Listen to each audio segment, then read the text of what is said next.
Speaking of gavel, I'd like to call to order the Breckenridge Town Council work session for October 24th, 2023. And we begin with the route policy housing assessment. Hi. Hello, Welcome. thank you. Thank you for having me here today. My name is Heidi Agler. Is that loud enough for to catch the virtual? I am a managing director at Route Policy Research. We are a women-owned business. We operate out of Denver, but we work all over the country. And we were contracted to do the countywide housing needs assessment. I'm here today to present the findings of that, also findings tailored to Breckenridge. I will present for about 20 minutes and then take questions. It's probably best, I'll go forward and go through all of the slides. There's a lot of data in the slides, but I can reverse and go back if you have specific data questions.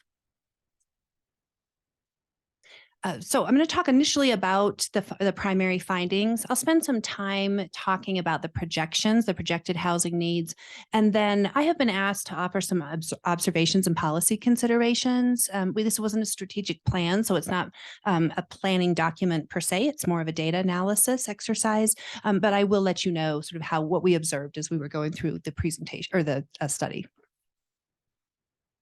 So I want to talk about the community engagement process, which drove a lot of the projections. And when we entered into a contract with the county and kicked this off last December, the towns and the county told us that community engagement was really important and making sure that it was inclusive was really important. And so we worked hard to make sure that this study represented voices that may not have been heard in the past when needs assessments were done. We held focus groups. Those are small discussions. They're typically invitation only, where we talk with stakeholders or we talk with resident groups about their needs, their in-depth conversations. We talked with employers. They represented about 2,500 workers. We talked with seniors and people with disabilities. And then we also talked with Spanish speakers. We fielded a really successful resident survey that we're very proud of. We surveyed people who live and work in Summit County, who commute to work outside the county, who commute into the county, as well as those who work seasonal jobs. If you were primarily like an investor or a second home owner and you didn't live and work in the county, we thanked you for your interest in the survey, but this survey was not specific to that group. In terms of Breckenridge respondents, we did really well. We got a little over 600 in English and 58 in Spanish. That was a bit higher, particularly the English respondents, than your surrounding towns. Overall, we got almost 500 surveys in Spanish, which is extraordinary. So countywide, we have a representative sample of people whose primary language is Spanish and who primarily live and work in Summit County. Hey, say those numbers again, 600 English and about 617 English and 58 Spanish, and those are individuals who are living in Breckenridge. And how many total in the county? How many English in the county? Oh goodness, hang on, I have that in just a minute. I think it's about 2,000 English and 500 Spanish. Cool. Pretty good. That's really good. And when we think about and this was a voluntary survey, so we didn't use a random sample, and those are pretty expensive surveys to field. But when we do a statistically significant survey, what we're looking at is a sample of about 400 that represents the demographics of any given area is a good sample that has a low margin of error. So when you think about that in the context of your survey, we got really good numbers, both for Breckenridge alone, as well as the Spanish speakers for the county overall. I want to start, before I get into the survey findings, sharing some of the top findings, the highlights from our discussions with employers. We had 17 employer participants. I worked pretty closely with the Summit Chamber of Commerce to recruit those employers. We did this after your busy season had concluded. So this was a late May focus group. We asked them what proportion of their jobs do they think are currently unfilled, and they projected about 10%. We asked them about their concerns. So what income groups, what workforce positions are you most concerned about? And they said people making between $60,000 and $100,000 a year. When they hire folks, if people can't find housing within 3 months, they'll leave. So they talked a lot about that turnover and being very disruptive to their business. And then the 2-year mark, people who are renting, if they can't buy, they'll move outside of the county or go somewhere else. Employers feel that 60 to 100% AMI range does not quite meet the full range of demand. This is where federal and state and local programming, typically predominantly federal funds, are oriented to meet workforce housing needs. and said that, the need is broader than that, both below and above. And then also a lot of them rely on master leases to be able to house a share of their workforce. And that's being hard. It's harder to get master leases because of short-term rentals. We asked them about solutions. So I sort of brainstormed with them and said, what would you like to see happen in the county? Very much a lot of compliments about the Wellington and Peak One neighborhoods. They would really like to see more employer owned or employer leased rental complexes. Very complimentary of the generous down payment assistance programs. Did feel like there is a need for more sort of coordination countywide, like a one-stop shopping for people to go and understand where they can get help, including a resource coordinator. They talked a lot about, these were, employers who may be in unincorporated Summit County, but on the edge of the towns, that it's difficult for them, for their workers to get into not just Breckenridge, but also Frisco town deed restricted housing because they don't have priority. And then finally, there was a lot of discussion about revenue generation and continuing to find ways to generate revenue to build workforce-oriented communities. We had 43 resident participants. 30 of those were Spanish speakers. That focus group was facilitated in Spanish, and that was at Dillon Valley Elementary. My colleague, Avilia Bueno, who is a native Spanish speaker, facilitated that group. She also is an economist, and she did a lot of the modeling for this study. The balance of that were people with disabilities, people who work with disabilities, and seniors. And we held that at the Senior Center in Summit County. When we asked people, why do you come to Summit County? Employment is the primary reason. They talked about finding housing. It's become a lot more difficult in the last 5 years. Residents also, I would say, place a lot of blame on short-term rentals in terms of constricting the housing supply. We asked them, this is particular to rental housing and the Spanish speaking group, where would you like to see units priced? They said $600 to $1,000 per person for sale, ranging from $300,000 to $800,000. A lot of conversations about employer leased housing and the feeling that some workers feel like they're being watched. It doesn't really accommodate their families' needs. And so it's not ideal for some groups. Seniors talked a lot about their vision for a mixed income workforce, paired workforce community with a continuum of care and some on-site workforce housing. And then last, I would say there was some frustration expressed about cutbacks to public transportation. Compliments to the Summit stage, but just as routes have been and times have been reduced, some frustration there. So this is the result of the survey. This shows the demographics and the distribution geographically of the survey respondents. It's 1,800 this is just for the English. And then you can see here the household income distribution, age, as well as household type. And I think we got a really good representative sample. And then this is the Spanish. The big differences are that with the Spanish speaking group, we got far more renters than homeowners. So I'm going to pivot and talk a little bit about the high-level findings from the residents survey. And these graphics show you all the different ways that we were able to cross the data to get results.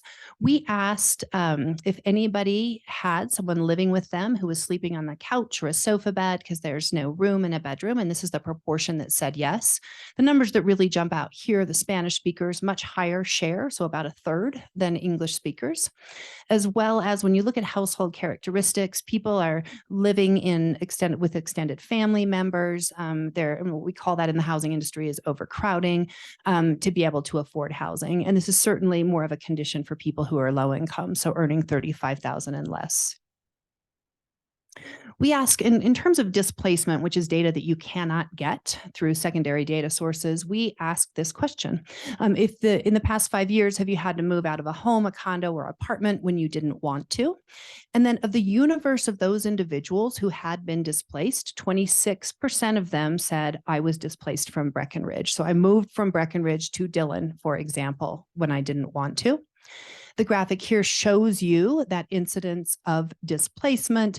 When we look at age, for example, the highest rate of displacement is for those between 25 and 34 years old. Spanish speakers also very high rate of displacement.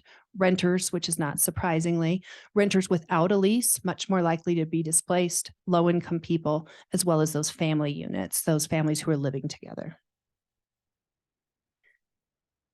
We also ask why people had to make that move. And I think the takeaway here, which is interesting for me, was looking at how Breckenridge differs from some of the other towns. So the top reason here was the owner turned the unit into a short-term rental. In other towns, it is the owner sold my rental unit, which is the second reason here. For the county overall, 28% of the moves were due to owners selling the units, and 26% because the owner turned that into a short-term rental. So Breckenridge is higher than that. And just sort of some data that I had shared with the county commissioners when there was a conversation about how have the short-term rental licenses increased, or use of units for short-term rental over time. And just an observation that you really saw this take off as the industry was starting to mechanize through sort of online bookings, but there has been a substantial increase since 2014, certainly. I'm going to shift and talk a little bit about some market data and how the market has changed. And this is for the county overall. We calculated what salary you would have to afford the median rent. And for a bedroom, you need to earn about $67,000 for it to be affordable. That equates to an hourly wage of $32 an hour. The median deed restricted rental is much more affordable. It's about $1,200 per bedroom, and that could save a renter $5,500 a year in housing costs. So deed restricted units do make a difference. The big takeaway for me here is really looking at the shift between 2019 and 2021, which isn't a very large time frame in terms of how the rental market has shifted upward pretty dramatically. So most of your rental units now in the county rent for $2,000 or more a month.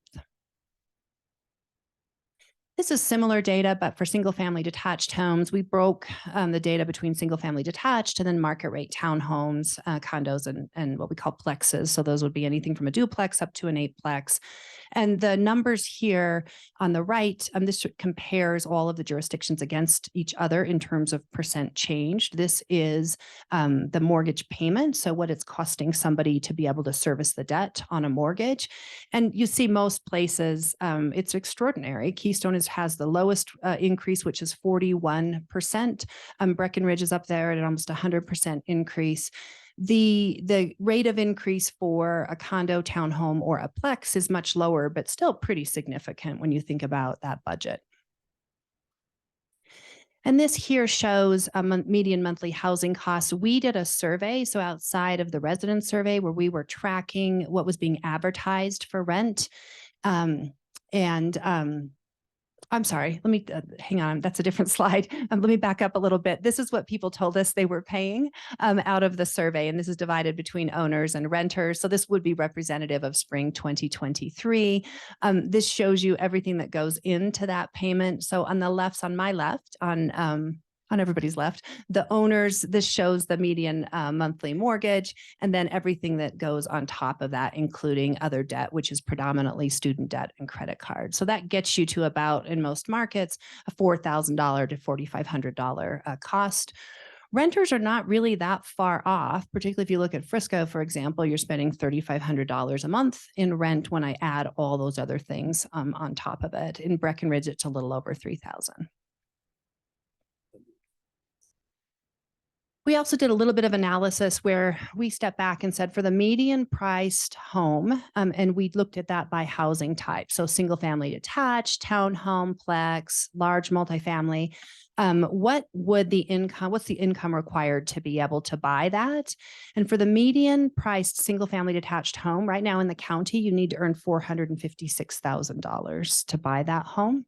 Townhome's about $300,000. A plex is $335,000. If I can buy a condo in a larger multifamily complex, I'd need to earn about $200,000, which is a little closer to, I would say, sort of a workforce, high-end workforce salary. We compared this with homes that had been listed for sale in 2022 on the MLS, and it was similar. So I'm going to shift and talk a little bit about solutions. We ask folks what would improve your housing situation. So this is out of the rental survey. And in Breckenridge, it's interesting. We had a lot of owners, a lot of people who were pretty housing stable who responded to the survey in Breckenridge. And so most people said, or the highest proportion of people said, I'm pretty happy with my housing situation. And that would include people who are living in deed restricted housing. Second solution would be finding a home that I can afford to buy. You see the theme in Breckenridge relative to some of the other towns is affording a place to buy. So not as much expression of rental instability as we're seeing in some of your peer communities.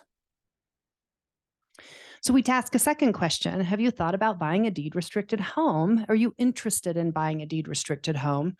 And I would say some things that surprised me out of there are a couple things that surprised me coming out of the resident survey, and this is one of them. Really high interest in a deed restricted home. I think people are pretty familiar with that product in this market. I'm seeing this in other places as well, but there's definitely, I would say, more expression of an interest in, yes, I would make that trade-off than maybe I would 5 years ago in markets. And we cross this by place, tenure, age, income, and household characteristics. And you can see that those numbers are pretty high in terms of very interested across these demographics. We also ask people, what could you afford to buy if you were willing to willing to buy a home with resale limits or the deed restricted product. And this shows you here that the mean, so this is the average in Breckenridge, 165 people who responded to the survey said, yes, I'm interested in buying, and I would be able to pay an average of $445,000 for a deed restricted home. That's higher than what people told us in surrounding communities. Shift and talk a little bit about the housing needs, offer some observations, and then I'll take questions. So I wanted to start with future housing preferences. This is another item that surprised me out of the survey. Usually in high cost communities, particularly where people are frustrated because they can't find a place to live, they'll say, I'm going to leave. And we see a higher proportion of people saying, I'm planning to leave in 5 years. Instead, in Summit County, we had a really high expression of interest in staying and making things work in Summit County, particularly for seasonal workers. And that affected our model. So both of the people who are working and living here, people who are in commuting, as well as seasonal workers, that need went up because we calibrated it to the interest in staying here and not leaving. But overall, if you look here for Breckenridge in particular, 30% of people said, I plan to stay in the place I'm living in as long as I can. 25% said, I'd like to move, but I'm going to move within Summit County. 18% said, I'd still like to stay here, but I'm worried I'm not going to be able to. And 19% said they're planning to leave the county. So a minority of people, a vast minority of people are planning to leave. Shift and talk a little bit about the math that went into the projections. So we did projections for the county overall. I came and presented what those results were, those draft results, to the county representatives as well as the representatives from town. We talked about it, we emailed about them, and then we shifted and refined them a bit, and then shifted in projections for the towns and the unincorporated county. And everything that's feeding those projections, I'm going to walk through here and then show you the results of that for Breckenridge. So we had 2,400 seasonal workers that's derived from the survey who said they would like to live in the county and have a job here year round. We had about 2,500 in commuters who were renting and said, I'm willing to make a trade-off to live in the county. That would include buying or living in a deed restricted rental or buying a deed restricted home. We have about 750 renters who are sleeping on a couch or a floor, 75 renters living in a car or motel, and about 900 renters living in poor or fair condition. In the model, we prioritize those individuals. So people who have worst case housing needs, what we call in the industry, who really have no other option and are working here, sleeping in their cars or couch surfing, we gave them units. For the other categories here, the seasonal workers, the in-commuters, and we gave them a share of the unit. So we didn't accommodate 100% of those needs. That gives you a really big number in terms of needs. But we felt like we needed to come up with a reasonable estimate of how many people would truly move here and how many units you could produce. So what percentage was that? It varies. It varies between about 15 and 25% depending on the category. And it's derived from the survey. So we did a little more sort of refinement in terms of where we could see that interest was or those needs were. So I'll give you an example. If somebody was making 30% of AMI and said they wanted to buy a home. We didn't ask about credit qualification, but we would have not made them a homeowner in the model, for example. There were 1,600 Summit County renters who had incomes over 61% of AMI and said they wanted to buy deed restricted homes. So we gave them deed restricted homes. And then we accounted for market rate units for Summit County renters who wanted to buy and could afford market rate units. The other thing that's in the model is we bring your vacancy rate up to 5%, and we account for seasonal and recreational units as well. So we're trying to get you to what's a normal vacancy rate in most markets. We also accommodated employment growth and then took out plan development. And so that gives you this spreadsheet here, and the columns relate to those variables that I just walked through. This spreadsheet is particular to Breckenridge, and it's divided by AMI range and then renters and owners. And the upshot here, if you go to the far right column, is remaining needs. So basically, I take current and future needs, I take out planned and available units, and those available units are largely units that may be coming back on the market. And then that gives us our remaining needs. There's two columns there, 5-year needs and average annual need. For rental units, we're projecting that Breckenridge could absorb and could accommodate rental units for about 426 renter households. So those are units. Most of those are in that 31 to 60% AMI range if you look up at the top, and that's for a couple of reasons. That's picking up your seasonal workers whose wages are pretty low. It's picking up people who are underhoused, so people who are working jobs where the wage is so low relative to what housing costs are. They're the ones who are couch surfing, who are living out of their cars, who are sleeping in RVs. So that's why that number is so big. For owners, we project that you could absorb about 222 units, and those are a little more well distributed across the AMI range, with most of those, in that 80 to 120% AMI range. Clarify a little bit when you say absorb. What do you mean in the context of this? When I say absorb, I mean that given a pretty tight time frame, like 5-year time frame, that these units could get built, people would be able to qualify to buy a home, qualify to rent, get into that unit, so that your market could reasonably plan, develop, and then get a certificate of occupancy and find a renter or an owner for that unit. Okay, thank you. And then I just wanted to invite you out. There's a in the survey, in the report, which is quite large, in the survey section, we segmented out for all of the towns and actually some subsets of market areas, just some information about the respondents in the survey. So you have kind of a quick look at who's representing and who's driving those estimates, who's representing the survey and driving those estimates. And I'm going to go through some observations and policy considerations, and then I'll take questions. And I want to start with, these are our observations and policy considerations. So we were not tasked with developing a strategic plan. I'm certainly not trying to do Laurie's job for her. As things kind of started to bubble up to the surface, we wanted to share these, and people thought it was useful to package these toward the end of the presentation. And this I would not say is Breckenridge specific as much as these are county specific. So the one thing we had a lot of conversations with is the AMIs, the area median income. And I know you all have been having, and some of your commissioners have been having conversations with the state representatives about the AMIs that are used for state programming.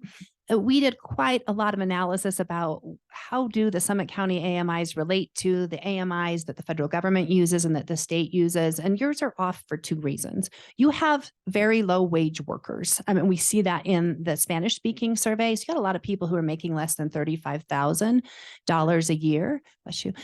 They may or may not be, particularly if they're undocumented, represented in that census data that is then being used for the AMIs. So I think you're underrepresenting, not you, but the HUD AMIs are underrepresenting that demographic. You also have people who need to make a lot of money to be able to afford to rent and to live here. And a lot of your employers have boosted wages, and then their incomes have gone up, and they may make too much relative to what a state or a federal AMI should think that they're making. So you sort of, your AMIs are off for two reasons. They're both, the AMIs are kind of are running in this middle range, and you've got outliers on both sides. And that's why those AMIs are not working for your market. An observation about employment growth, and Avilia, who helped facilitate the Spanish-speaking focus groups and did a lot of the modeling, the projections with me. She's a labor economist, and so she understands labor markets probably certainly better than I do. And we talked a lot, and we looked a lot at employment growth, which is pretty modest. So the state does a lot of those estimates that we use.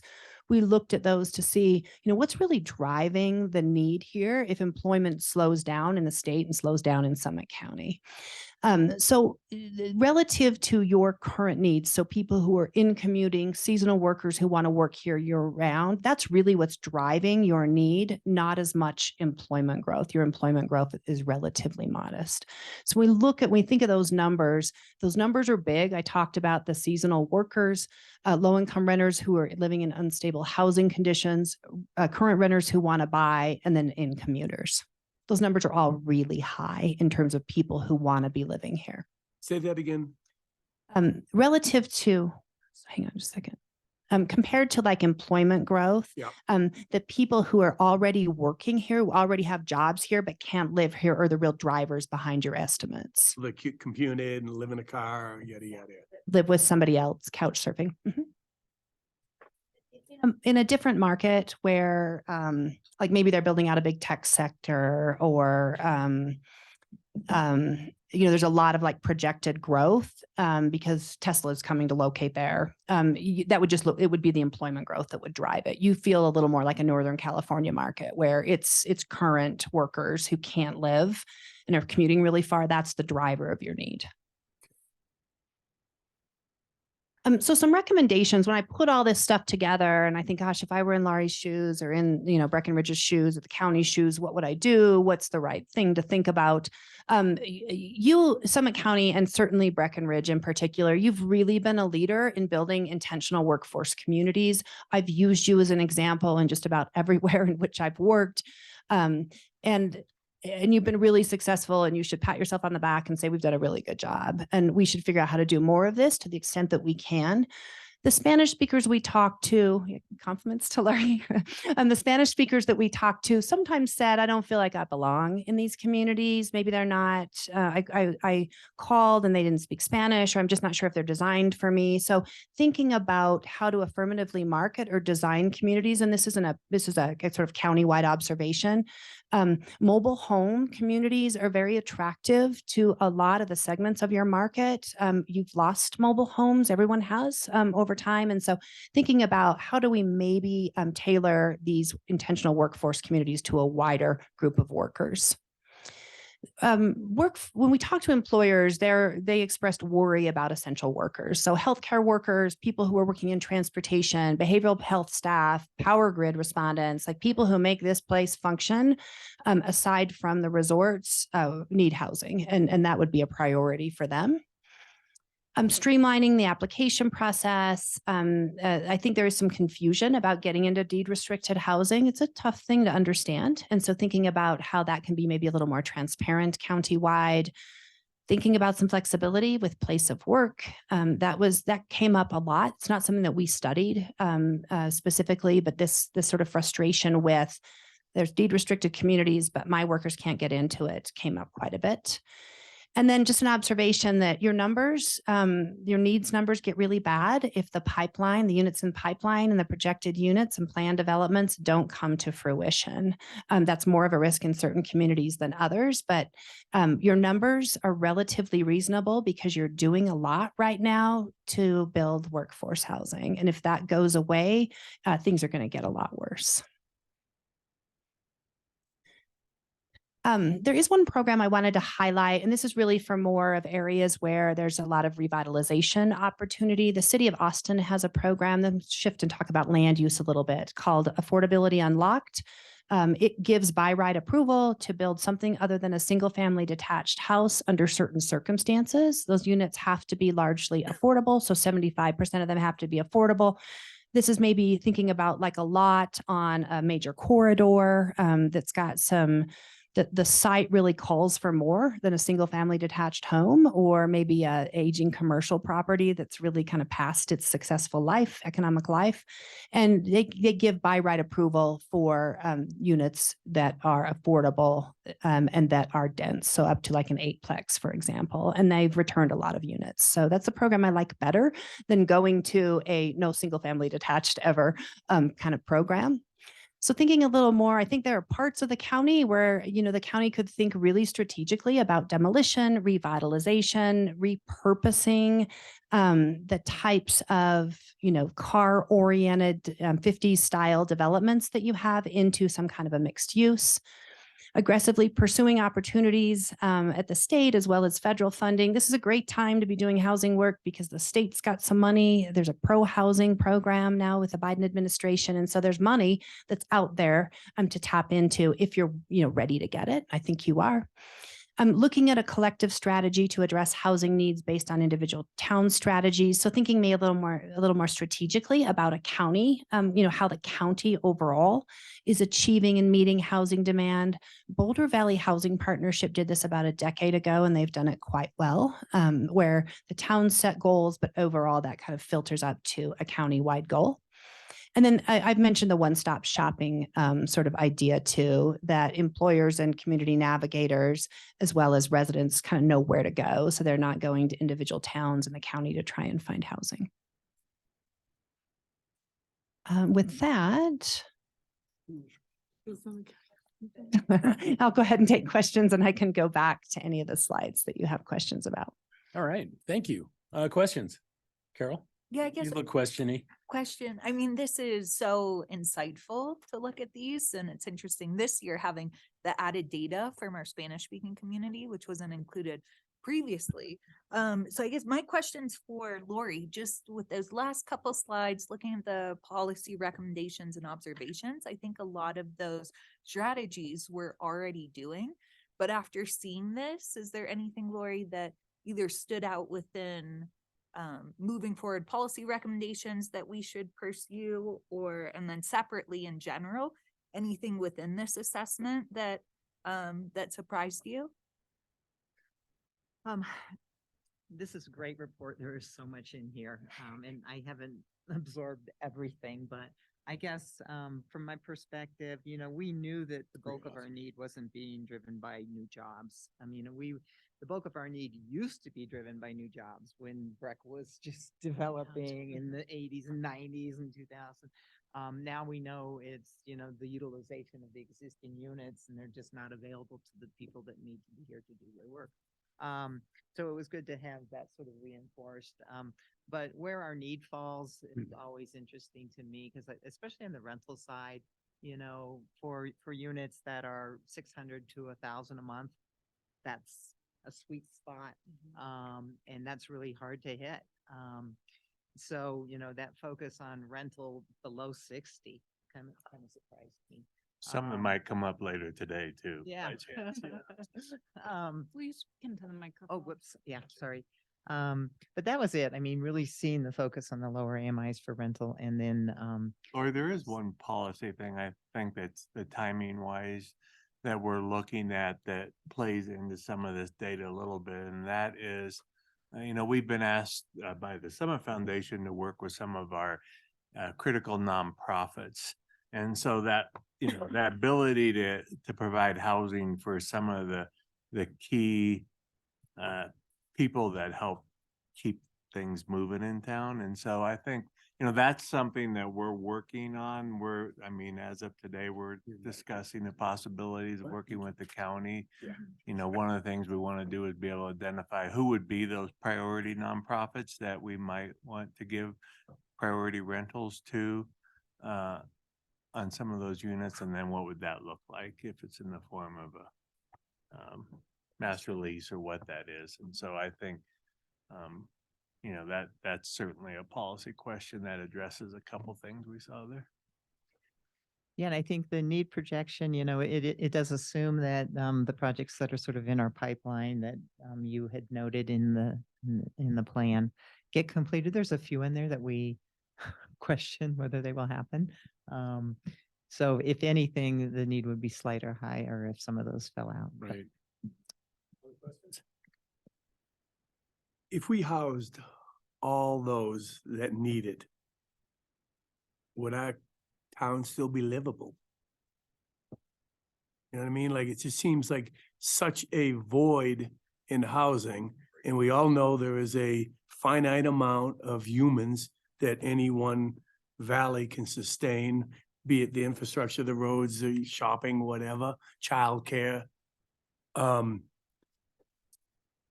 Can you fix this? I don't know that we will ever achieve 100% of the. Yeah, the but what, folks what do you think need, we are now? but, Do you um, think we're at 60%? Well, no, I mean, I think we're doing really well relative to other communities. And I think these needs assessments, assume we only house, what is it, 15 to 20% of the people that actually have said they would like to be here for their job. So there's no way we're housing 100% everybody that wants to be here. It's a sort of percentage of that. And, in our pipeline right now under our blueprint, that's approximately, I think we were at 630 units that we have in the blueprint right now. This would suggest another 648. I mean, I've always thought if we were able to add another 1,000 units, we'd be really accomplishing a lot. 1,000 over 600 or No, 1,000? just total. 100 over Yeah, from where we're at now, basically. If I could offer an observation, because this is a question we struggle with a lot, and I think a lot of communities do struggle with.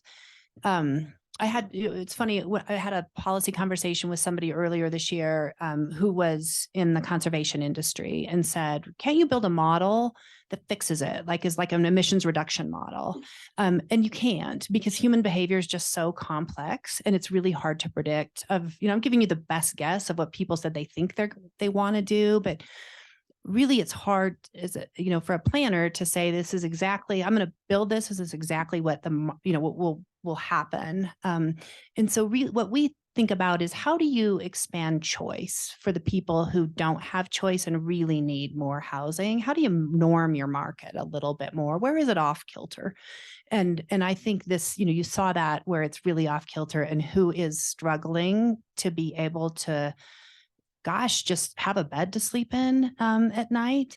And you need those people to function, so for me, it's really, how do you're sort of at a point where you're pretty far off balance, the county is, in terms of workforce and work. County of Breckenridge. Just in general. Okay. Like sort of the market, kind of the county market, and in bringing a bit of, balance with taking advantage of every opportunity that you can, is what I would strive for, as opposed to thinking about what's sort of the right number at the end of the day. Like it's impossible to think about, we're going to build this and it's all going to be fixed, except in a really odd or unique market. So you would suggest priority would be the 30%, to build for the most marginalized, for the most unseen in the community, the 30% AMI or less first, because that's where the most graphic need is, or am I misinterpreting that? Give that more attention than maybe has been given in the past, but that's true of every market. So that is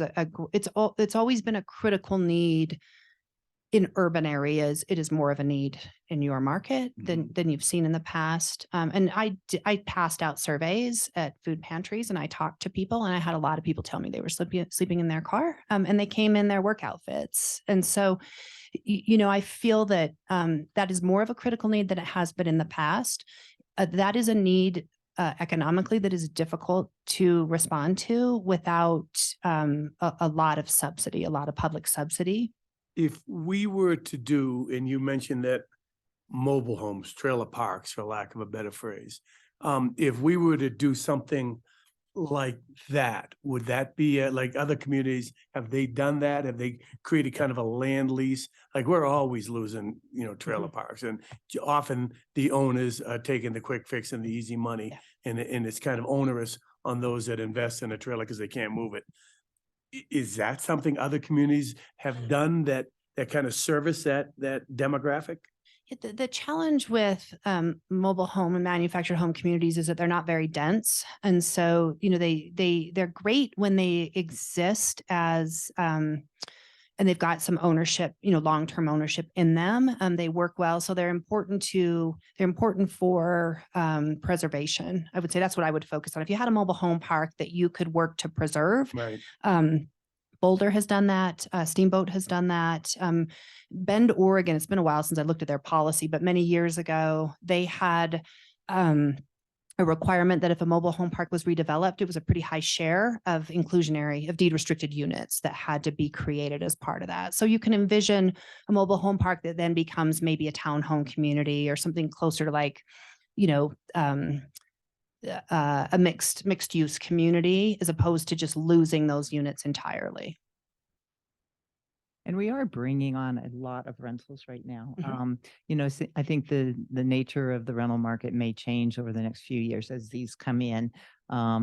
So for me, it's always been about, focusing on a diversity of housing types. I think that's one thing Breck has done very successfully, as opposed to just target the low AMI rental market. Really make sure we're hitting the needs at the entire AMI range, because there's a need for deed restricted units at very high AMIs. I mean, there are doctors that are leaving town because they can't, Exactly. what they make compared to what it costs to buy a home, they're going someplace else. Yeah. But, so going but there forward, are I- also dishwashers doing the same thing. So I think pretty much. That's been going on forever. A long time. Yeah, Right. I'm more kind of looking forward. You know, what I like about the data is what you're gonna see later on, Block 11 proposal fits right into what, Heidi's data showed, that 300 to 800 range. It's a mix of everything from low-end townhomes up to single family, potentially with an ADU that could be 750 to 800 on there. And that's what people in Breck are saying they're looking for. So. Other questions? Dick? It strikes me that we don't have a lot of consideration for the seasonality of our market. Because we are Mhm. we still are, it's not as seasonal as it used to be, but it's still really, and that presents challenges. It really is a big driver in reducing our income levels, Mhm. in the tourism industry type occupations. And, recreation, food and beverage, lodging, which are big drivers of the workforce. And, with some of the AMI requirements on the income side for some of the state and federal programs, it depends when they verify the income. I mean, I've seen people get kicked out because they brought in a paycheck stub that was the wrong time of year. And they just extrapolate that out into times 12, and you make too much money when they really don't, because they don't get that same paycheck times 12. So it's just an observation, and I think it does, it skews the data. However, it doesn't skew the need. So, the need's still there, but it's just an intricacy that I think we want to keep in mind. Where we heard that in the resident focus groups was, and some of the people we talked with when we were handing out surveys was they, in trying to get access home ownership. So I have a seasonal job, my wages, my paychecks are strange. The lenders don't understand. So I think there's so much rigidity in a lot of these programs. And that's where I would, advocate for flexibility On purchase and rental too. Yeah. Yeah, and I would highlight, I think we've been really successful with the housing helps and the buy downs in terms of preserving existing units, because it's not new construction. It doesn't have to all be new construction. It's super important that we try to deed restrict some of the existing inventory as much as possible.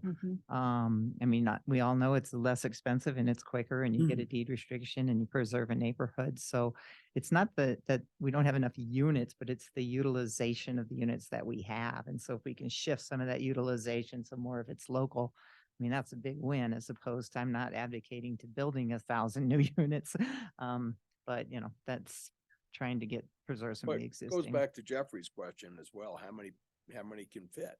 Yeah, You yeah. know, and still be livable. Yeah. Um, Well, with the buy downs and housing helps, I think we tend to be able to utilize that program to get the higher AMI for sale product. So, that helps us because we're not, it's very difficult to build, single family homes. Nobody's building those except a few, in terms of the big homes. So if we can preserve some of those through housing helps and buy downs, that's great.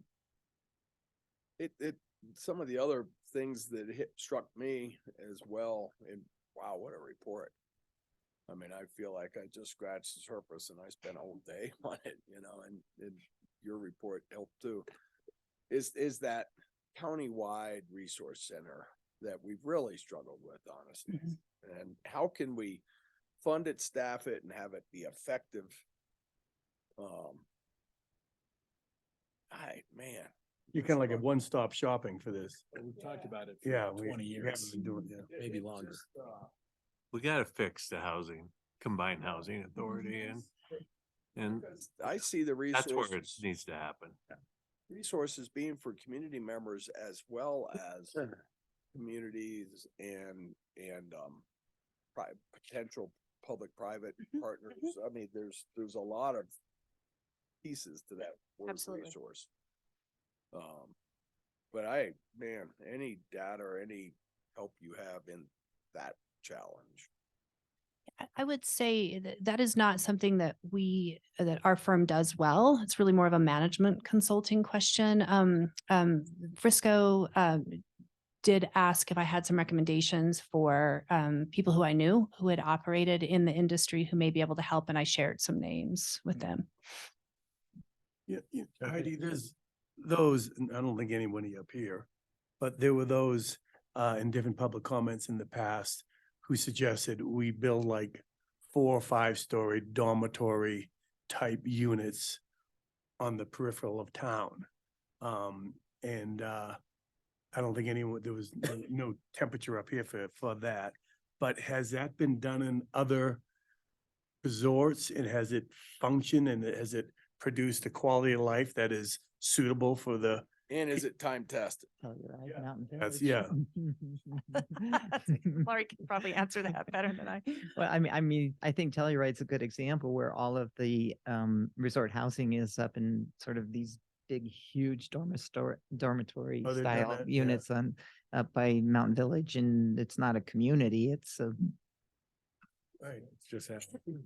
And it's a starter place, but people try to get out of there as soon as they can. Jeff Boyd's. It's a still up rental living type in deal? there. Huh? It's a rental thing? Is that what we're talking? basically employer provided housing. I mean, the bulk of the housing that's been provided in Telluride has been provided by the ski area down there in sort of pretty massive buildings. Yeah. Yeah. From people I know, well, only a couple that have lived in that, it's not very livable. No. Final questions?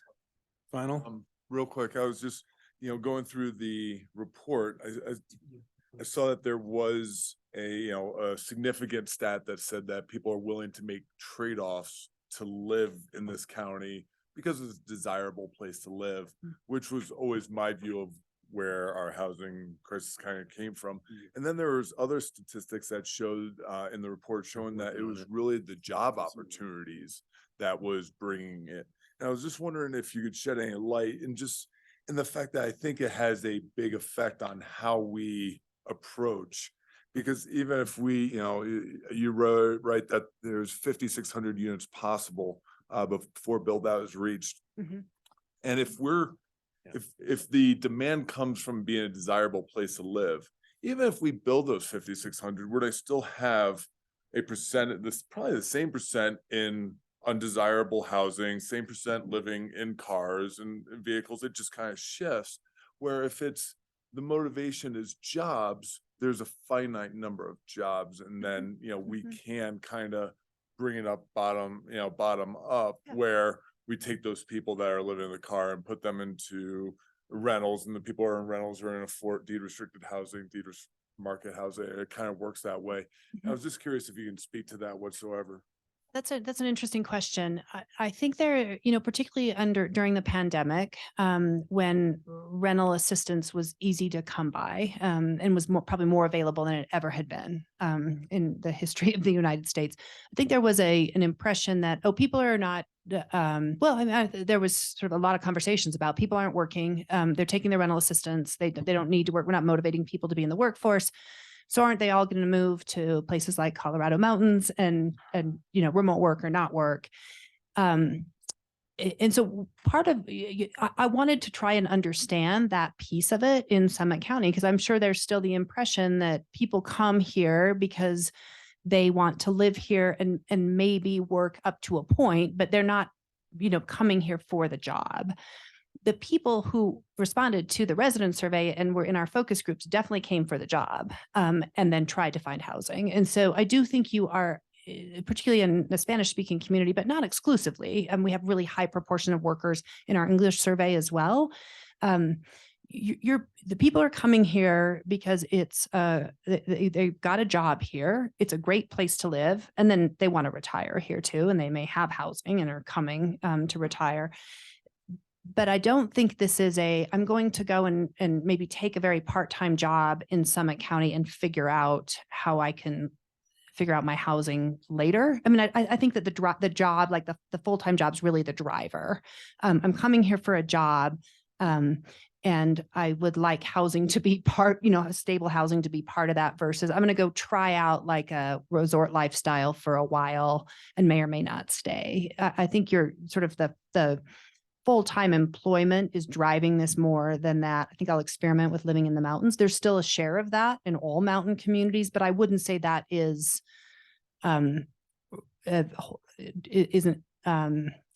influencing those needs numbers, if that makes sense. I think so. So if we were to build the 1,000 homes, tomorrow, they were ready, would the people that are currently sleeping in their home, in their cars, that all of a sudden have rental units available, would that get backfilled? Oh, with other people who are sleeping in their cars? Like, is there, or is this a continuum that's not just continue to happen? Is this a cycle? I don't think it's a continuum. People will make trade-offs up to a point. We're talking about the trade-off of sleeping in the car. I might be able to do that for a while, but at some point I'm going to stop doing it. I will find a cheaper market. I'll live in overcrowded conditions for a while, but I will leave. I'll move to Grand Junction. So, responding to demand, particularly like worst case needs, of the workforce will stabilize your workforce. And there still will be people, there will always be people who are living in their cars. There's always going to be people who are homeless in Denver. That's just sort of a natural state of how people experience markets.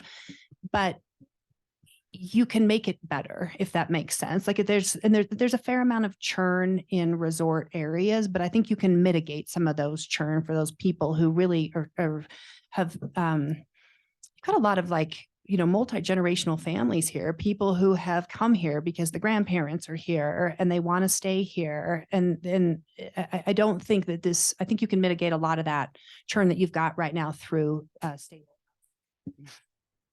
And lastly, it would be, do you see any risk of building housing, of, permanent solution to a perhaps temporary problem? Or is there no risk in moving forward? Is there no downturn? Is there no place where we can go wrong continuing to build?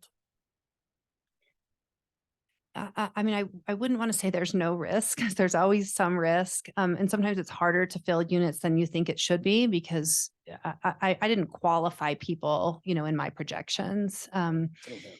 Yeah. I don't think in a market like yours, and I think with the wealth that many people have accumulated in the United States, I think you will always be in demand. It's hard for me to imagine that people are going to stop wanting to move here. I Jeffrey? appreciate your time. Jeffrey's got the last question. It's real quick. Is there any fear that if we do the best job possible, we're just going to be housing employees from other communities? I mean, there's. That would give them I- the opportunity to do less. Yeah. I could, I could get in, you can imagine, I can get into a deed restricted unit because I work in Summit County and then I find a better job in Eagle County, or I remote work. I work for Why I would I work mean for some of Google the- and I remote work and Some of the works in It's- Frisco avails themselves to housing that we built, and that doesn't really satisfy Yep. our workers' need. I guess you can do that with regulation. yeah, you structure your covenants and your deeds in the best way that you can, but you can't completely, we're not a country that really does social housing like you might see Canada, for example. And so we just don't have the infrastructure to be able to mitigate that risk. Thanks. All right. Thank you. We Everyone. could question you for about 5 hours on this. This is super. I know super you need to deep. move on. Happy to Yeah. be here. We probably need to have another discussion on this at some point, but thank you report, so thanks. much. Yeah. All right, let's move on to planning commission decisions for the 17th of October. Anybody have any questions or observations about all the big homes we're I building? just, Please. make an observation based on what we just did. One of those sites, we're losing 3 workforce housing units Yep. for an 8,000 square foot house. I'll leave it at that. Yep, that is the correct observation. Yeah. Thank you. Eric, I want to make sure you're aware that Todd is on virtually. Yeah. Okay, I I didn't know. if figured you he'd knew that. shout if he needed something. Okay, He might be sleeping. You don't it know. might be. It's not really late. I'm here. You still in Thanks, Rick. India? Thanks, Eric. You still in India? or Yeah. you Actually at your house? Yeah. Tallest guy in the country. All right, legislative review. Let's cruise through these. We got the 2024 mill levy ordinance for first reading this evening.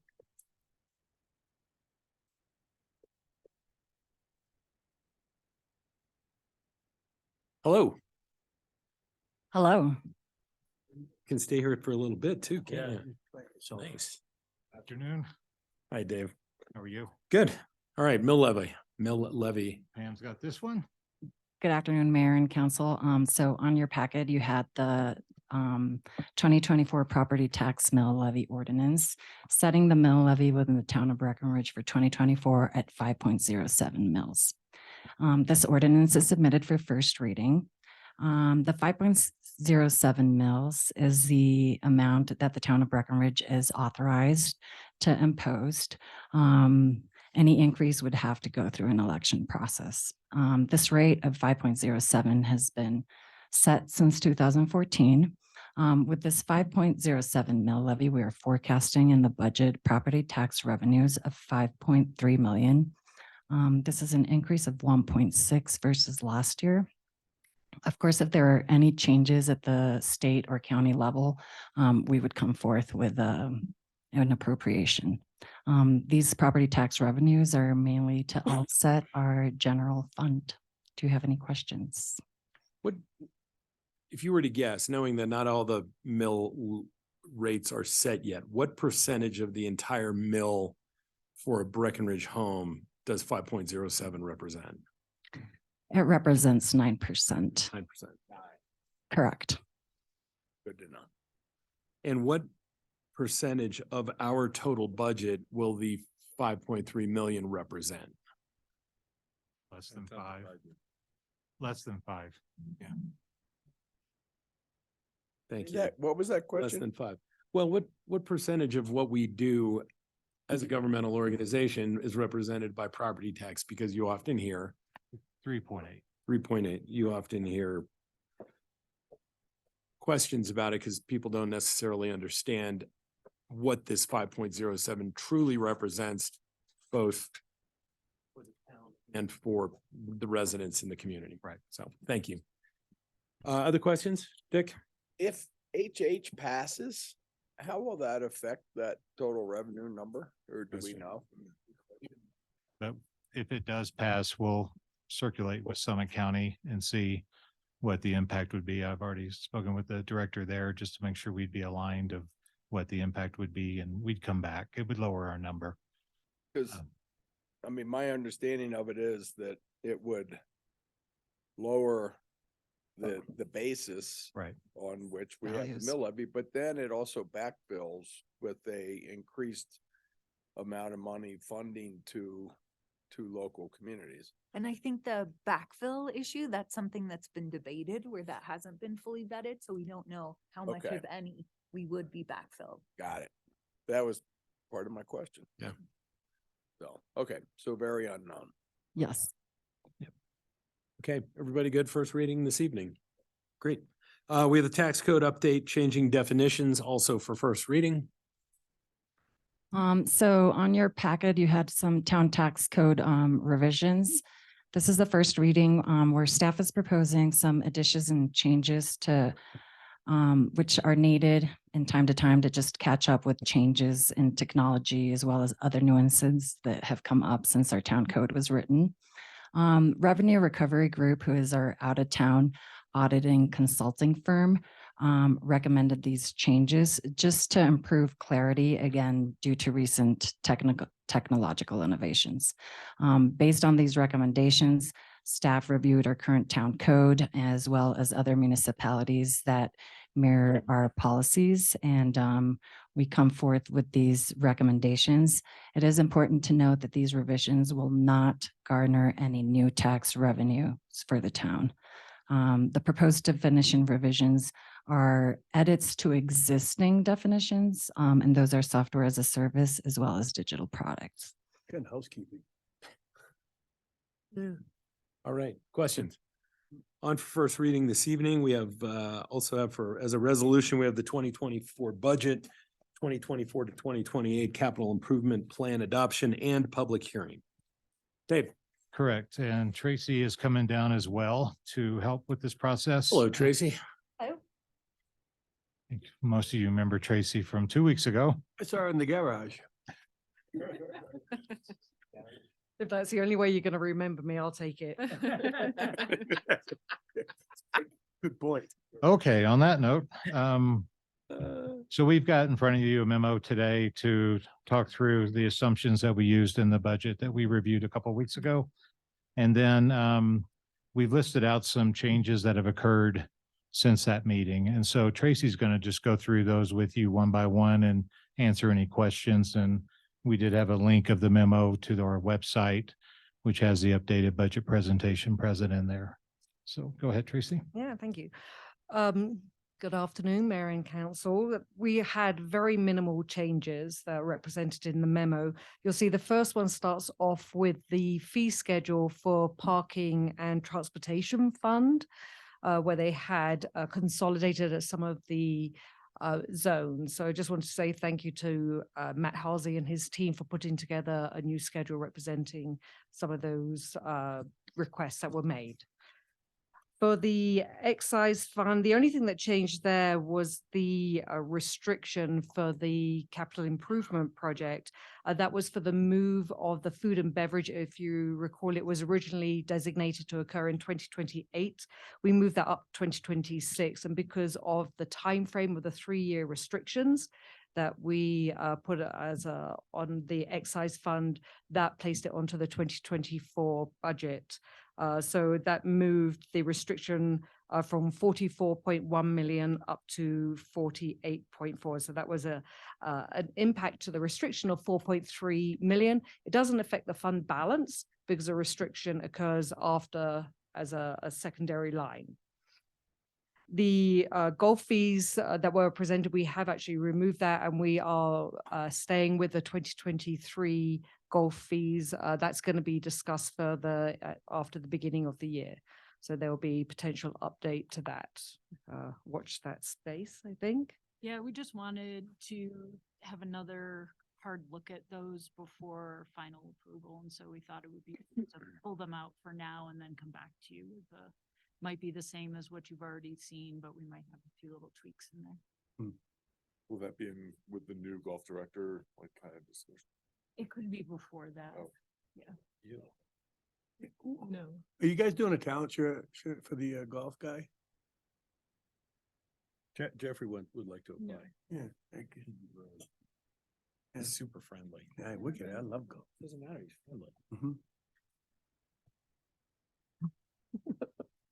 for marketing, the BTO business plan was included. That was a miss from the first presentation to you. For the capital fund, we had some changes that actually resulted in a favorable $950,000 to the 2024 budget.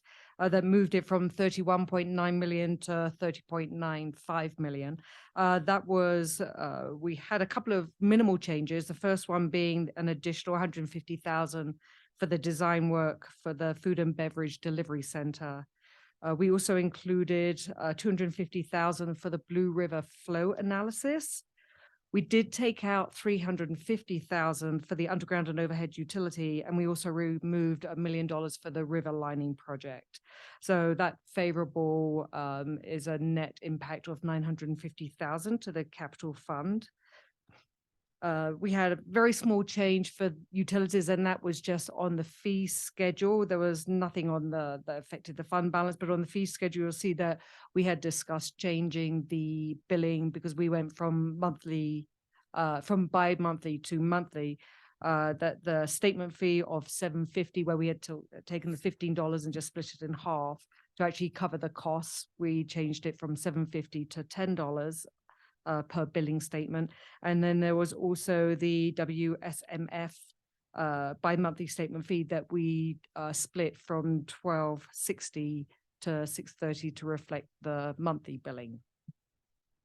When we roll everything up under the all funds, the only thing that really changed was that reduction of that 950,000 that we spoke a little bit just before about the capital improvement project plan, which also flows down to the cash flow, where you're going to see that 950,000 favorability too.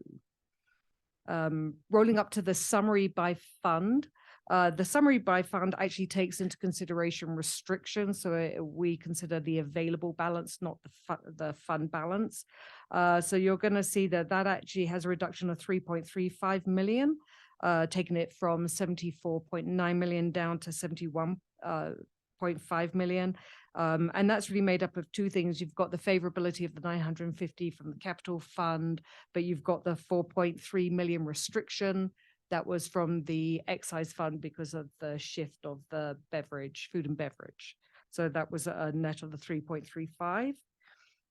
For the 5-year roll forward, because of the change in the capital improvement plan, it actually takes our 5-year forecast from 60.4 million up to 62.7.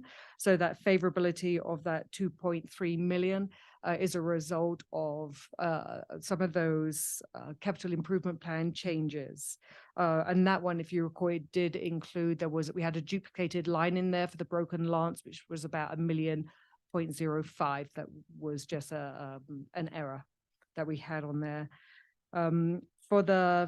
Specifically on the 5-year, the only change was really between the excise tax fund and the childcare fund, where we had a transfer of 1.2 million occurring every year in 25 and 26, and that was removed. Sweet. Questions? Resolution and public hearing tonight, yeah.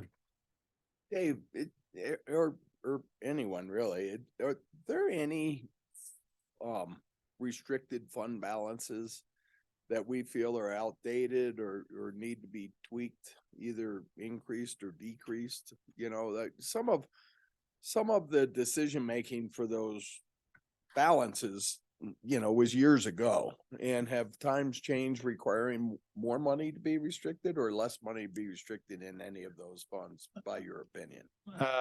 I think we're good now. I think we have about 157 million, I think, is what we have in this budget on restrictions. And we've also used those restrictions in part of our capital raising for our projects we've done, our CIP. So, or COP, sorry. So I don't really think I would lower them at all related to that. So that's gotten us a better rate. Yeah. To have that. Yeah. And folks had made decisions based upon that. So I would try to stick with what we currently do. And I think with covering 3 years, extending out the CIP beyond 3 years, that's a long time. A lot can happen during that time frame. So I think we're good where we are. Okay. True. One of the big numbers we true up every few years is that garage fund. Right. Cause you know, we budget for full expense on buses. And if we get significant grants, that's a big difference. Yeah. But we trued that up a couple of years ago, right? Moved some of that money, so. That's good. Second question, are we, so we're still doing an analysis on fiber? It's only been 2 weeks, so I'm sure that hasn't been done, but we're gonna. Started, yeah. We're still planning to do an analysis on that and kind of take a look at our strategic plan around that and the dollar. Cool. Kristen Brownson will be putting out an RFP. Great. Thanks. Other questions? All right, Good, but not that good. resolution this Thank you. evening. We also have a resolution to approve a grant application for land and water conservation funding. Dave, thanks very much. Yeah. Thanks, guys. Hello. Good afternoon, Mayor and Council. So the resolution in your packet would approve me submitting an application to the Department of Parks and Wildlife requesting 1.25 million in grant funds to renovate the hardscape space between the north and south ball fields at Kingdom Park.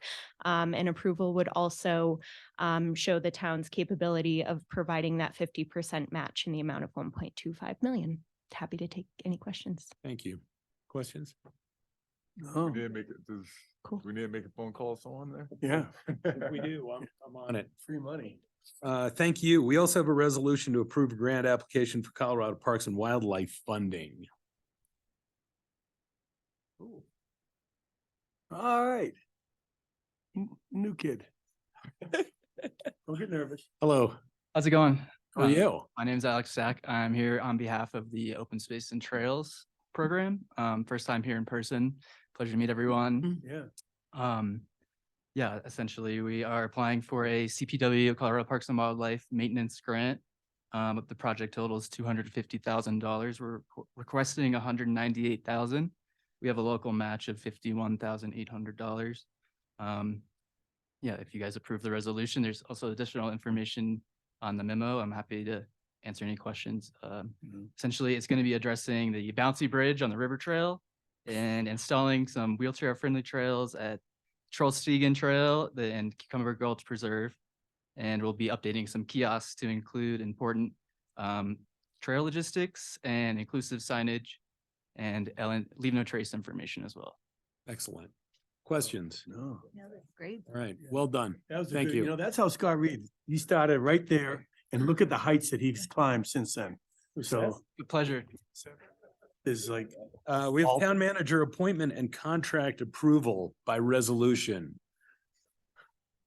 Thank you, Mayor and Council. So you have the resolution in the packet and a copy of the agreement with the details that we had discussed, and I'm happy to answer any questions.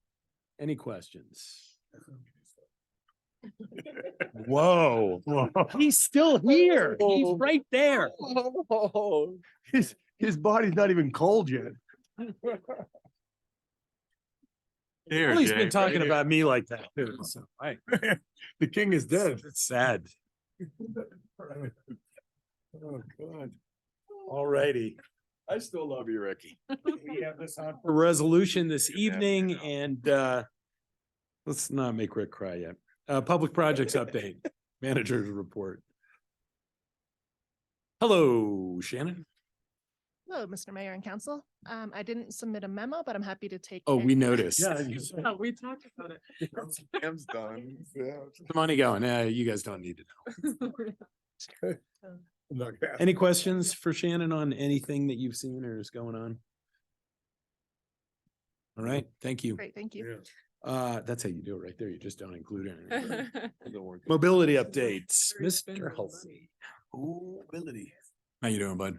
Good afternoon, Mayor and Council. Unfortunately, you get me for mobility and sustainability Nice. this afternoon, so I don't really have any further updates. Did want to talk a little bit or hear a little bit about the green route thoughts. We are excited to hear what you have to say because I think we're ready to make some changes to what's already in the packet. So Here's what I think. I don't know if anybody else has similar thoughts, but I would like to see an expansion to some new territory, specifically Loge and the golf course. I think that we already have a ton of service on the airport. with all the buses that we have out there. So I think it seems like we can do this. So I would like to personally. I've been fighting for service out to Gold Run for a while. So I'd agree. I don't know if we can afford it, but I'd like to look into it. I think, Matt, the one thing that's important to note is we do have folks on the green route from Alta Verde going to CMC. And so if we do this, we would turn onto Valley Brook and then they would transfer onto the yellow or the gray, whatever it is, to go out to CMC. So they essentially go by it. Yeah, go up to the rec center Oh, so they'd go inbound as they're coming inbound. Right. Okay. I don't disagree. I mean, Eric, you and I talked about this. I mean, I think there's need there and however, I think there's a higher need of really having robust, consistent, reliable service for all of the workforce housing that are starting to come online out on Airport Road. I think we only get one chance to start getting people used to using that. And I don't want to compromise that.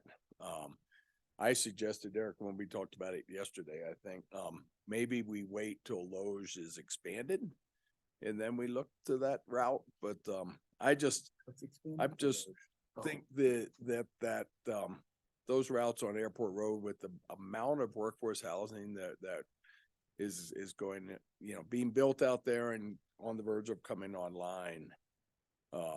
Just so important to come out really strong so that people go, wow, this is really easy and it's really reliable and everything, getting good habits from the beginning. So that's my only thought. I don't know, maybe we can do both, but I'll rely on Matt, Yeah, I'll throw in there, as we ran the service last winter, we had the gray route and the green route both coming southbound on Airport. That was 6 buses per hour. If we make this change that we're discussing right now, it would be 5 buses an hour. So it's really not that much less service. But like I say, I'd just make a subjective comment and rely on the experts to, this is where I don't like to get into the nitty gritty of the staff work too much. I think you guys can figure that out, but if you feel like it wouldn't compromise, then. Are you saying the green route wouldn't stop at Alta Verde anymore? No, it would. It will still go to Alta Verde all the way out. And your comment really. It just won't come down Airport Road from CMC until it gets to Valley Brook. It would stay on Highway 9 all the way to Valley Brook and then inbound on Airport by the rec center. So really the service of the workforce housing, we would be including the Loge and it wouldn't change the Alta Verde. It's one bus less. One bus less per hour. Which may or may not make a difference. I just want to make the comment how important that is and let you guys determine Why do you have to inbound at Valley Brook? Is it a timing thing? We don't have to. Yeah, so we don't have to. We could come inbound all the way on Highway 9 if we wanted to. Sorry, as opposed to going past CMC. Is that just timing won't work. We need a certain amount of layover time that we can't make with that. So that's why in the original document it has, we were going to wait to do the green change until we can provide 2 buses on the green route, which is a pretty big cost addition. So if we want to test it, the test would be on Valley Brook instead of CMC. Right. So 5 an hour is like 1 every 12 minutes. Yes. It's exactly that. It's a little different than that, but pretty good service. It's pretty good, yes. And that can handle that. We can handle that on the north side. Since we'll switch from the gray route that we're doing now, which is 3 buses an hour, to the yellow route, which is going to be 4 buses an hour. So not now, but down the road, do you think it's at all feasible to create kind of like a park and ride at Gold Run Nordic Center for the people from the Highlands that don't, so to keep them from driving into town, parking in town? Or do you think people that wealthy don't want to wait? The feedback I've heard is they would love to have the bus. So I think the park and ride idea would be more for the rec team, but I would support it. And if our bus is going to be there every 30 minutes, we may as well move who we can. people from the Highlands kind of asked me about that, well, for years, so whatever. Anybody, how do you guys feel about?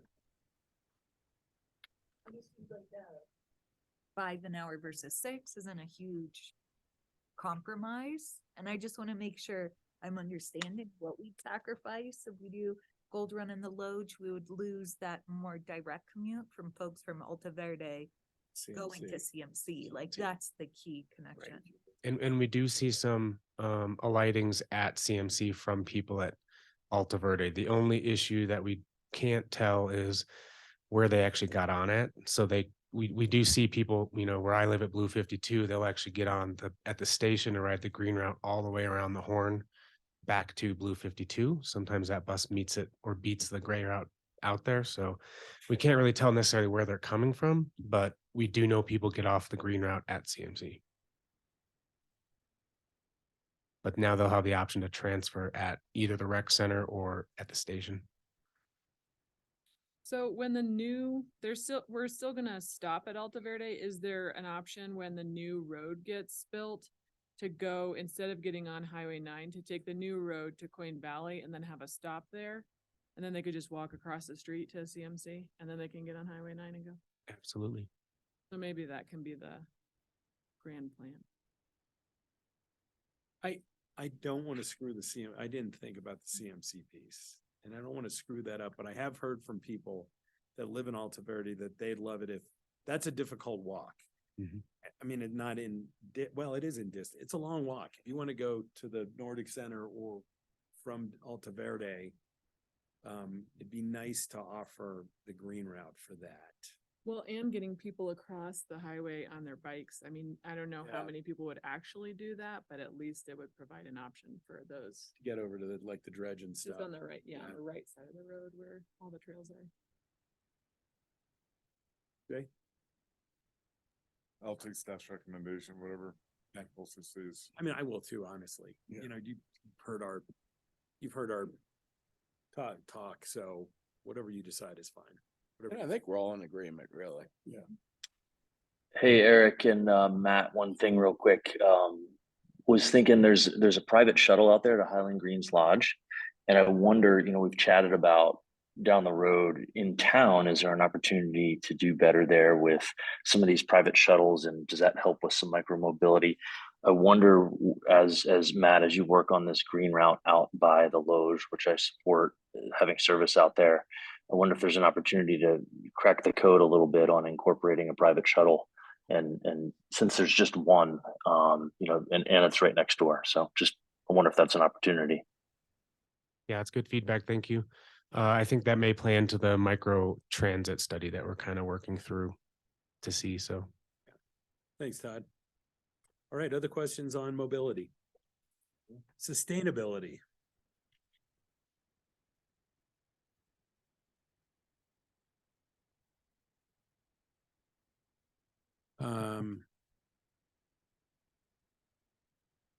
Downtown's 2030 was cool, but not as cool. totally agree. I'll leave it at that. Yeah. I appreciated the hope message a lot more than it was last year, where we were a little more, I guess, doom and gloom. But this year there was a lot more like we can fix it and there's data. So I think that was what I took away from it. So You know, what was interesting when we first went to the Colorado communities that they did in Aspen before Mountain Towns. Bill Ritter spoke at that, and he was super doom and gloom, like we're done. And he was so different at this one. He actually seemed like, yeah, we can get out of this. So I thought that was really interesting. Yeah. So awesome. yeah. Anything else? All right, gang. Yeah. Matt, thank you. Committee report or housing and childcare. Anything?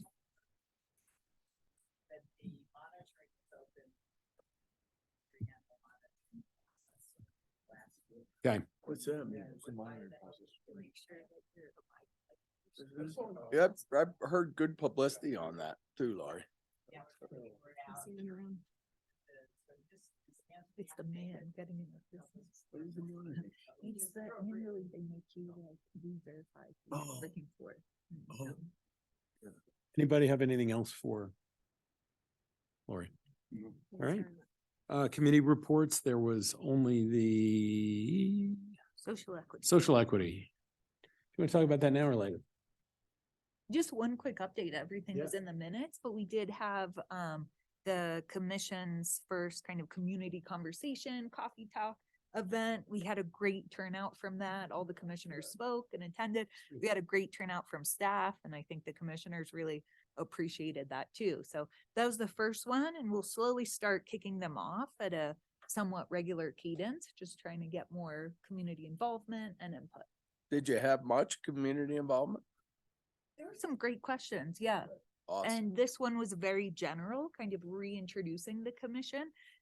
Commissioners talked about moving forward. They want to have a specific topic to maybe draw more attendance and more engagement. Awesome. Right. Yeah. Cool.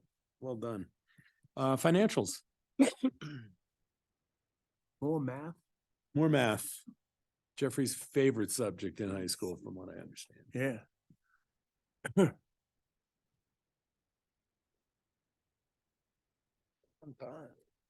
Hard. Hard. Good work. Reeled us in. Gotta be mean sometimes. All right. So in your packet, you had financials for September, which is largely reflective of August tax collections. Overall, sales tax is currently 4.3 over our budget and $1 million ahead of last year. Accommodation tax is $500,000 over budget and 0.2 behind from last year. Real estate transfer tax is 0.8 ahead from budget and $500,000 behind from prior year.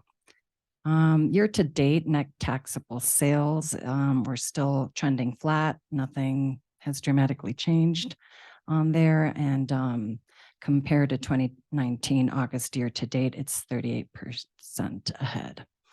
I did add that year to Thank you. date. That's Was that what great. you're looking for? Absolutely. Okay, It's perfect. It makes Okay. it so much easier to read. What did she do? This year to date. What did you do? This as a year to date figure Oh, yeah. and this one as a year to date, so you can really compare them Yeah. instead of comparing 6 to 9. I always do it in my head, but yeah, that is. Yeah. Funniest thing you've said all day. Thank you. Particularly for the month of August, we came down 2.40 in comparison with 22 for all of our categories. Most of the categories are flat. Weed tail is the one that's trending low, but that's been ongoing for some time now.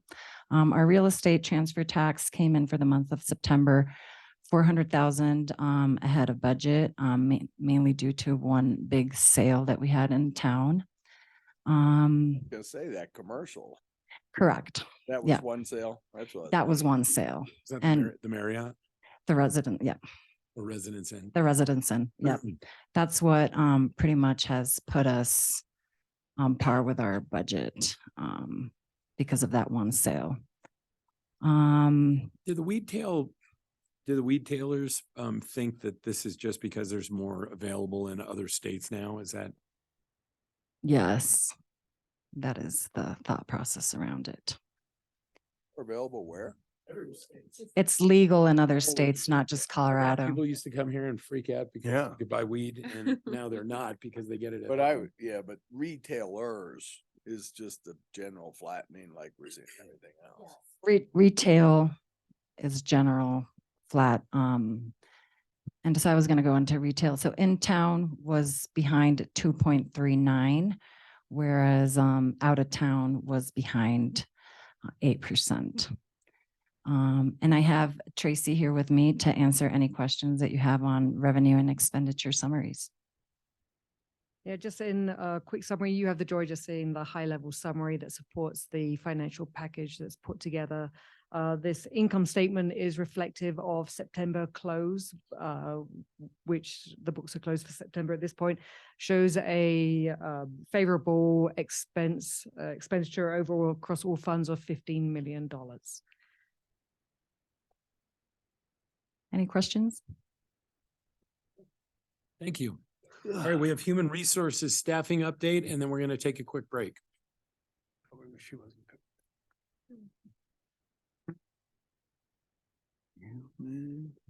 Resources.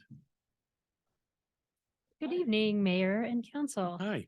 The employment landscape is looking really well, and it's evident in our own organization as well. So in July, August, September, we had 5 people leave employment. Instead of last quarter, it was a total of 15. But remember, last quarter is the end of the ski season, and people tend to make decisions about where they want to live after ski season. But this quarter, I was happy to see we had 3 individuals turnover in Q3, which was good. Our total turnover, and that is a rolling 12-month look at turnover, is at 13%, which is pretty good, comparable to the national average around 17%.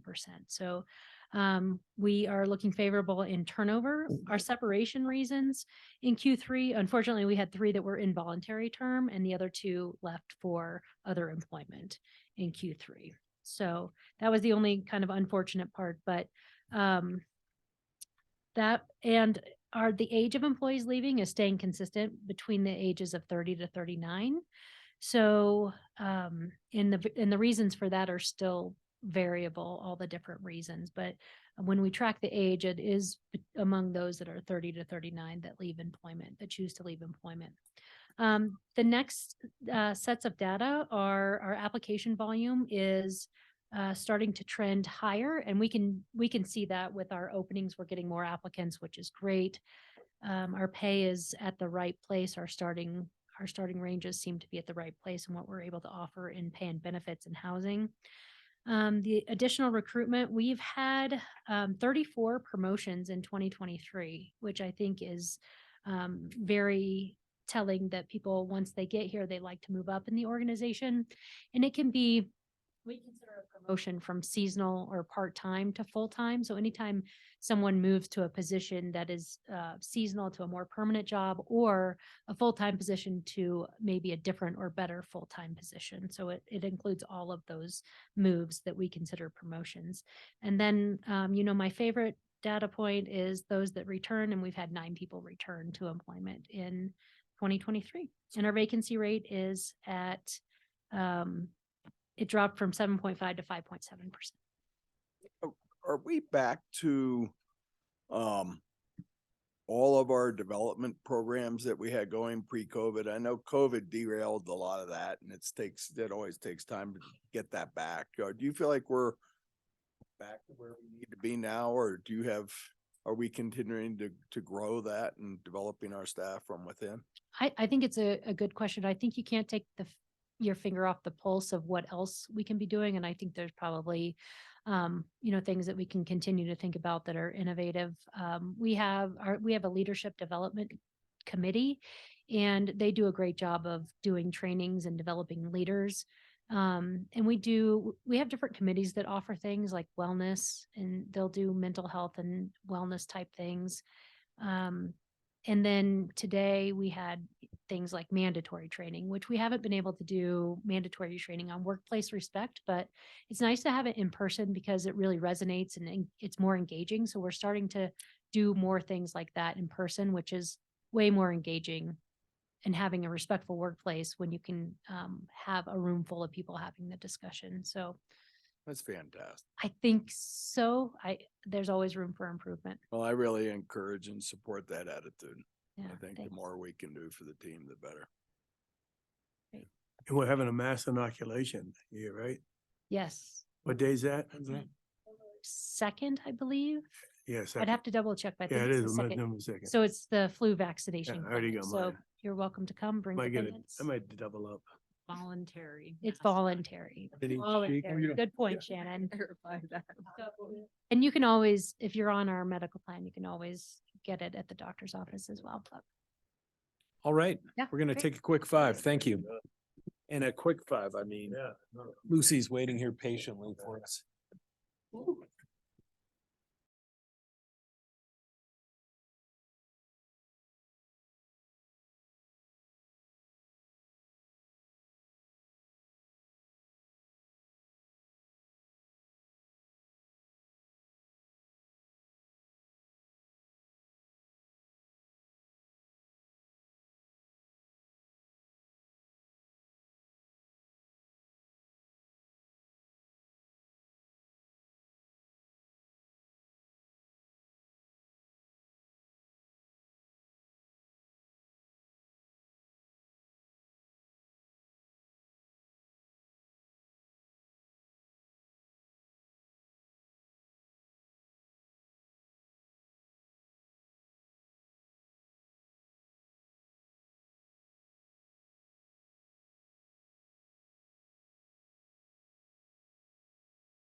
Session, and we go to the PTO contract discussion. No. Is anybody gonna come up here for it, or? Yes, I guess if you have questions, Lucy will be able to come up and answer them, but generally, we've been looking at the BTO agreement, which expires at the end of the year. In the memo, we gave kind of a general overview of the provisions that exist in the contract today. And then really what I think Lucy would like to do in the upcoming agreement is to highlight more of the actual work that they're doing. There's, has always been a huge focus on the marketing side, and they're doing so much more on the management side that new provisions or updated provisions in the agreement would highlight a lot more of that management work. And that is also visible in the fact that we've referenced in the past the marketing plan. And as I think it was Pam or Tracy had noted in the update to the budget, what Lucy has included is the business plan. So subset, I think the marketing plan is a subset of the business plan. And so those kinds of changes on the BTO side. And then on the town side of things, we've had language in the agreement referencing sustainability. So there's we'd like to add some stronger language around our sustainability goals, which the BTO already supports, our DEI goals as well. So I think that is mostly what we are planning to add. The BTO has given and will continue to give us support on specifically the plastics pollution marketing, and then assisting with and helping us promote the water branding. And we do recognize how valuable the BTO's experience and knowledge and Lucy's knowledge and experience is as we're kind of entering areas that aren't necessarily common for municipalities like water branding. The last thing I'll add is that we're proposing a 3-year agreement. I think the last agreement was 5 years, but things are so much in flux right now with what the landscape looks like that Lucy thought 3-year was probably the way to go. So I'm happy to answer any questions. Lucy, of course, is here to answer questions. But what we'd like to know, the 2 questions I have for you in the memo is there anything else that you would like the BTO to be working on that you would like us to add, modify in the agreement? And are you good with the 3-year contract? Questions? I guess the only question I have is something that, we have spoken about last week is where does the BTO and our new communications department, is there any official tie that we can put in to help create that consistent message across all of our departments and having that assistance? I just think that is such a huge portion of what we don't do well as a town is communicate effectively to our residents, our second homeowners, and our guests in a very in line message that you see. And Lucy's team has done amazing with. You see those green flags, you know exactly what they mean. It has consistency. It has that that ability to understand what the messaging is, and if we can get assistance with that, I think that's a big part of what I'd like to see. Yep. Well said, Jay. And I would add proactively to try to get more engagement in these meetings instead of reaction after we make a decision, engagement during the decision making. Easy to say, but I mean, but it is something, we really. Some of that will be on us to make sure that we're reaching out to any partner that can help us do that better. But Lucy and I had a conversation. We'll have some of our staff over in the professional building, so really close to the BTO. And easier, I think, for us to have more regular contact with them and engagement with the BTO. So we could probably work on some language to put that in place. I'd just like to make a statement too, is just really reiterating or reinforcing what Shannon said. We at times take the BTO for granted. They are so responsive to our needs. They are so transparent in what they're doing and straightforward. It's just such an incredible partnership. I mean, for those of us that have been around and remember a lot of the transitions of that organization, how challenging they were. It's, you know, I watched this summer when we were looking at some really, really tough data in the spring. And, you know, the board gave Lucy the direction to have her team shift gears a little bit and go a little deeper into the funnel, as we like to say, or she likes to say. And it was hugely successful. But those stories go over and over and over. And in the town of Breckenridge, in our marketing, in our responsible management programs, are leaders in the national and international industry. And I hope we all recognize that, and the work and the leadership of the organization is amazing. Well said, Dick. All right, other questions? And with that, can you answer the questions? Anybody want to modify, add, or eliminate any of the provisions in the scope of work? No.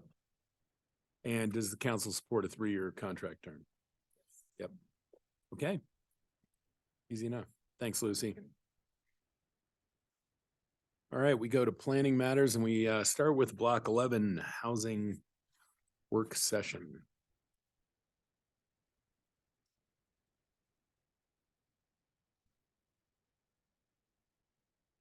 Down to B's, so I don't even understand why.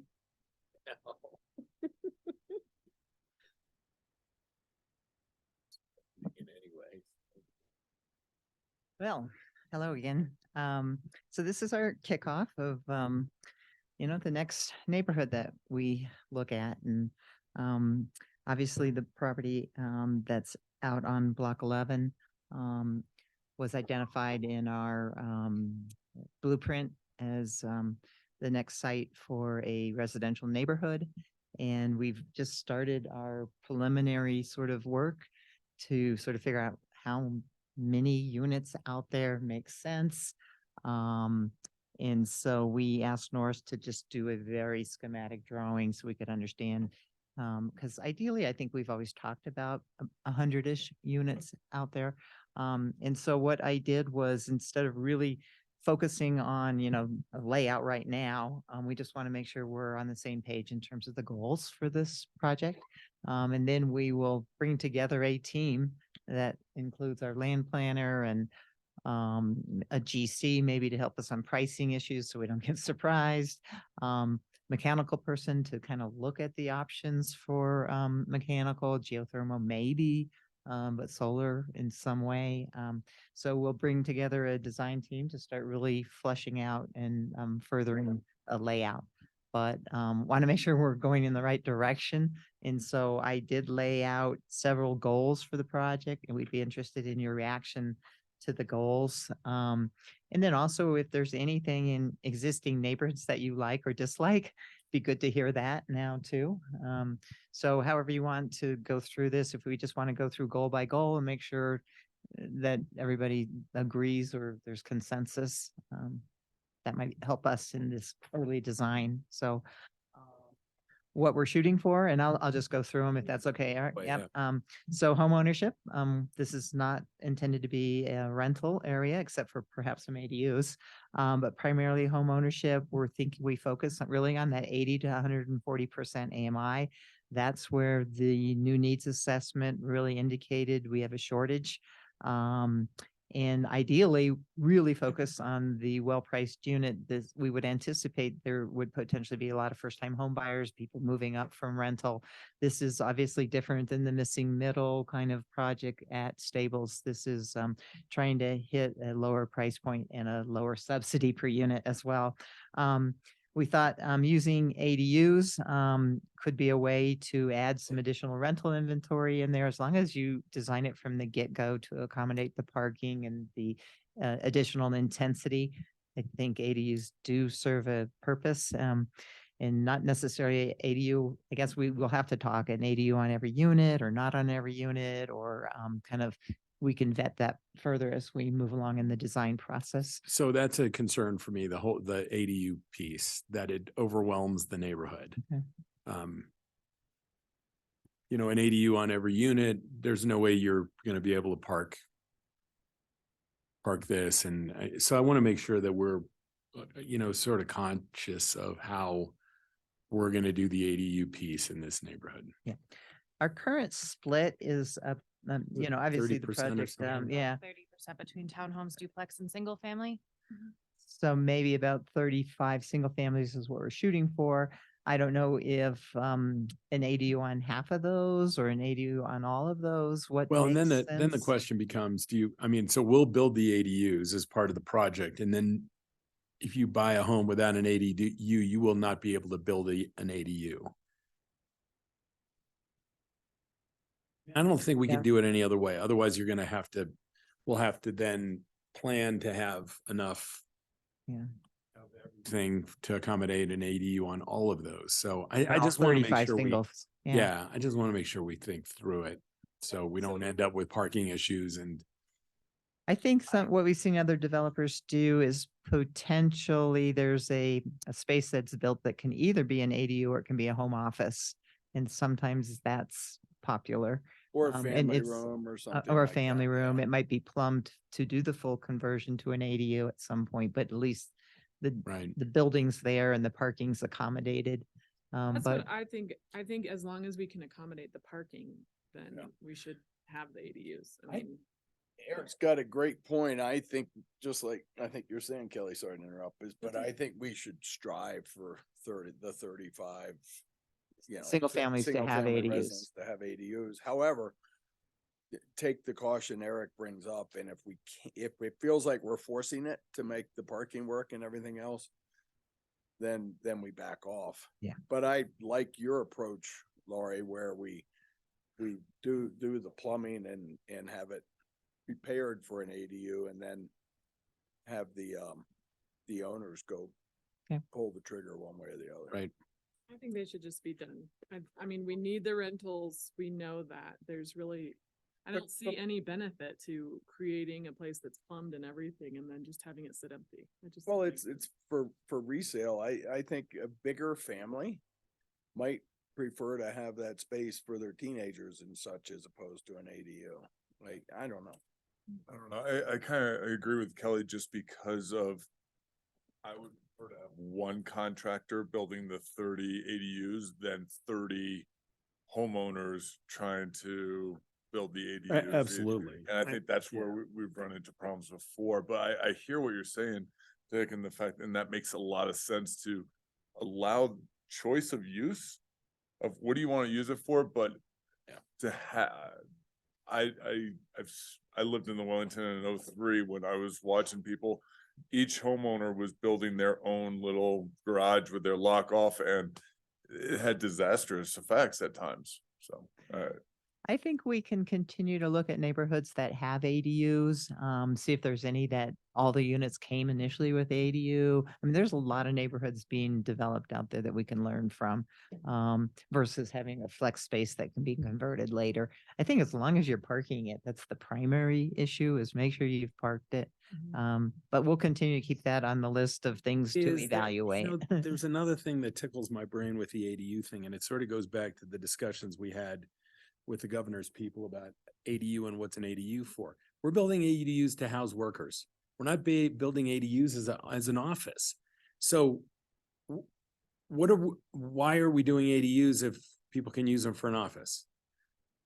Do you know what I'm See, I saying? don't see it as for an office. I see it a family use. Well, You know, that's the same thing. We wouldn't that's the thing that we argue about at the state level about ADUs. We're gonna let somebody build it, and I'm not talking about this project, but as we think through this, we're not gonna allow, we don't want people to be able to build an ADU anywhere in the community, because what if they just put their children there? That's not the point. The point is not that. The point is to have it for workforce housing. So Good point. I want to understand this before we, get to, I don't want to have a huge argument about it, but I want to understand what it's for. That's a good point, Eric. And how to regulate it. Yeah, that, and I think the price point too, making sure it fits that rental Mhm. need we need. But I agree what everything was said, and if we do it off the bat, people that are putting in for that house, they know what it consists of. Right. Like they have the option from the beginning, and I think we do have that immense need for rentals, that adding that mixed rental ownership neighborhood, I It's think kind of would. best of all worlds. We have Yeah. the ownership and then we've got a built-in rental. Mhm. Do we need to have, I mean, I'm assuming we would have a AMI cap on that ADU?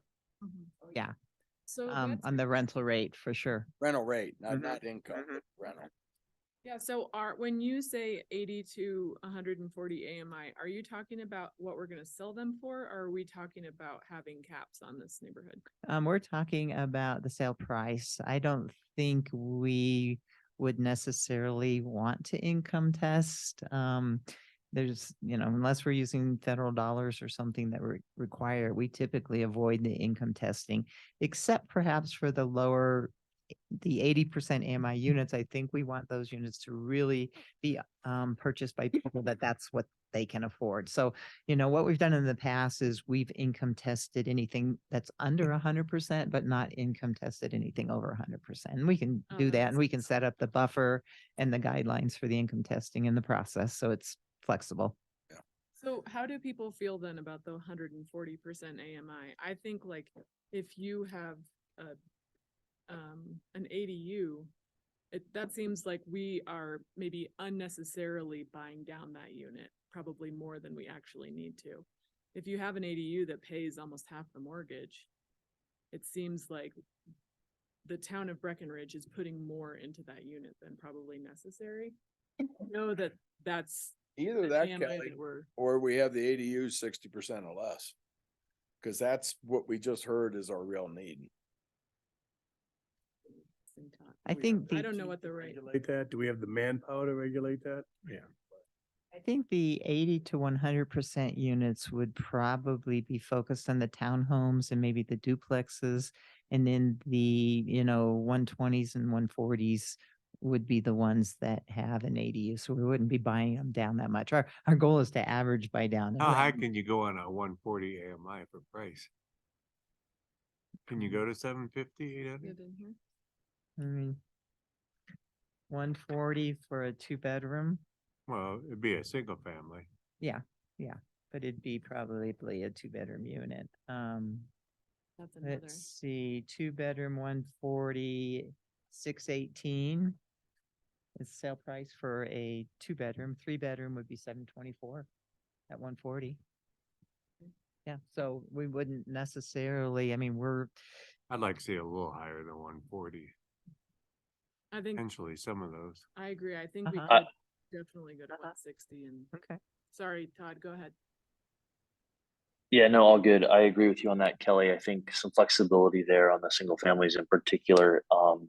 And then on the ADUs, one thing I keep thinking about, as we look at trying to target some of the 60, 70, and even lower percentage AMI on rentals, I wonder if there's an opportunity on the ADUs to offer an incentive, like a bonus on the price, hey, we'll help you with, I don't know what the number is, 25K, 50K, if you cap your AMI rental number at a lower rate, and maybe offer that out there to help folks get them built or help fund it, and then also get us more rentals in that 30 to 60% AMI. Is everybody tracking with me on that?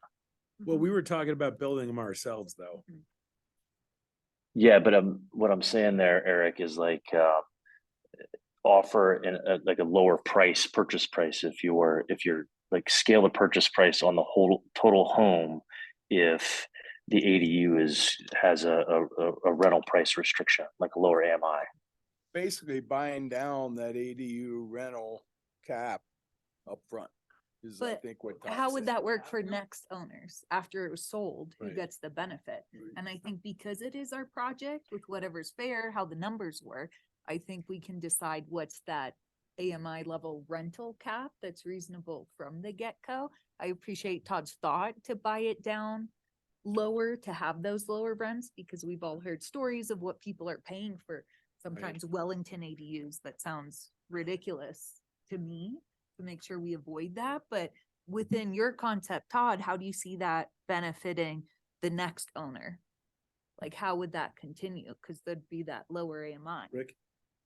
Well, the I think it's a price good would be, Conversation, but I think we're getting too far into the weeds on that detail right now. This is very preliminary to see if we're headed in the right I want to solve direction. everything right now. though. What- But what and- is this? We're know, just people they trying to are. keep. I, All right. and, good advice, Rick. and So- one question out of the weeds is, how many acres are we talking about for this chunk of 100 homes? It's about 19-ish. So that's 5 units per acre for, I mean, it might end up that higher when we development. actually get to Yeah. really laying it out, Put a but ADUs yeah, all over. yeah. Okay. Okay, good. No, that's helpful.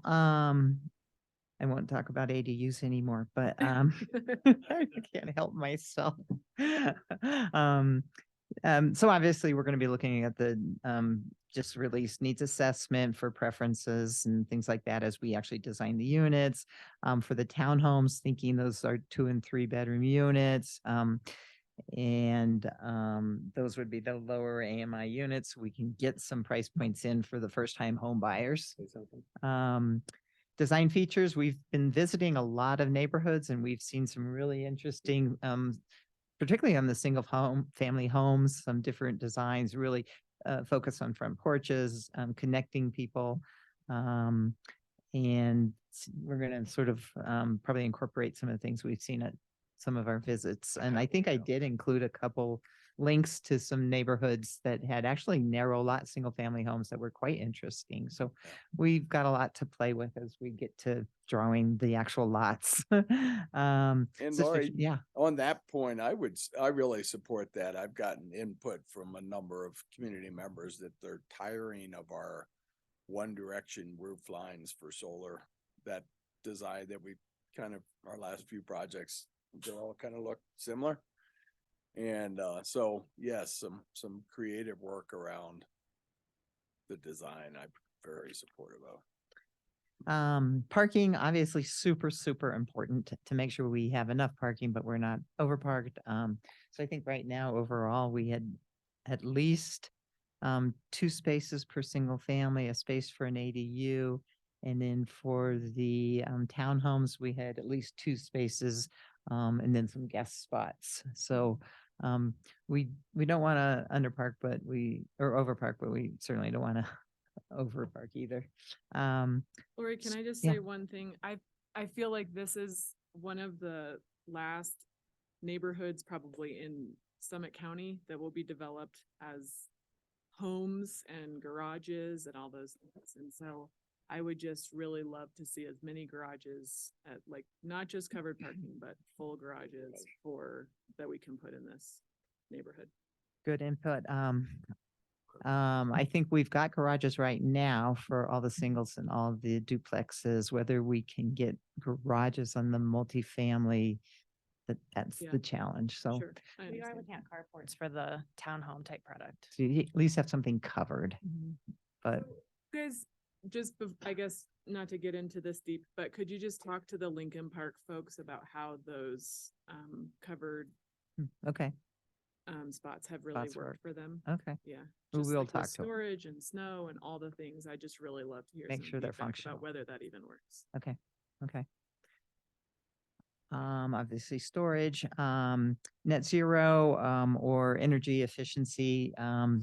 It's a high priority. We're going to bring a energy consultant onto our team sooner rather than later. This is what we've seen with some of the other new neighborhoods.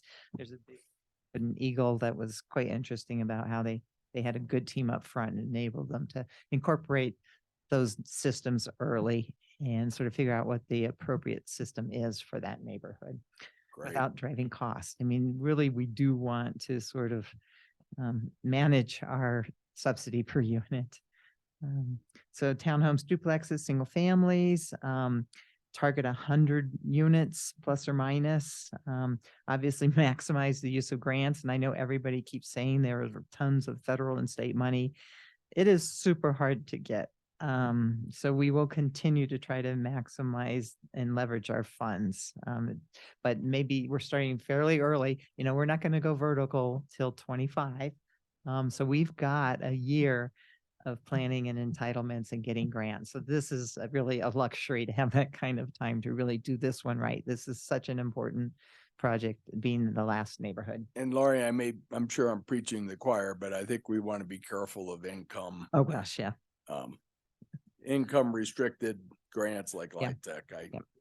That's not going to work here. It just doesn't work. And then obviously, I don't know, we haven't decided, is this stick construction and this panelization, is this modular? Just don't know yet, but we'll continue to evaluate other neighborhoods and what they're doing. We've got to, balance have good materials that are going to wear well and reduce our long-term maintenance expenses. So we'll be looking into what's the best sort of construction technique. Variety of household size, ages, and just to reflect the composition of our workforce. So a lot more outreach, maybe even in the design process, to have some public outreach and what people prefer in terms of their layout of their house. So deed restriction that ensures long-term affordability by some sort of cap, 2 or 3% cap on appreciation, but also incentivizes ongoing maintenance and upkeep. Because, obviously with our 1999 deed restriction at Wellington, we didn't think about maintenance incentives. And so now we know it's super important. And we know that this housing is needed immediately. So even though we're going to really go through a very a planning process and not just jump into, hiring somebody to build it. We're going to not take too much time. We're going to try to keep this moving along. And I expect we will be back to you as we start to put together different layouts and as we bring our design team together and get their input. But if there's anything else that you like or don't like about existing neighborhoods, would love to hear it now. I have a question. They're all Yeah.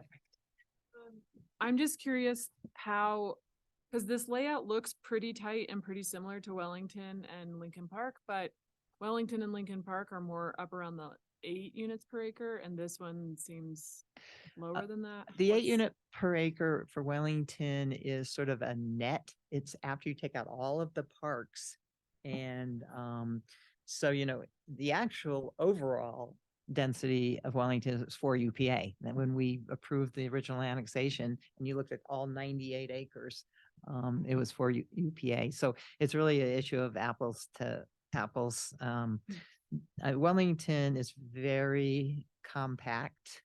And this would actually be compact as well.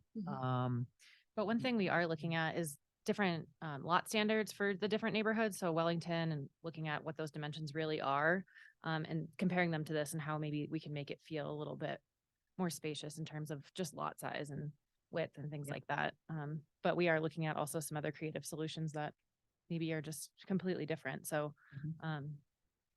we've heard we can a bring lot. back more information on that later when we get That more sounds into the great. details. Thank you.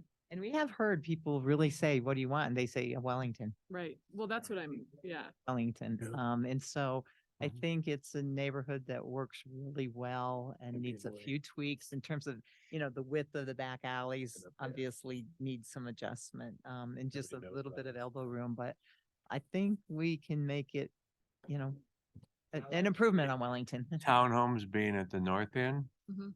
so that, it kind of transitions it from that the higher density Uller and that, and then as we work. And so Do we have, I mean, this is outside of, you guys maybe closer to Shannon, but what are the impacts on Airport Road, and what do we have to do to Airport Road to get ready for this project? And is it even feasible to put 100 units plus 30 ADUs, and what, 260 more residents or more in there. Or, Yeah. And I guess, are we prepared for that? Or to at least We've address? studied it. We've studied Airport Road. We know what it's Great gonna question. take. We know it's gonna have a big price tag, you know, similar to McCain Road. That we need to go in there, but those improvements are gonna need to happen. I suppose you could limp along with Airport the way it is if you decided not to build, but keep in mind that we put a lot of cars on Airport as it is and how it's used, so we know that there's improvements that have to be made, and we're using this build out, you know, as a roadmap to those improvements getting done. So I mean, you're gonna see a $10 million price tag on there, 8 to 10, I think we were talking on Airport Road at some point, and we know that, and we're looking for opportunities. This will be a, you know, a 4 to 5 year build, about typically 25 units a year, we might. You know, you're gonna be looking at 2029-ish, you know, so we'll start looking at those Airport Road improvements, and some of that'll get assigned to housing. Some of that cost will be driving some of those. I guess, but we do have the space to do what we need to on Airport Road, even if we don't have the money today, like there's enough Width. area to widen. Yeah. into- We've looked at it, good. We feel good about it, what needs to happen along there, so. to tag on to your part, though, there's another thing that we keep dancing around, and that's skier parking. And we need to solve this also before or during, and it's not just our problem to solve, but you know, we're in for 500 spaces to the ski area, but the ski area consistently parks considerably more cars out there on a number of days. So what's the solution? We're not gonna have a solution until we talk to till the ski area comes to us. And having this little diagram to go like this and will allow Shannon to be, you know, as we work through this planning process next year to start setting. Yeah. Them to coming up with that plan too. For the ski area, the council needs to think about what the council's desire will be on this too. Yeah. As far as tough, let the ski area handle it themselves, or we're partners, or so. Other things for Lori? I want to make sure that we're relating to the highway right too, from both sides. Yes. Incoming visitors, as well as what the people that are going to be living in these units are going to see and hear, and what kind of buffering we need to do. I know we've planted a ton of trees over the years to get ready for this, but let's make sure that we think about that. We talked about it a lot when we did that initial one that Campy did. We Yeah. talked about that The quite a master bit, is plan, how yeah. this reads from the highway, so. All right, thank you. Awesome. Cultural arts visioning plan concept. Mayor and council, since we're tight on time today, I'm just gonna give you a real high level overview. You have the memo in the packet. And we can probably get through this fairly quickly. I think you are all aware that the BCA had an interest in doing a visioning plan. And the town, you know, staff is supportive of doing that plan, as it will help inform any remodel we do on the Riverwalk Center.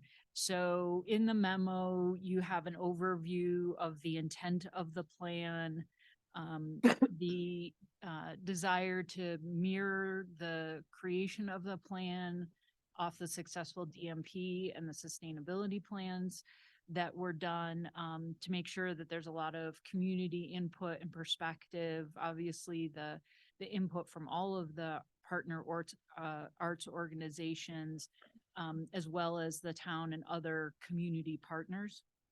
The creation of the plan would be designed in part with that would be chosen by a steering committee, or at least the steering committee would be part of that process for selecting a consultant and fine tuning the timeline that you had in the memo and really kind of driving this process. Julia Puster would be working with Tamara Park team to ensure that this has a successful resolution and that we get a plan that really works for the arts organizations, helps with strategic planning on their part, and then, like I said, helps us with the Riverwalk Center design.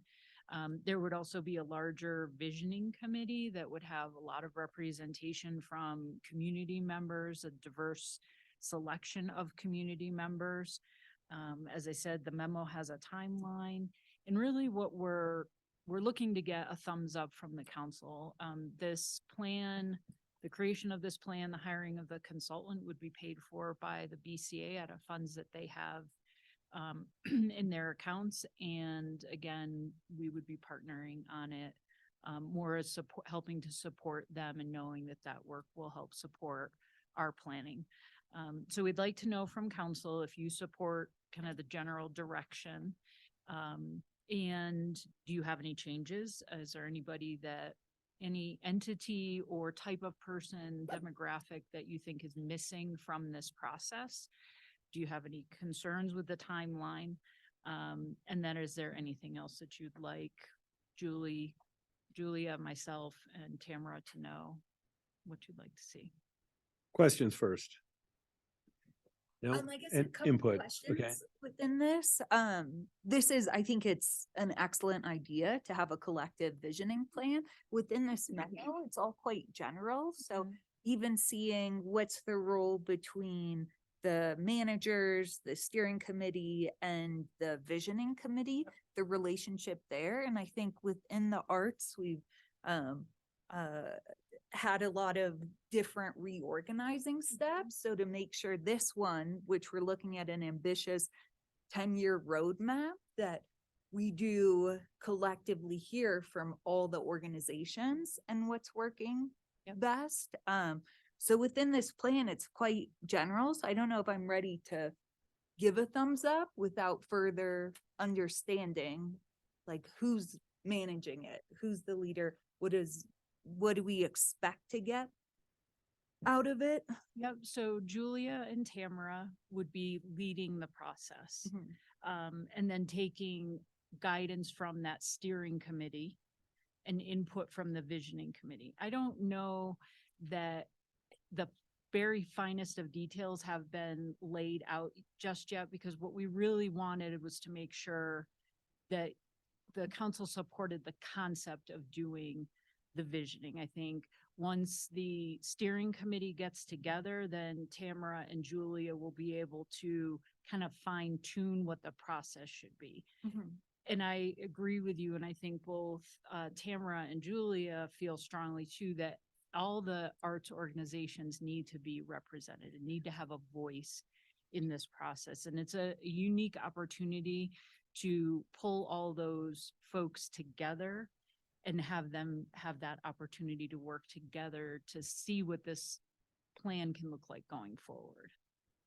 So I'm wondering that's helpful. And I'm wondering if a step is with the steering committee with all the resident art orgs. I mean, none of us up here knows intimately the arts or how it works. I think it'd be, except Jeffrey, it'd be incredibly helpful to have that input, like from the very beginning, even in the structure of this at a high level. I'm absolutely supportive of the vision plan. I think it's a great idea. Just vetting that one more level. Got it. I echo that. I very well said, Carol. I think the other organizations need more than a voice. I think they need to be embedded in the process. I think in the past we've given them a voice and we've had issues with it. So I think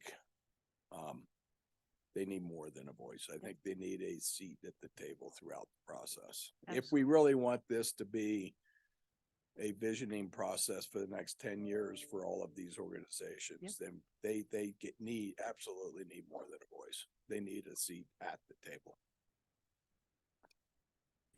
Yeah, I agree. We'll take a good hard look at the representation on that steering committee and make sure that it's as inclusive as it should be. Yeah, but I'm more concerned with their level of involvement and power and how loud their voice is. Because I think in the past, we've dismissed some of those voices and I think we've regretted it after.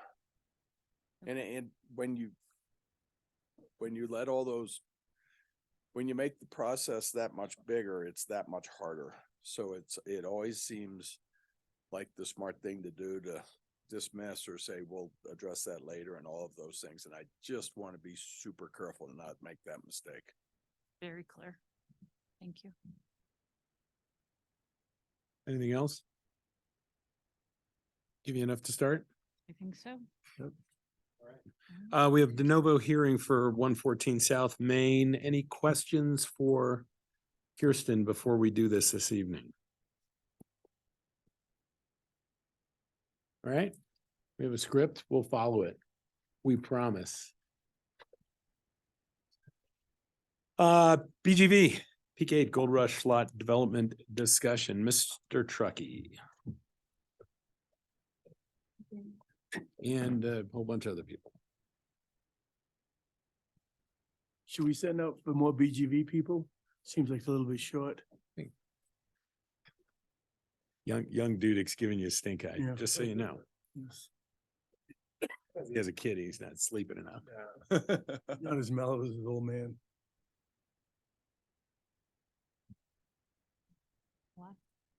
Yeah, I think Big Mike just left, right? Yeah. All right. Makes it easier. Okay. He walked out. Pickleball coach. So I know we're not going to get through this all this evening. It off and Shellingson, let's try to get done what you can get done and finish. Let's try to finish some stuff. Know what I mean? Absolutely. All All right. right. Thank you. That's exactly what Chris and I were talking about earlier today. There's a lot in here. It's ambitious.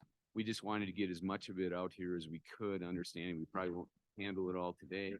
We do have November 14th, the next council meeting, to hopefully finish anything that we don't get to today, as well as talk about parcel 4, the admin site, East Peak 8 Hotel site. So without further ado, I'm going to jump right into the first parcel, parcel 1, and that's the North Gondola lot. And thank you. But anyway, this is where no development is proposed.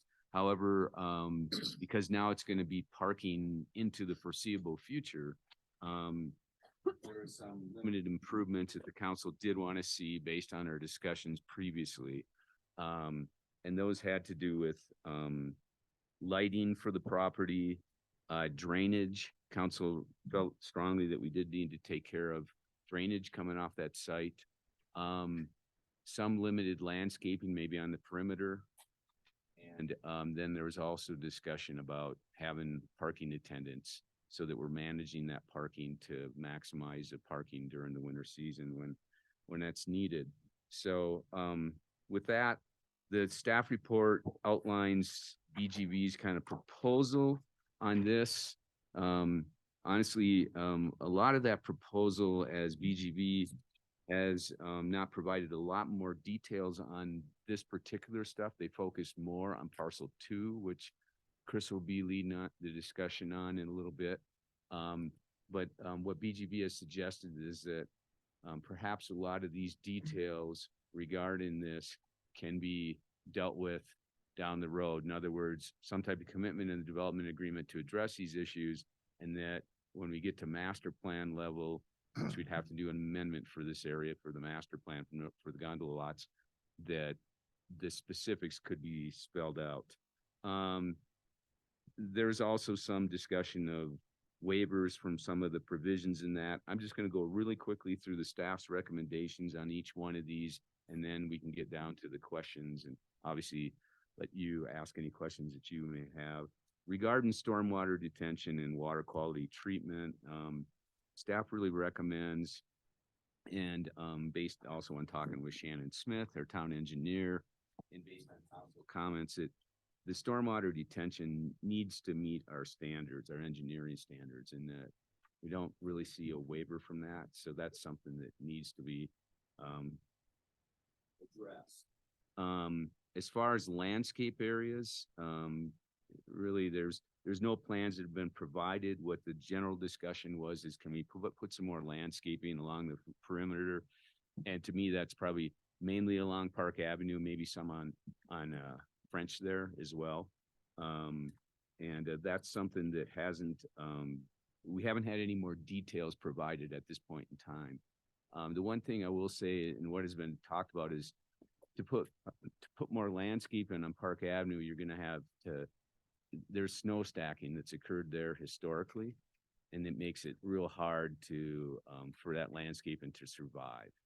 So, but there's a possibility that they could remove that snow and move it somewhere else, so that we did have some viable landscaping in that area. So that's something that I think council needs to think about in terms of how they would address that on Park Avenue.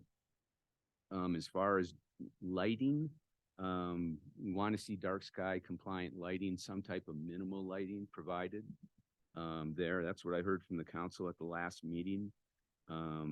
We do think that the lighting can meet the town's exterior lighting requirements. I think we sent that to you earlier today. Hopefully you had a chance to take a look at it. No, it's pretty detailed.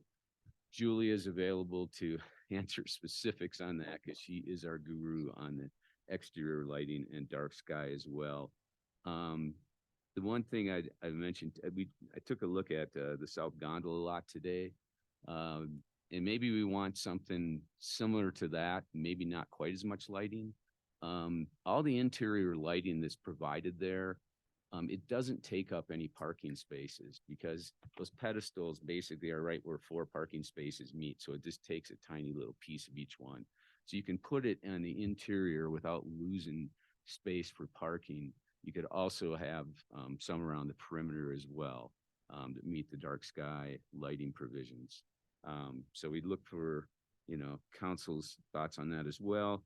And finally, on the parking attendant, which is a good suggestion from the last time we discussed this, probably want to specify a little bit more, at least this is staff's recommendation, regarding the days that the parking attendant would be there, the hours, that type of thing, so we know what that commitment exactly is if we're getting into that, if that's going to be part of the development agreement. So I'd be glad to answer any questions at this point, and then we can start going through the specific questions. I have a question about your last comment. How do we write into the development agreement something that a different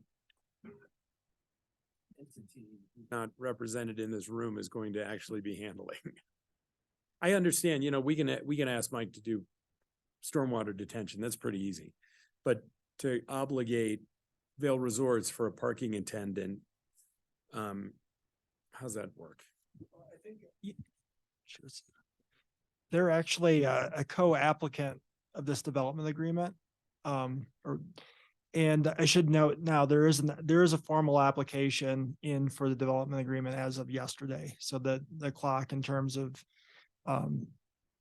ex parte and other things is now on, but they are all the property owners that have ownership interests are co-applicants, as BGB is taking the lead on this. And it's something that would be written in the development agreement that would run with the land. So whether or not Vail Resorts or some other entity in the future controls that, they would be obligated, whatever is under this development agreement, if they take control of that parcel of land in the future, until something, I guess, would undo that. And what's our remedy if they don't do it? It'd probably be our standard. We'd probably have to look in the code. There'd probably be our standard remedies against any kind of violation for land use under the code. But it'd probably be required, it would have to go in the master plan to kind of further codify it, which would be the land use. But it's something we would obviously have to work with the attorney to get to a resolution on. If you guys are down the road, when you're talking about the landscaping, whether you do less landscaping or you remove the snow, will you have some sort of evaluation about removing the snow? What's that take energy wise compared to just having maybe minimalize the landscaping so you don't have to remove the snow? I mean, that's a consideration, obviously. There's gonna be more energy use. It has to be moved. It's just like us, the town moving snow up. Yeah. McCain or, Block 11. So, So you almost like, something- it's aesthetics versus sustainability. right. Well, parking too. I mean, it's parking spots. Yeah, yeah. Other questions? And it Oh. really varies by winter or even like storm cycle. If you look historically, you have like a big winter, like I think of, I think January 1996, you probably lost a lot of parking and had big snowbanks. And we have a lot of other years where, the storm cycles are spaced out enough where you never reach that one spot where you're so impacted by just a continuous month of snowfall. Yeah, but parking is what it is. You have to deal with this, with the snow and the environment. But as far as landscaping, that's kind of like, that's our doing or they're doing. And if it can be designed so that there's less of a likelihood that is going to be required, I think that would be something to look at. Yeah, it's possible, they could put islands of landscaping and snow stack around that Yeah, too. As I said, I think historically they've basically stacked along that whole Park Avenue area. Chris, will Vail Resorts be a co-signator on this document? I think, well, I guess they're a co-applicant, so they probably do have to have a signature. There's, for the parcels, we have BGV, we have Vail Resorts, and I forget the other one that actually controls, or the owner of parcel 4 currently are all co-applicants in this development agreement. So sign? I'm ready to, whenever. Thanks for your time. I appreciate it.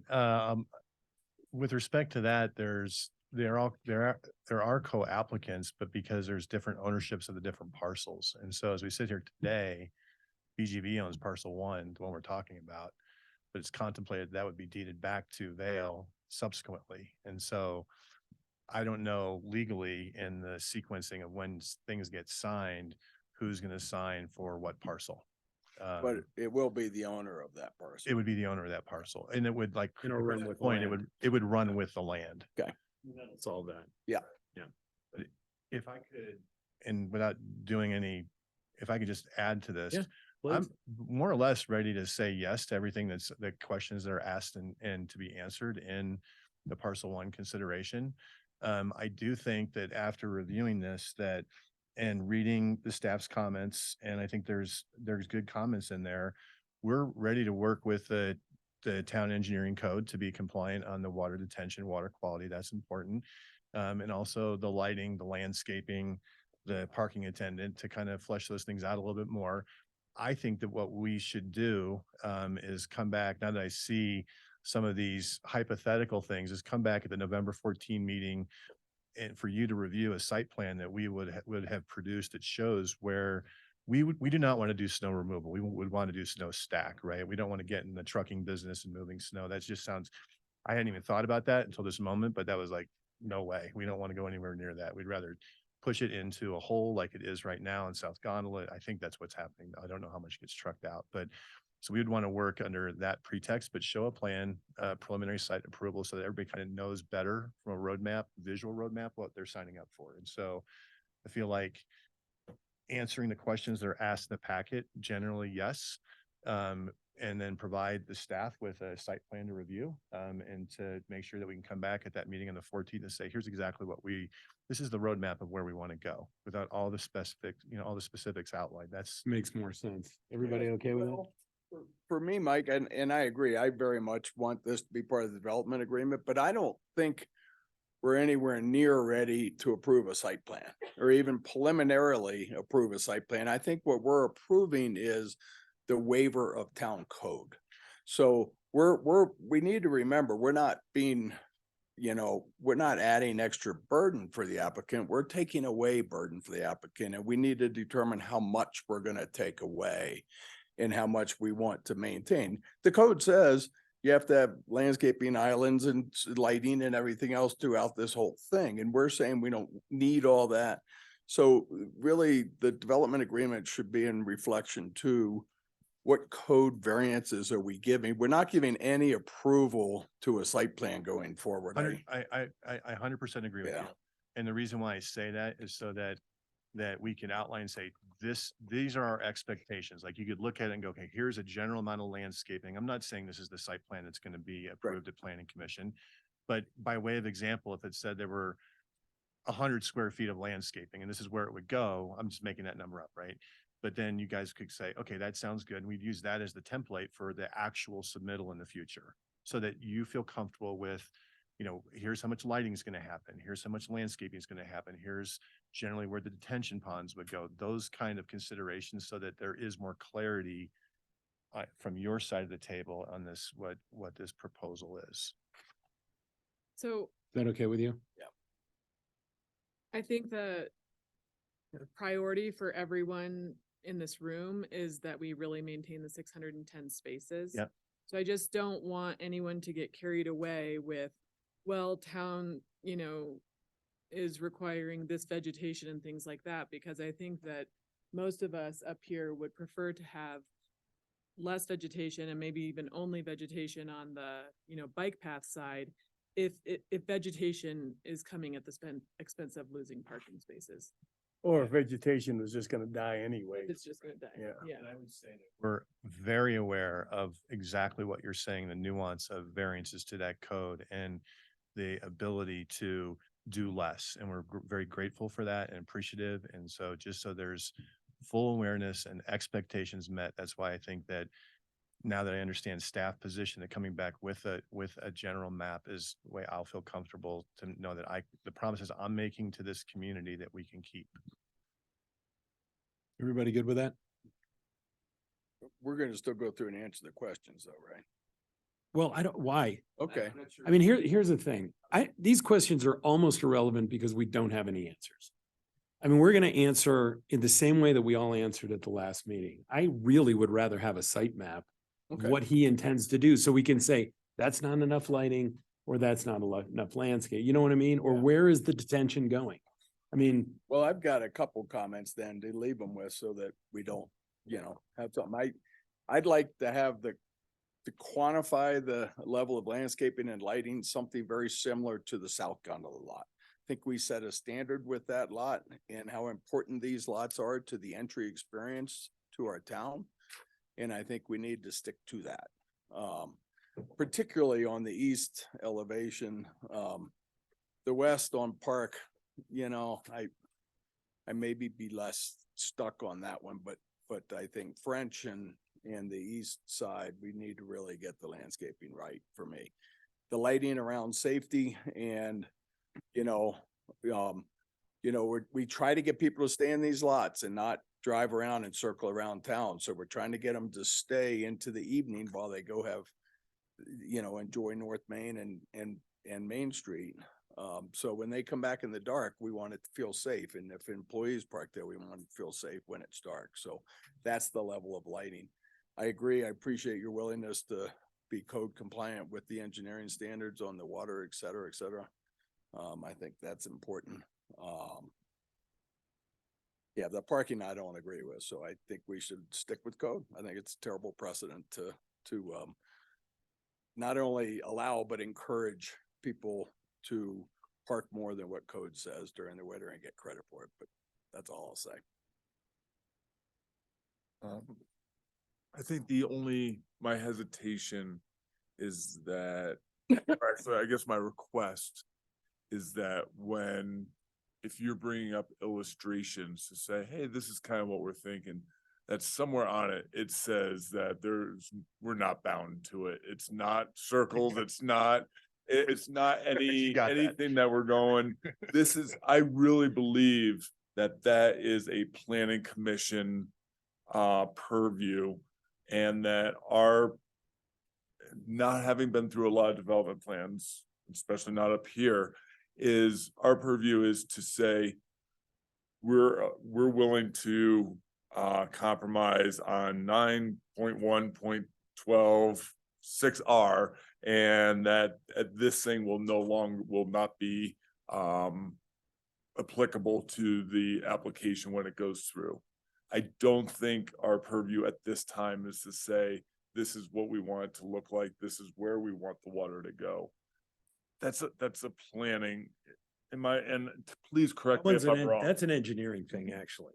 That's The a planning and water staff. is, the water is engineering. Yeah, but just like, it really should be what things won't be applicable to the planning process, for the commission. And I think that's a great point. The way I'll have a different opinion than that, but that's, I mean, yeah, go ahead, Because Carol. what I see, this is just a tool to get on the same page. Whatever's gonna be presented isn't binding at all, but a more clear tool to decide those deal points. Well, it's binding to a certain extent. Deliver a binding document.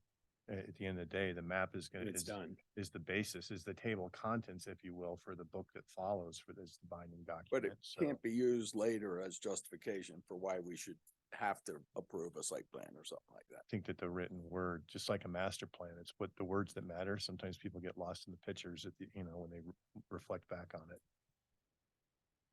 Jeffrey? I agree with what Jay was saying. Yeah, I would defer to staff, to planning commission, and we're kind of like a big picture. I think for me, it's too early to make a decision. I'm not sure what 9.1.12.6R Jay brought up. But I'm against it, whatever it is. Anything to add? Nope. So here's my opinion. That is obviously I don't think this belongs in what we're doing. And the reason we're doing it is to get stuff that we won't get if we don't include it. That's all this is. I don't think the planning commission has any purview in this one. I think we're gonna tell the applicant what we've been missing on this site. This site is completely different than anything else because it exists and it's gonna remain in this condition now. And all we're doing is improving it. We're improving it on the applicant's back. That's all this is. So if staff came and said, we're not even gonna include this, that would be fine with me. Because we're really asking the applicant to do a bunch of stuff on property that's not really related when you look at the development part of this to this project. So what I don't want is I don't want to blow this thing up and screw up parking that already exists. And this parking has been there. It is part of an agreement. I completely disagree, Dick, with your premise that we shouldn't be counting it this way. That's the way we've been counting it. That's how we've counted it since the day we did this originally. So I want to get the drainage fixed. I don't honestly care about landscaping. I think we're setting up landscaping to die because we're not having it in islands. If you can find a place to put it where it's going to survive, that's fine. I'm good with the lighting though, in particular by the gondola where some of the employees from town like to park. I'd like to concentrate more lighting there than, nobody's parking there and going to City Market. So if we're heavier lit by the gondola to the south and to the north. And with that, I would be fine just being done with this piece because it's a lot of talk for stuff that really, we're just trying to fix some stuff because if the applicant goes away and this doesn't get done, it's difficult for us to get the eventual owner of this to fix these deficiencies that have been deficient for a while. So, all right, let's move on to part 2. All right, well, I'll present parcel 2. We have a lot of things to go through, so we'll try and move along, but we do have Lori here to discuss potential like rent caps or AMIs and things like that, which may be the most complicated portion of this parcel here. We laid out, the overall amount of employee housing proposed, the amount that is required, which is 25,416 square feet to be offset for the development at parcel 4.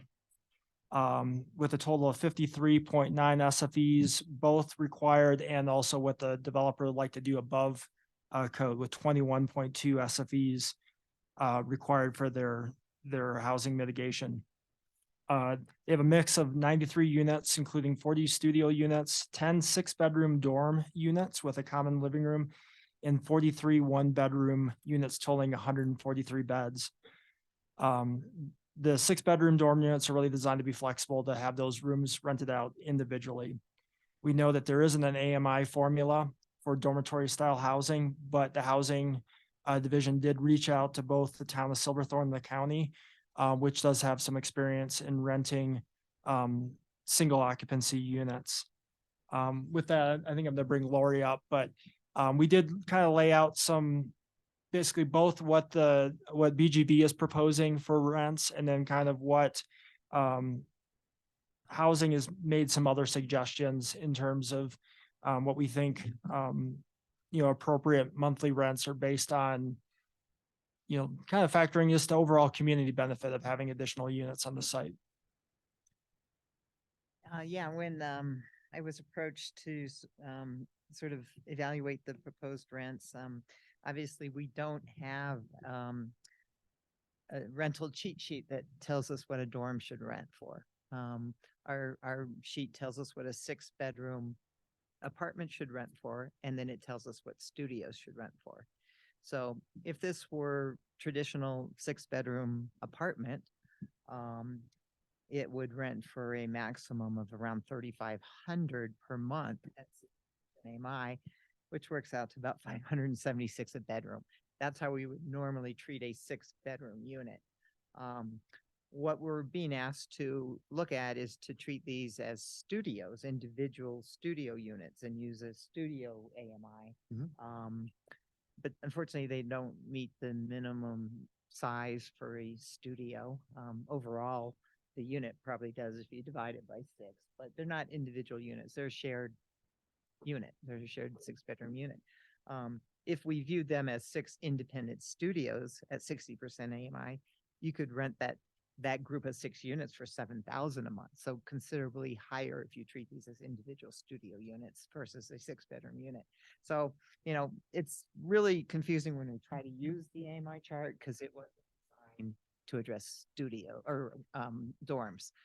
So what I did was I called the county and said, have you seen any dorms and where did you all set your price caps? And they were like, we want to avoid AMI if we possibly can. It's, I don't know what AMI will be in a year or 2 years or 3 years or 4 years when you go to lease this up. So we had talked about maybe trying to set the rental rates based on the employees that would be occupying them and whatever those salaries were.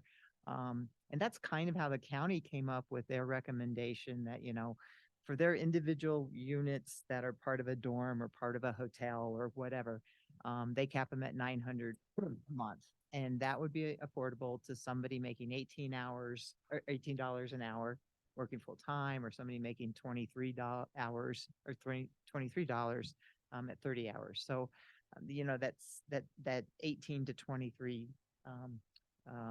dollar an hour range would be targeted by a $900 a month cap on the rental rate.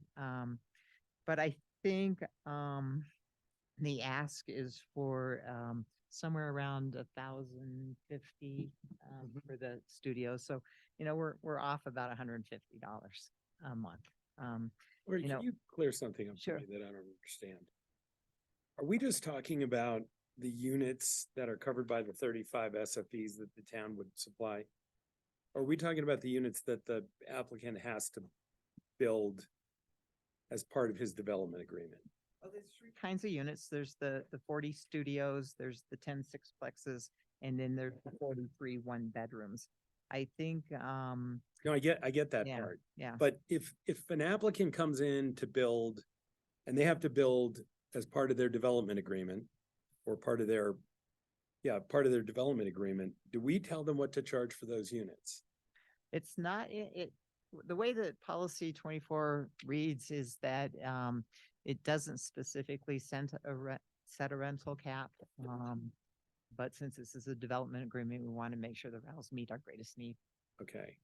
So we're talking about both the units that he's using density for because he's required for his development and the ones we're giving him density for. Because it's a development agreement, it kind of unlocks the units potentially for the ones that are required, and then Yeah, the other I ones, didn't understand that part. so. yeah. So the deed restriction will be the same on all of them. I think the request is that the dorms have a separate, starting rent. Yeah. And then that the town density be 60% AMIs, those are one-bedroom units. I don't really have an issue with a 60% one-bedroom unit. That seems fine. Our greatest need is the 30 to 60. So that's on the higher part. So I don't really have an issue of the TOB density being 60% AMI. The BGV units, 100% AMI is high. That's a $2,000 a month rent for a one-bedroom unit. So the issues that I think we want to continue to figure out are sort of the 100% one-bedroom units. That seems very high at $2,000 a month. And then the dorms, how do we treat them? We obviously want these prices to meet the needs of the employees that are going to be in there. Tying them to AMI is a bit terrifying just because we don't know what it's going to do. And we do know that AMI, even Heidi mentioned earlier, that AMI over exaggerates what people are actually really making.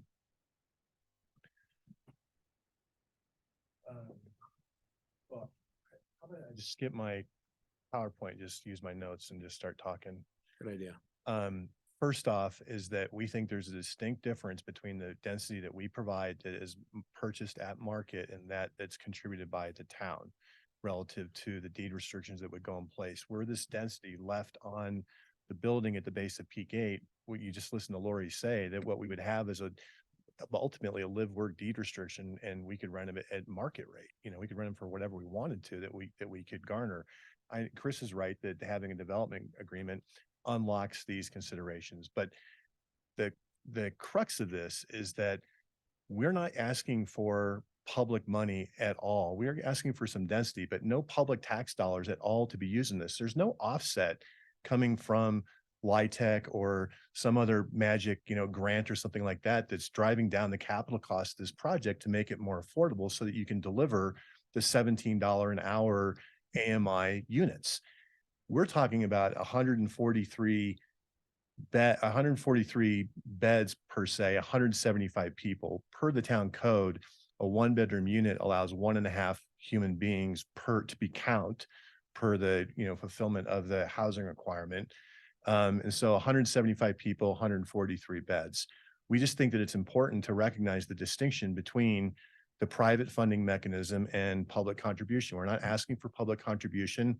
That's the first part. The second part is that there's a spectrum of minimum hourly wages in our community.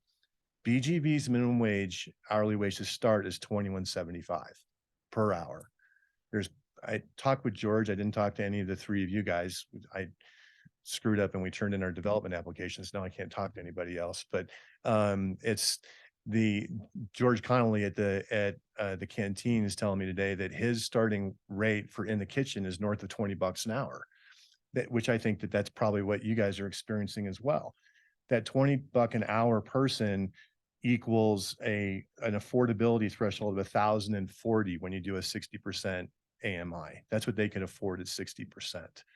And so I don't think that we're not with 175 sleeping 175 people, we're not solving all of the housing problems for this community. We're solving a small portion of it. We're adding incrementally to the housing issue, but we're doing it without taxpayer dollars. And so as such, we think it's important that we're able to recover. We need to be able to recover the costs of going into this at some point in the future. And every penny in rent that this gets driven down diminishes the economic viability of this project. And so I'm not asking for things that I think are onerous.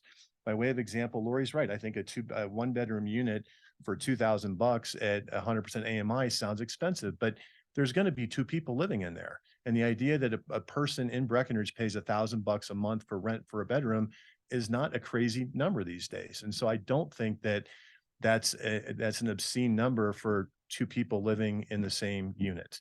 But that's only about 40% of the density that we're talking about. The balance of it's coming from the town. So that would be subject to the 60% AMI guidance as provided in the tables. With respect to the dorm style units, there's 6 bedrooms attached to a common living space. Each bedroom is 200 square feet. That's 1,200 square feet. The common space is 900 square feet, a total of 2,100 square feet for 6 sleeping areas. The studios that we're going to build are 350 square feet. 6 times 350 is also 2,100 square feet.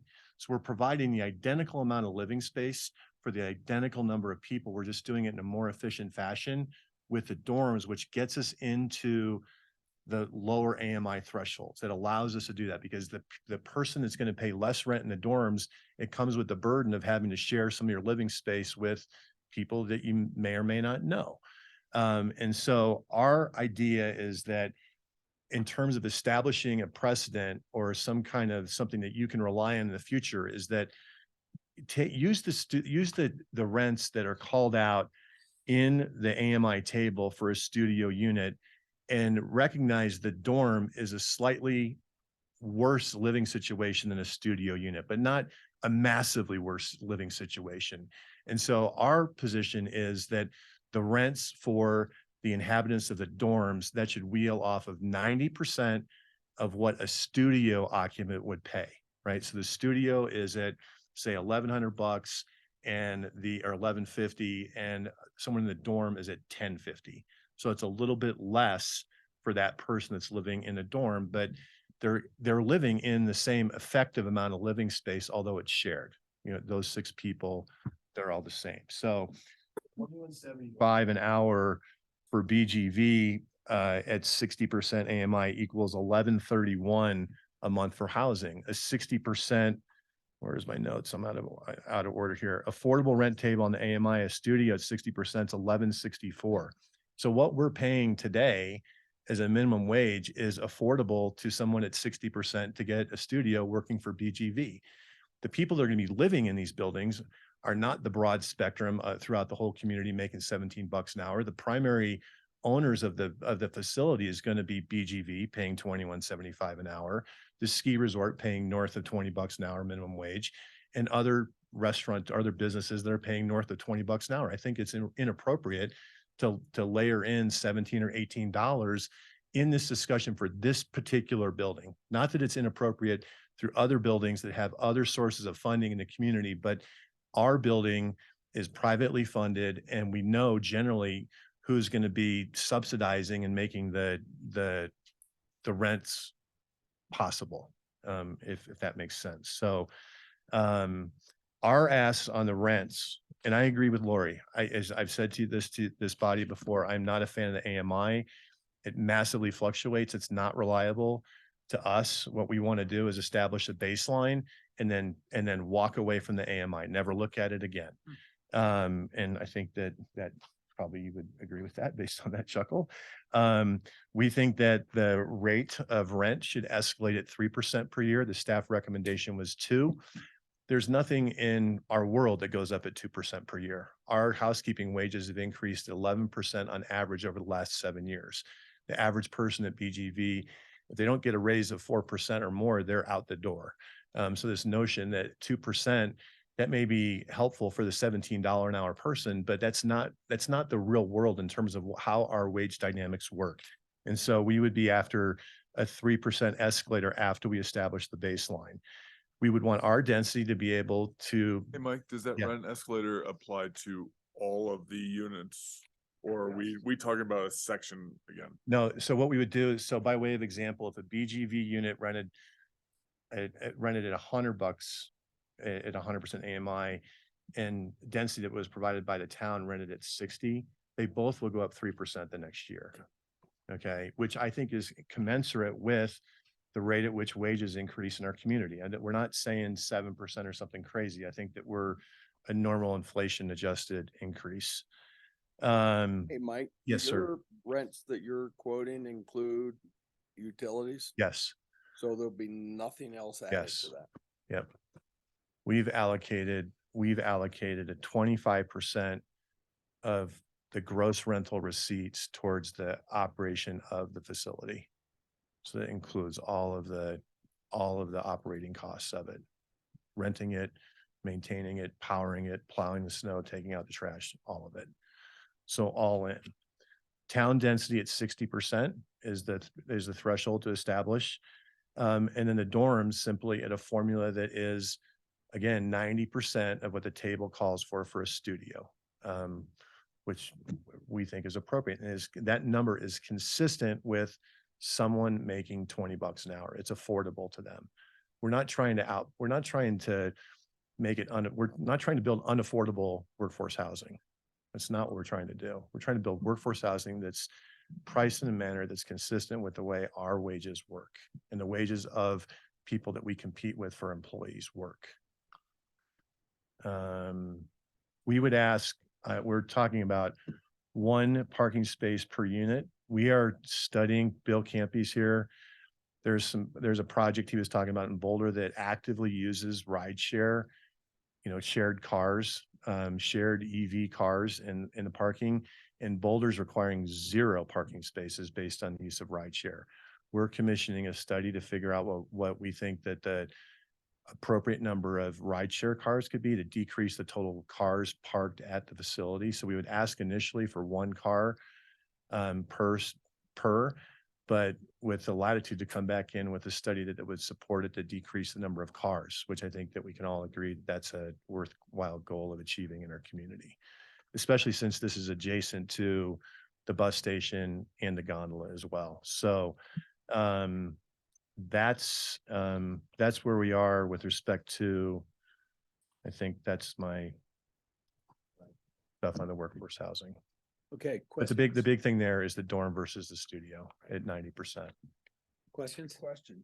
Do your dorm rooms all have kitchens and all the same amenities as studios do in each room, all 6? No, the kitchen's common. That's why we think it should be. That's a huge distinction in my mind. Yeah, and that's why we think it should be less than the studio. Less. And I think, we jumped ahead into the rent cap. I think probably the first part of the discussion is if you like the number of units and type of units, if you're in support of that, and then if so, then we probably need to have you weigh in on rental rates starting. Well, so I have a question about usage. Will the applicant's units be exclusively for his employees? No. We Don't require that in other developments, do we? That's not Well- part of the code. That's not part of the. You have to, 24 Act. if you have to house your own employees for the code, we don't. It's, I don't think you have to house no, your you have, own. I think you have to just provide have to housing, rent you have out. to provide the beds, not for those specific, it's not tied to that employee. And at Moose Landing that we have 48 beds and 32 units, we do not make that all BGV. We do not want to do the social science experiment of everybody works together, lives together and all. That's a So disaster. I'm And gonna we say don't the do it that quiet way. part out loud because I can't, this is the part I'm having problems with. You're putting a bunch of money in to build housing. The town's gonna put town assets through density into housing, and the ski area is gonna end up getting a bunch of housing for 0. And I don't know, I can't in my brain justify that. Why They're not getting housing for 0. They're going to pay for it. Well, they're gonna pay rent for it. They're not giving you any money to help No, pay no, for no, it, are no. they? So here's what's not. Last time we talked, and you didn't want me to talk about my economics in terms of, but what's baked into all of these rents is $400 per unit in rental subsidy by the master lessor. BGV, whatever. So if the rent's $1,040 for a dorm style unit, when we are baking in another $400 on that unit on top of what the tenant is paying. But they're still not, other than I don't like the master lease thing. The ski area is still once again not putting in property or anything to build a bunch of No units. capital investment. There's 0 capital investment by the ski area, and they're gonna end up probably having I would say a good portion of this. Because they're housing deficit. So you want them to buy it rather than lease it? No, I'm not even saying what I want them to do. I'm just having trouble in my brain justifying why, I was hoping you'd say yes. well, yeah, I am. I'd like them to buy part of it. Well, I'd be happier if they did, honestly. I'd be happy if they would actually throw down some of the capital that they have promised over and over. So But we'll take that to them. I mean, we're still having a discussion. It's an ongoing discussion about how the leases are gonna work. That discussion about rent, them leasing it versus buying it also hinges on what the subsidy amount's gonna be. And so in order for us to get to the subsidy amount that they would have to pay, we have to know what the baseline rent's gonna be, add on the subsidy, and that's what we would charge them. Okay. That economic discussion will drive their decision on whether they want to lease it or buy it. And let me just tell you where my brain went. I started with, what can we do to help buy down these rents? And then I thought, why would we ever do that? Because this is going to be the scary of using these. So that's, So if you want cheaper rents, then somebody's gonna pay more subsidy, That's right. but it doesn't have to be the town. It's it's. be the town because that's Still- where my thought process went. And yeah, I appreciate what Mike is saying. I appreciate very much that he is willing to build this with only thing coming from the town is density, which is great. But you still can still say, fine, we want rents to be a little lower. You know, we don't, on those dorm rooms, I want 900 or 950. And they've got to go say, well, that means we're gonna have to subsidize a little more. So you still have that ability to say what you want to see in there. As Chris stated, that door was open, so. Other questions? Well, can I just, it's Yeah, not go ahead. exactly a question, but sort of a question. In the form of a question. I'll just talk up at the end. So I guess in really thinking about exactly the same question that you're bringing up, which is like, what is the public benefit if, there's really only 3 entities who are fully involved here? And I do think that we've been trying to think out of the box. And one of the things that's come up about the dorms is that that's a really great model for a lot of different business owners here. But I think one is a resident organization who gives back to this community very regularly. And so I'd really like to have a conversation with Vail Resorts about, if you're master leasing those dorms, that's a great place for the NRO kids to go. And those are great seasonal rentals. And so it just makes a ton of sense to have a partnership that is really a long-term partnership, that every year they don't have to come back up and say, where are we going to house these kids? Because that's a community benefit that I think we can all really get behind. So I'm hoping that as part of that conversation with Vail Resorts, that you can talk to them about something that we're very interested in, the community is very interested in. Sure. Is having those agreement with the dorms, or if it's not the dorms, if that's not the right spot, then maybe there's a different organization or a different way to house them. But I think that dorm style would be really perfect for them. And it's probably going to be a seasonal rental anyway. No, and If they're charging their Or cheaper. employees are being charged. Or cheaper. Or cheaper. to Eric, to your previous point, if you wanted to have a known mix of other owners, if you will, of the units, we can set it up that way. We could say that we have to make available to the community at large X% of the units before they go to either one of the primary owners. I don't know that I want that. I do want some skin in the game though by who's gonna end up being the end user, and I would like that to come in the form of a subsidy that'll drive down rent. That's really what I would like. But you think They'll he'll do get that? I don't know, but he'll go and talk to him. He can be very persuasive. They have put out a number of press releases saying they intend to do it. They It's just never 30 have. million at some point. Yeah.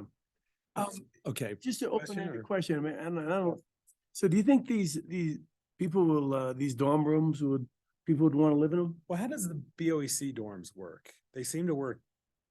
I know that's a Tim's different, told me they work okay. I don't know. if you- I know it's a different setup. I mean, those Because they don't pay are for not 'em. separate bedrooms, as I understand. They are, it. they have Or- four they have Yeah, four separate. Yeah. The difference is that those kids, those adults leave for 10 days and 2 weeks at a time Right. to be out in the field, and then they come back. That's And the so it's not a day. That people really like to live in. I think the kind work of style is. tried and tested in other places. Yeah. I mean, I can't see me doing it, you know. I mean, but- to Eric's point, I think for seasonal housing, it probably works. For long-term housing, it probably doesn't. Yeah, yeah, That's why it's perfect for yeah. Yeah, be perfectly NRO, yeah. Does the master lease as you described, so we agree to $1,000, that's what the employee is gonna pay. Mhm. And then you're gonna have a master lease with Vail Resorts at 1,400. Does that work with our deed restriction on the property? I mean, I think we will have to have a, 'Cause I don't wanna site have to specific create- deed restriction. It's. I don't wanna have to create a whole new deed restriction Well, just for this. Unfortunately, I mean, we'll have to tailor our deed restriction to address whatever the rental caps. Cause we I set. wanna ensure whether it's an NRO musician or an employee from town or employee at the ski area or employee at Pays an BGV. amount. That's A it. side agreement though that you have with Get them. into the lease, absolute protection on that to the spirit of the rents. Why don't that you, They would rent it for $1,000. Vail would rent it, or BGV would rent it for $1,000 a month, and they could only charge $50 per bed. That's what the lease would say. Okay. User. why don't you want, us to have it set up that, there has to be filled by this entity, that entity, this entity, before we offer it up to, the ski area? Because the ski area has needs. I just want to make sure that they have some skin in the Oh, game. you'd soon have their needs met as long as they Look, participate anytime we financially. meet, if their needs get met, that opens up other places in town. Okay. So And the other piece, Sparrow, Jeffrey, I think this, They have a bus that goes across Swan Mountain every single day during the winter. Yeah. And if that bus isn't going through and those people are just put in here, then we gain nothing. We don't gain a single unit for our workforce. And I think that's kind of where I wanted to go. And I'm sorry didn't mean to cut you off, but it's just no, that's important. with Jay. just like the as much as I appreciate the applicant and BGV's willingness to stuff as many bedrooms as possible or as many beds as possible on this lot, I think it's important to look at what the sacrifice is on this. That we're putting more density on there, which is meaning that we're putting more stuff in that 5-pound bag. We're compromising our code on 7R on the site development of going into that back line, that back mountain, as well as coming forward towards park. We're compromising our parking code for what parks per unit or per bedroom. And we haven't even talked about how we're gonna get our workforce out from that side of the highway over here. That's in doubt. We don't know how that's gonna happen or if it's gonna happen. And then, the last thing was, are we actually freeing up any bedrooms? Or are we just relocating workforce for Vail from Keystone into Breck? so then we just say we're not part of the deal and we don't give him any density and he just builds what he needs. Well, and I think that Right? there's a happy medium in between those two. Yes, that's the other thing is saying, hey, we don't want 143 beds. You just build your, 21 SFEs equivalent and that's it. But I do think that there may be, there's the min and max. And I think we're talking about maybe beyond the max right now. Totally agree.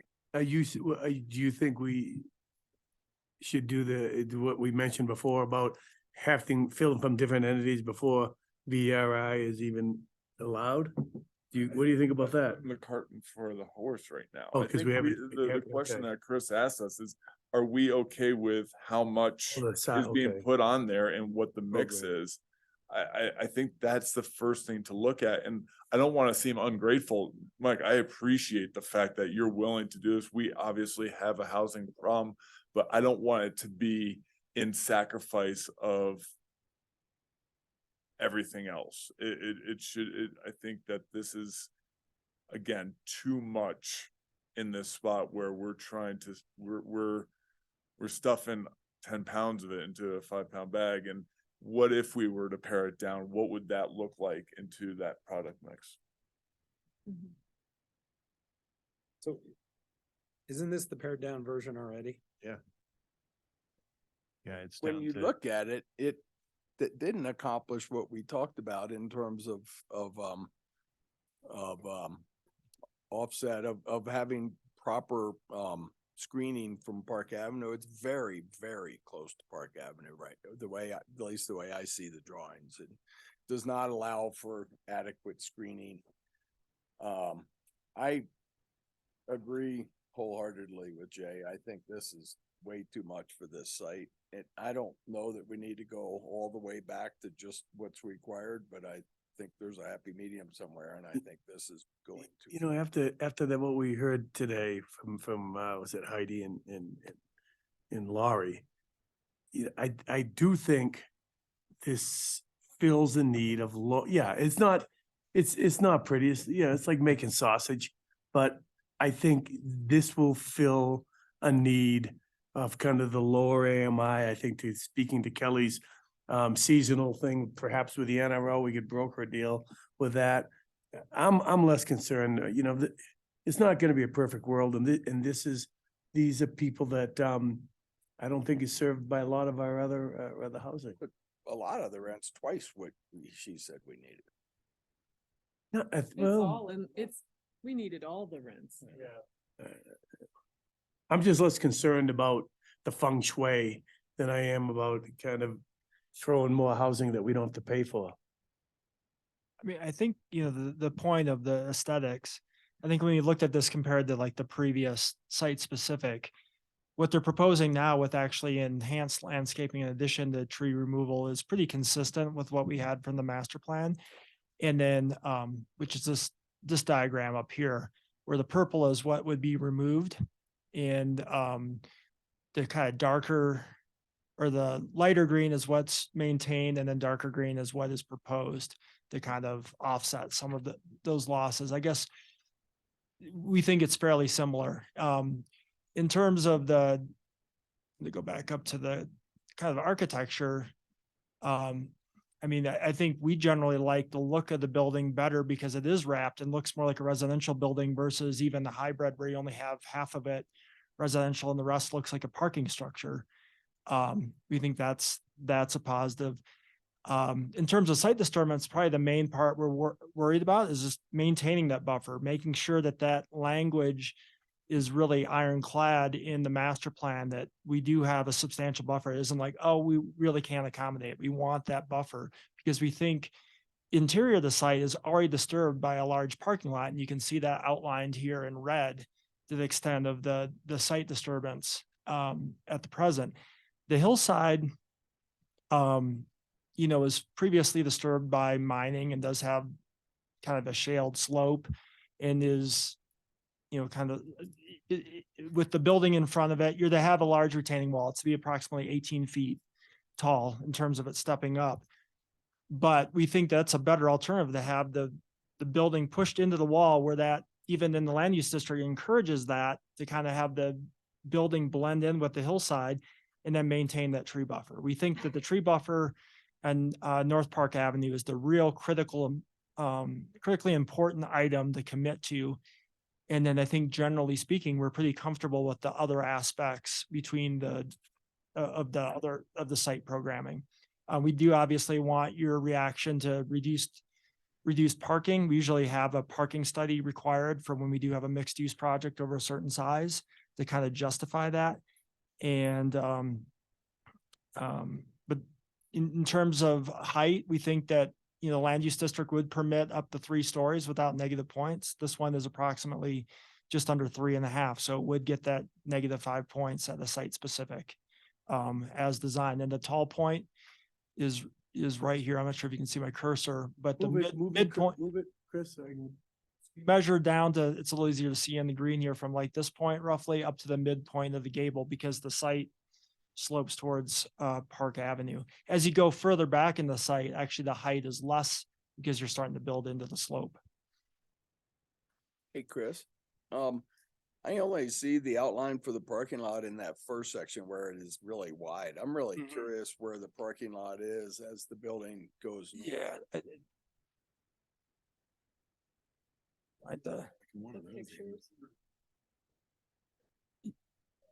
you know which?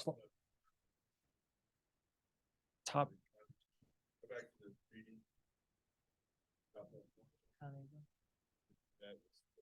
Okay. Sorry. It's just in that place, Dick. That it's- Yeah, It's just in that one corner that it's smaller. Yeah. Second, and then, yeah, question. then you start having some parts that jut out Yeah. from it.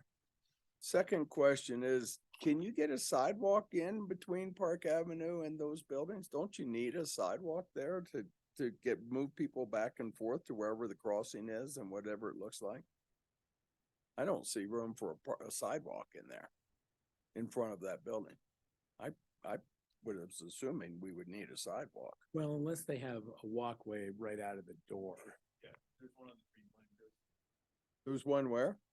He's telling Chris, he's gonna zoom to it.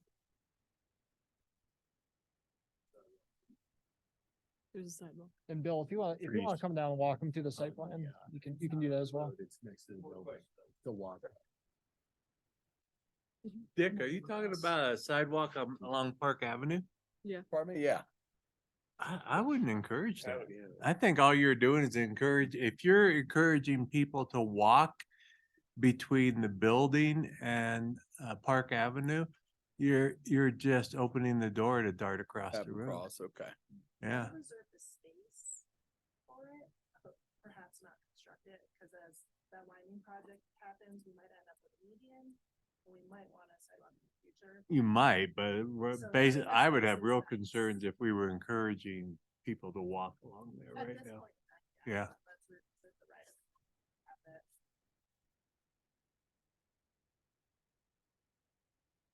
Yeah, I think the goal is ultimately, we point to, we don't have I think both parties would like to see an underground crossing at the intersection there.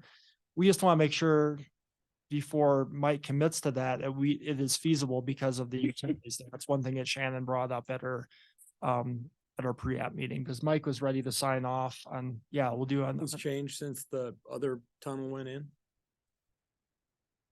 Or is it different on that part of the part? We don't really know what it is like down here, and a lot of the utilities slope, so we could be better off or worse off at this location compared to the Mountain Thunder one. We're just We're unsure. logistically concerned about a tunnel in the high pressure gas line underneath Park Avenue.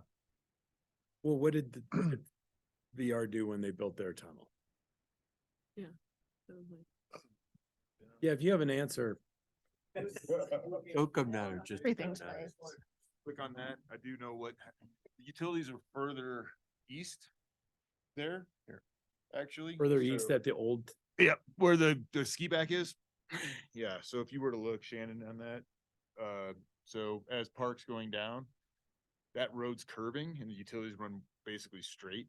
And so you actually had a gap there for the ski back tunnel to get under before it got to that utility base for a lot of it. There's the gas line, and then there's also some pretty major sanitary and storm sewer that's a little bit tricky. You don't want to pump a 24-inch storm sewer. And so it's really tricky, really tricky. We did a little bit further study since we talked last time, and it's probably, it's like, what's after second year calculus? It's getting into those mode of trying to figure out how to make that work. It's quite difficult. So what's the alternative? It's under, over, or across. I think we need our town engineer to help tell us that it's that tricky. I mean, no offense. No, I get that. I'm I'm not just trying ready to to give you start some of the that research discussion yet. background. Yeah. Yeah. I think we need to really have the town be a partner in this exploration as to whether it's possible or not before we start talking about the other alternatives is where I'm at. And I think I have heartburn with that many beds before we know how we're going to get people across the highway. I think if it turns out that we all agree there's no way to get people across, we can't go over because of CDOT, we can't go under because of utilities, it turns out to be a crosswalk in a roundabout, then I think that changes the game of how many workforce we want across the street. At least for me, it does. I mean, something to kind of consider, or I guess compare it to similarly, is Pinewood 1 is slightly smaller than this. I think it's around 55,000 square feet. And in terms of number of units, I think it'd be proportional, per beds. And it's, in relation to City Market and some other things that you're trying to cross Highway 9, you'd probably have a fairly proportional amount of crossings, pedestrian crossings to get to the same shopping center. Except it's signalized. Well, but when I lived there in Pinewood 1 and crossed them multiple times, they get to work, it was not signalized until we put the roundabout. So the first probably 8 years, it wasn't signalized, but it's just something that I guess to think about in terms of, it wasn't like you had for like parking, where everyone's kind of showing up at the same time. It's very dispersed over the course of a day versus people that are showing up at between 9 and 10:30 and going in clumps. It's rare that I had any other neighbors crossing at the same time I was crossing when I lived there, is from my own personal experience. Yeah, I kind of like what you're saying there, Chris, and I have to say that although of course I'll consider the information that comes in, I feel like the difference between having 175 people housed there and 135 people, to me, that feels like just a loss of workforce housing. I don't think that it will be a measurable benefit to crossings. I just feel like mostly we would just feel the impact of not getting the workforce housing. So I'm only voicing that so that it's clear that we're not all in the same camp. So what all do you want to answer to right now? So we can like sort of coalesce these. Yeah, we're just trying to narrow down the scope, but I think we want to know general comfort on programming, which would necessitate, some of those waivers for 7R. And if you're comfortable with the general concept, like we're advocating it, we want strong language that's guaranteed in the master plan to restrain tree buffer, if you're supportive of, design similar to this. Just if you're generally comfortable with like kind of the look and massing of the building. Obviously the finishes aren't outlined, but we want your just general reaction to just kind of layout, massing, unit type. And then if you're comfortable with that, basically numbers on the rent. So we can kind of hammer those out or work with the applicant to say, this is what we want to start as the baseline for these units. We understand that the crossing, we'll need to have further study and have Shannon evaluate, similar to the wetlands and some of the other waivers that are requested to the south on parcel 3. So maybe to start with, comfort with programming and density that's proposed. And the crossing. I'd like everybody to weigh in on what their preferred crossing would be too. Oh, they are related. I think they are related. I agree with Jay that they are related, whether you care if they're related or not, I guess is the other thing. So, you want to start? Sure. As I stated, I think it's too much. How it reads to Park Avenue is important to me. I think it's not a perfect place for workforce housing. I know it's close to a lot of things, but there's so much going on Park Avenue right now. It is our number one traffic issue in town. Park Avenue is. We've already established we're not going to be able to get a roundabout at Park and Ski Hills, so we're going to only be able to marginally improve that intersection. And we're just adding more and more and more and more right here. It to me is the wrong place. There might be a compromise spot, but it's too much for me. But to me, that north end is where it's problematic from how it reads to Park Avenue. It's just way too close to the road down there. So far as the underpass, I really want to be exhaustive in trying to find out a way to do an underpass. And I really want our town engineer to weigh in on advice to us on whether that's a doable thing or not. So did that answer that section of it, Eric? I think so. Okay. The concept, including design and tree buffer. Tree buffer is important. I like the way it sets back. the seminar going back into the hill, it appears to me that will work. It doesn't seem that the cut and the shoring and the above it. I don't think as long as that's screened from the rest of the site, which it seems it is, I'm okay with going back into the hill. It's really how it reads to Park Avenue that I have concerns with, and just how many more people and cars and everything else we're putting in this area. Those are my two concerns about the programming. And then the look and the massing. I know there's not much to the look. With what we've been able to see, I'm okay with. Unit mix Um, sort of depends on. the AMIs, I have a lot of thoughts on. I kind of was being patient and letting Mike talk, but I have a lot of counterpoints to what Mike said. I don't know if now's. Well, the next one's rent. So I think this is the time. Okay, Unit and rent are sorted together. I do not see, the density that we're giving the developer as just free money, I mean, we charge, this would be millions if somebody were to buy this density. So as we monetize this density, we're talking significant dollars. Partnerships with private, builders to do housing, I'm all about if it's in the right place. So, I'm open to this conceptually. As far as the AMIs and the rent caps, I think all of Mike's examples were based on 2,000 hours a year.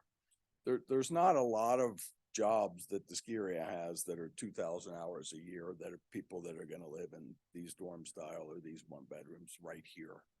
I'm assuming your payroll is not the same year round either. So, people, as we just established in our report on housing earlier, we're not a 2,000 a year hourly employee, kind of community. We're not where our highest need for housing is. They're not full-time jobs on an annual basis. So, AMI, is where I'm at. I just think it's cleaner with all the other programs we do and all our deed restrictions and everything else. Probably not gonna win that one and probably not gonna fall on my sword on that one, but I want to be very specific so we don't get into some of the problems we did with Entrada if we're gonna go to the cap. I think the 6-bedroom condos are 6-bedroom condos. They're not 6 individual 90% studios. The dorm rooms don't have they're almost half the size of a studio. They don't have a kitchenette like a studio does. They're nowhere near as livable as a studio is for an individual. So to say that it's 90% of that rent, I think is not how I want to define it for my workforce. How I want to define it for my workforce is it's a 6-bedroom condo. They're all sharing a kitchen and it's what my son lives in at Fort Collins, a 4-bedroom. All the rooms are individually locked and they can be rented by different people. He's in with buddies, but they are exactly what you're describing. They have one bathroom? Huh? The They communal have bathroom? bathrooms in each room. I'm assuming you would have bathrooms in each room. What you design, Bill? We're not that far along. We can have bathrooms. Super important. So I can't answer that without knowing whether. I assume that each of these rooms, if we're calling them just like a studio, I would assume each room has its own bathroom. So till we have the answer to that, I can't speak to what those rents should be. So I think we're again premature here. I think I need more information on that. So studios at $2,000 for this kind of housing right there on Park Avenue in a parking structure. Oh, man, that's high. That's a lot of money for this location, in my opinion. I think the 100% AMI that comes out to 2,000 for a studio or 1-bedroom, Mike? 1-bedroom. Okay, 2,000 for 1-bedroom is high. I'd like to see that. I mean, we try to cap all the stuff, partner stuff that we're doing in the housing at 80%. I'd be a lot more comfortable at an 80%. So far as the parking, and because it relates to rent in my mind, I'm with you on the parking, but charge $50 more an hour, more a month in rent for people that want to have a car there. I really think we need to have some skin in the game for these people to not bring cars. I've kind of been beating this drum on all these projects, and this would be a great one to partner on that with. Cause I love your idea of having some kind of, some EV that's shared. It's killer. I mean, that's kind of a cutting edge thing. This is the right place to do that. And I'm all for it, but I want to see it, you know, create a financial incentive for these people to not have cars there. And just so I could get clarity, I think these comments kind of go. Yeah. Dorm versus studio. If there's no dorms, that the square footage is the same as 6 studios. And so if we're not cool with the dorm rents, then that 6-plex of dorms is going to turn into 6 studios. It's the same square footage, it's the same footprint. And so we were doing the dorms precisely to have a price point that's less than the studio.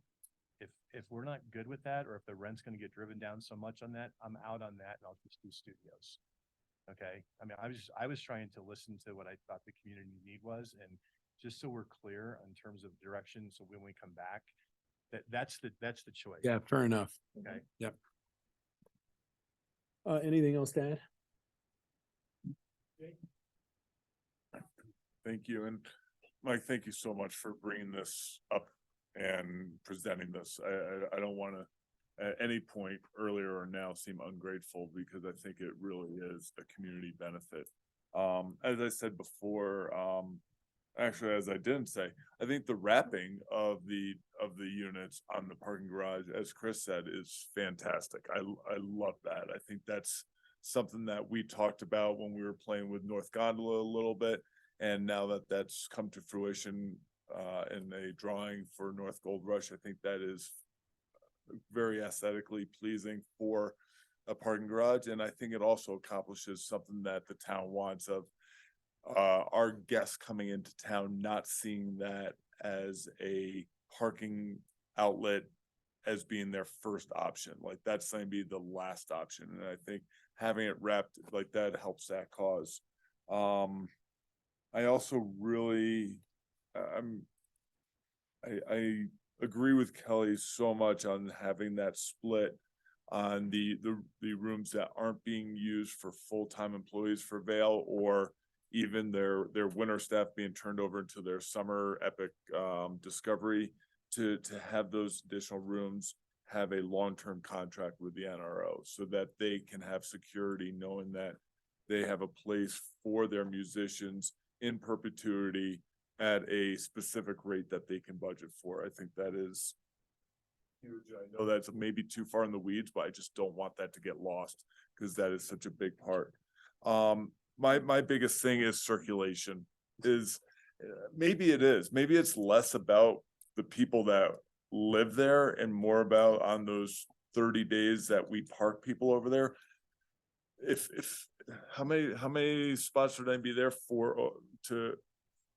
400, and there's 400 skier parking spaces there that are, according to Rick, last meeting, used 16 days a year. And then we would have a shuttle bus on those days to move people across to the gondola. So I just think that circulation piece is so important, and to find out what that looks like, I think shapes this discussion a lot. And so I would urge BGV and town staff to really get together and find out where are we on that? What is the plausibility? Because I think that drives a lot of this conversation. The unit mix, I'm in on. I think that's whether it's a 6-plex or of one of studio, or of whatever you call them, a dormitories, or 6 studios. Either way, I like how that was broken down, and I think that's perfect for our workforce. The MIs and rents, I think that what you discussed is very similar to what our need is. And I guess I don't know what the makeup of those people, or of those rooms would be, but it sounds that if that makes the private public partnership work, I'm all for it. I think that's great. And I think unit mix, parking. I have a hard time with this because I know it's against sustainability goals and all that, but like to live up here and not have a car to go down in Denver to go and travel and to be adventurous. I think we're, at least from my anecdotal experience of the people that I work with, it is a necessity. Even if it's not a necessity just to accomplish your day of going to the grocery store, going to work, and coming home, I think it's part of the spirit of the workforce we attract in this town is to explore more and to go to Moab, to go to Fruta, and to underpark this, I think would be a mistake. And I think that I'm all for incentivizing not to bring a car, but I would be hesitant to underpark this under what our code is. Jay, did you weigh in on the overall density? Is it? The look.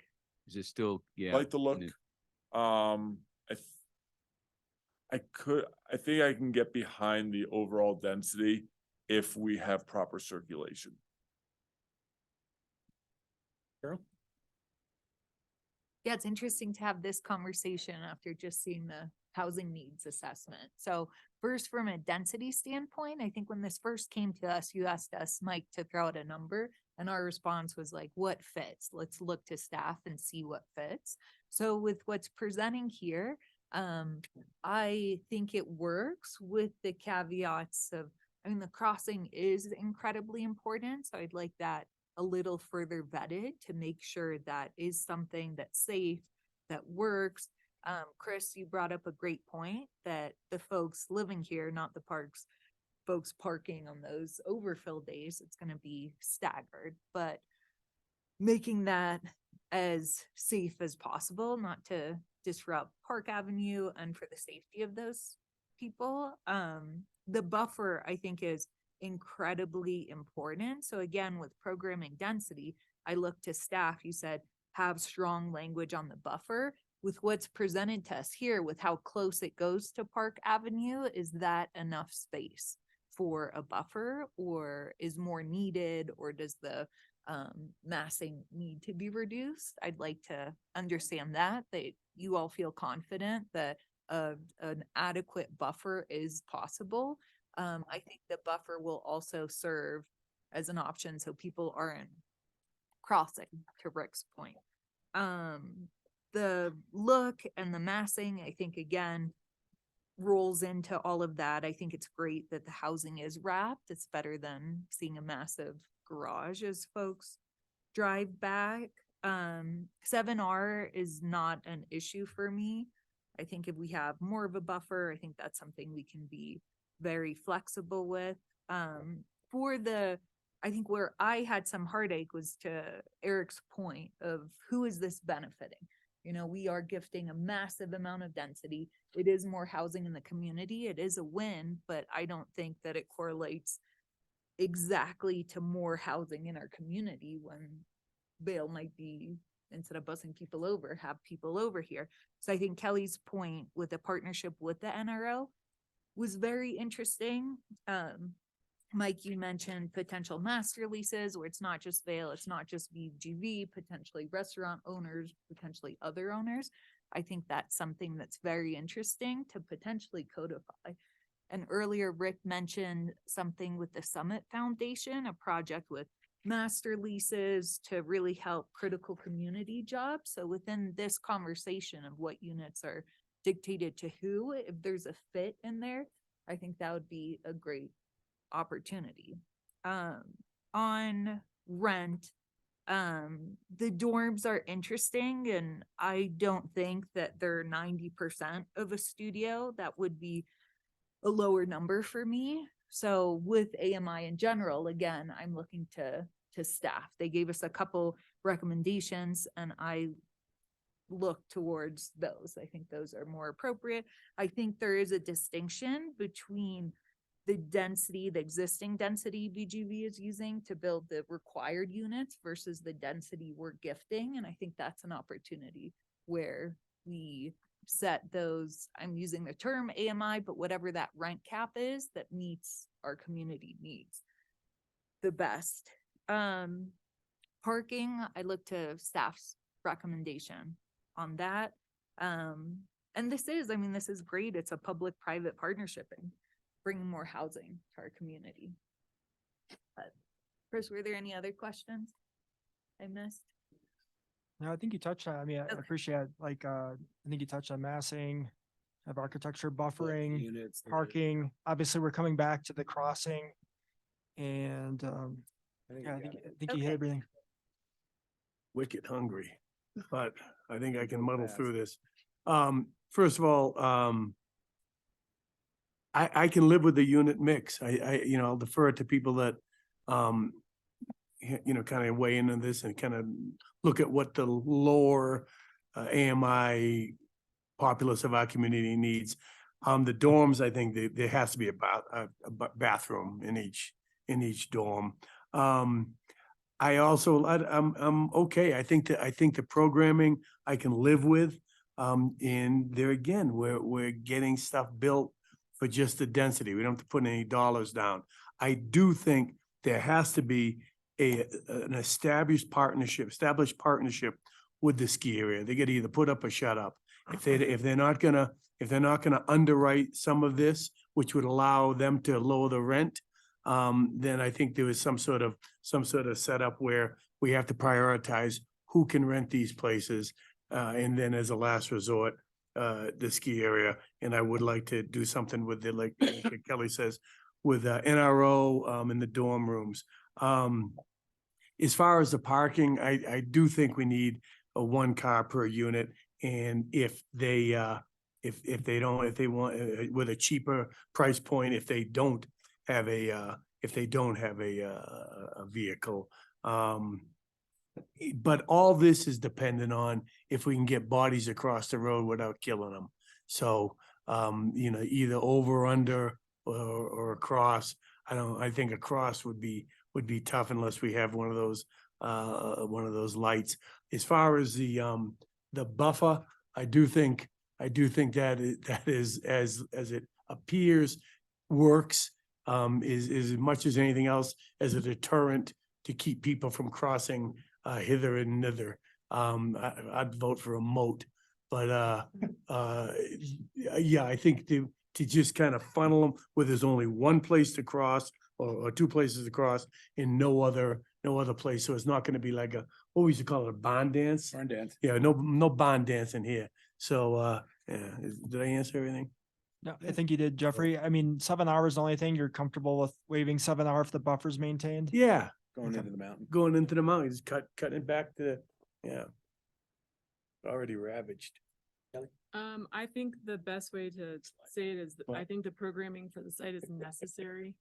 I am concerned about circulation, but I have total, belief that we'll figure out the underpass. Because that's what there's just no question that would be the best situation. So let's work towards that. The design and tree buffer, I mean, I'm just relying on staff. They say it works, it works. The massing and look, same thing, relying on staff there. The unit type, we have actually had a lot of comments over the years that we need more dorm style. So I'm really excited that you brought something that has a style of unit that we don't have any of currently in the community. And then the other ones are fine. I think the rents, I would like to rely more on Lori to keep discussing that with you. I really do want to acknowledge that, we are spending $200,000 at least on, the units that we are putting up right now. And this is a really fantastic partnership that's gonna save the, town a lot of money. And I don't think we should take that lightly, when we're considering the rents. So while I do want to do the best we can for our community, I also, I think Lori can talk you into the best you can do as well. And parking, I agree with Jay. I mean, I think if we can incentivize not bringing a car, that's great, but the reality of living in Breckenridge is that if you live here, you probably need a car. So I do not want to underpark this thing. So the whole programming is driven by the parking. I mean, that's what's driving the lack of the buffer, because we have to have these 400 some cars. Can you do a third story deck and peel some of the parking, go vertical a little bit so you can pull? I don't know if it's engineeringly possible, or if that just, I don't know if you could do a shorter deck and park, say, 40 cars and pull that line of cars so that you can gain another 8 feet. Or if you can go into the hillside more, I'd be okay with a bigger retaining wall, but that may be an issue also. I feel like there's a way to gain some buffer and keep the amount of units that we have. If you can engineeringly look at this and see if that's something that can be done. I like the underpass better than an overpass. I don't know if anybody will use a walkway as opposed to underneath. So really examine that. I agree with Jay. A lot of stuff hinges on that. I think in the end, the council is just going to have to decide, are we okay with putting that much density into this? I mean, Kelly obviously is, Jay might not be. In the end, that's the decision. The decision's by the council. Do we want a developer to build a bunch of units for us? Are we willing to take the unintended or the not great results of that? That's really what our decision will be. Mike will build his stuff.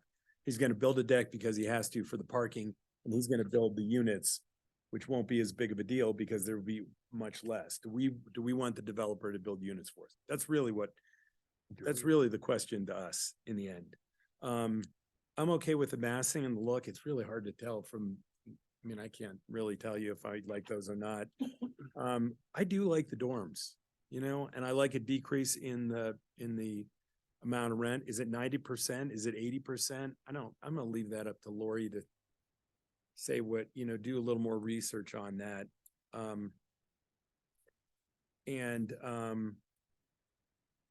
Yeah, that's most of my stuff. The parking, I like Dick's idea, charging more for parking. I don't know that zero parking spaces and EV sharing is going to work up here. Just don't. I would love to think that would work, but I'm afraid, like Jay and Kelly both said, people want their cars. I think you charge them for their cars. I think that's a great solution. And when people know that, they're like, screw it, I don't want to pay $100 extra a month to have my car up here. All right, that's that. Huh? Todd. Oh, Todd, sorry. Shit, No, all good. Thanks. Yeah, no stress. I'll be quick. I like your thought there, Eric, on the buffer piece and kind of maybe stacking the parking there. Yeah, a little extra buffer would be great. Agree that parking is important. I think a min of 1 spot per unit is great. And per Dick's point, I love the idea of doing a test case and experimenting here with either pay parking or car share and just trying to make that like the proving ground for the next developments where we minimize parking. So yeah, I think we can do some good stuff there. I love the dorm style units. I think the BOEC's had great success there, and in the winter they're not on course for a week or two. I like the rent model there. Certainly appreciate the applicant doing these rentals at 60% AMI. I think that's, in that zone is where there's a need. I think this unit type fits that need. So appreciate that and look forward to seeing how those play out. Let's see here. Yeah, I'm comfortable with the density in my mind. I've been talking about kind of this human scale development, non-car based development. This is where we need to have density because it just is good in that spot because you don't need a car to get around and it doesn't increase the traffic load. As far as getting across Park Avenue, yeah, I would love it to go under and then Jay's point about just not having Vail transferring their employees from Keystone to Breck is important to me. Would rather have master leases that secure basically new housing for new employees, and it's not just a shuffle. So those are my 2 cents, and excited to see this thing get going. Thanks, Todd. Eric, can I ask one question? real quick, Yes. too? Is there, is there a version of this with this buffer and the people and the crossing the street, which is going to be an issue under, over, across?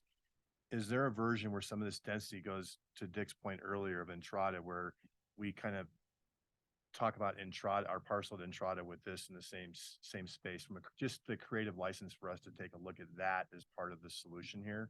And You thought- strip the housing off this all. Well, some of it, right? So that you could, like, by way of example, if you got rid of the deck in the back and you just parked on the surface, we could move the money for the podium over to Entrada and build some stuff on Entrada, right? And so we could probably do less in terms of site disturbance, probably, with the surface lot here, but a podium over on Entrada. I just don't, I hate, this is already so super, it's not complex. So no housing here?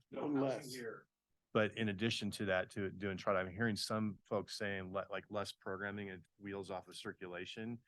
And so I'm saying, could some of the housing move over to Entrada? Are you guys open to that? You're saying less housing, not no housing, right? No, I'm saying, Keep the parking here. yeah, keep parking here It and has to housing stay here, here. but to a lesser extent, and Yeah. put some of it across at a different, at parcel 7. I mean, really what you're saying Is you would put your housing here and Yeah. then the town's Yeah, density would potentially move over to Entrada. yes. That's a lot to grasp right away, but Isn't what? there already density? better on site. Entrada? Makes No. this a better site. it does make this a better site. Oh, that's important. How about this? I floated it. It's a lot to grasp. Yeah. We'll vet that a little bit more and we'll run that through staff and just Okay, I'd ask you not to be surprised. I'm not trying to complicate it. I don't want to complicate my life or yours. But if it's a better community solution, then we'll take a look at that. okay, Thank you. all right. Sounds good. Okay, with that, we're adjourned till 7. Run, so you need. Yeah, I gotta plug in. Out of queen.com. Yeah. No, you're fine.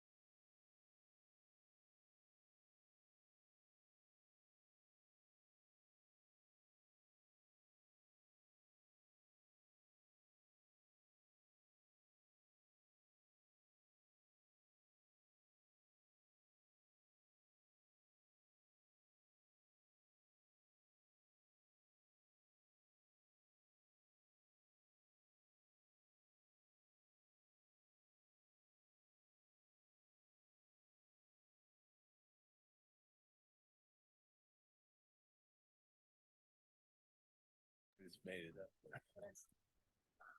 What time is it in India? Ready to go? Everybody good? I call to order the Town of Breckenridge Town Council regular meeting for October 24th, 2023. It is 7 PM. Roll call, please. Kelly Owens. Here. Dick Carlton. Here. Jeffrey Bergeron. Yes, here. Here. Jay Beckerman. Present. Todd Rankin. Here. Mayor Eric Mamula. Yes. Approval of the minutes for October 10th, 2023. Does anybody have any questions or changes? Minutes were right on. All right, minutes stand as presented. Agenda, Rick? No changes? Agenda stands as presented. We begin with communications to council. Public comment, these are non-agenda items only. So you guys don't stand up right now. You'll talk during the budget hearing. 3-minute time limit, please. Anybody want to speak on anything that's not on the agenda? All right, with that, the public hearing is closed. We have BTO update. Do we have a BTO? Oh, update? Lucy said that since she had that report in, that she was not gonna come tonight. Sweet. All right. So, So, and just to make sure everybody saw it was in the regular meeting packet, so the night packet, there was an attachment with her information, not in the work session packet, because you guys, just clarifying that, because you probably don't normally look for attachments in that night packet, so.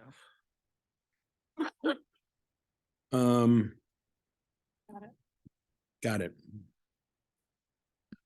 We have a proclamation for National Veterans Small Business Week. It is October 24th, 2023. And whereas nearly 1 out of 10 small businesses across the United States is veteran-owned, from Main Street storefronts to virtual high-tech startups that advance America, veteran-owned small businesses are a pillar of our community and contribute to the foundation of our nation. And whereas veteran and military spouse small business owners are resilient, disciplined, and mission-oriented, thanks to their commitment to serving our country and communities. And whereas when we resolve ourselves to strengthen our communities, we must empower and support the giants that veteran entrepreneurs are in our economy. And whereas National Veterans Small Business Week highlights the programs and services available to veteran entrepreneurs through the U.S. Small Business Administration and resource partners. And whereas the town of Breckenridge supports and joins in this national effort to help America's veteran-owned small businesses start, grow, and recover their businesses after a disaster and help our communities thrive. Now, therefore, be it resolved that I, Mayor Eric Mamula, the mayor of Breckenridge, do hereby proclaim October 30th through November 3rd, 2023 as National Veterans Small Business Week. There you go. Todd Rankin's a veteran. I'm a veteran. Anybody else veteran? No, I was in Small? the Salvation Air Force. All right, that's a proclamation. We have no second readings this evening. We do have a bunch of first readings, though, beginning with Council Bill number 38, Series 2023. This is an ordinance setting the mill levy in the town of Breckenridge for 2024.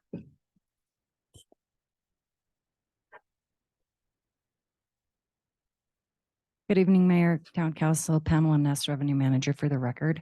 I'm here to present the 2024 property tax mill levy ordinance, setting the mill levy within the town of Breckenridge for 2024 at 5.07 mils. This is a first reading. This 5.07 mil amount has been in place since 2014 and cannot be increased without an election. This will result in 5.3 million in property tax revenues. If there are any changes coming from the county or the state, we will come back with an appropriation. These property tax revenues are used for defraying the expenses of the general fund.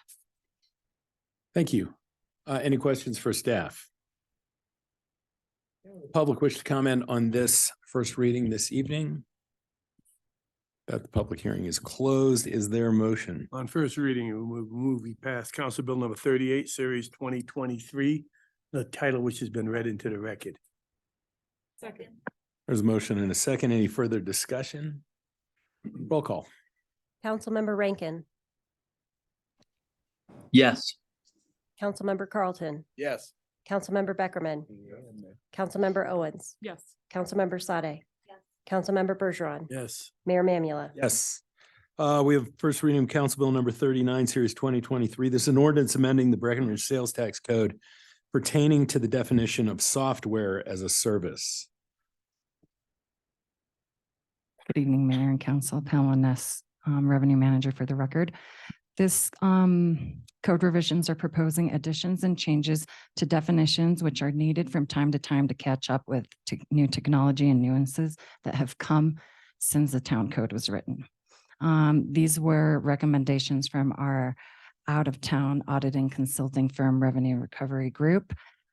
These changes really improve clarity on some of the definitions just due to technological innovations.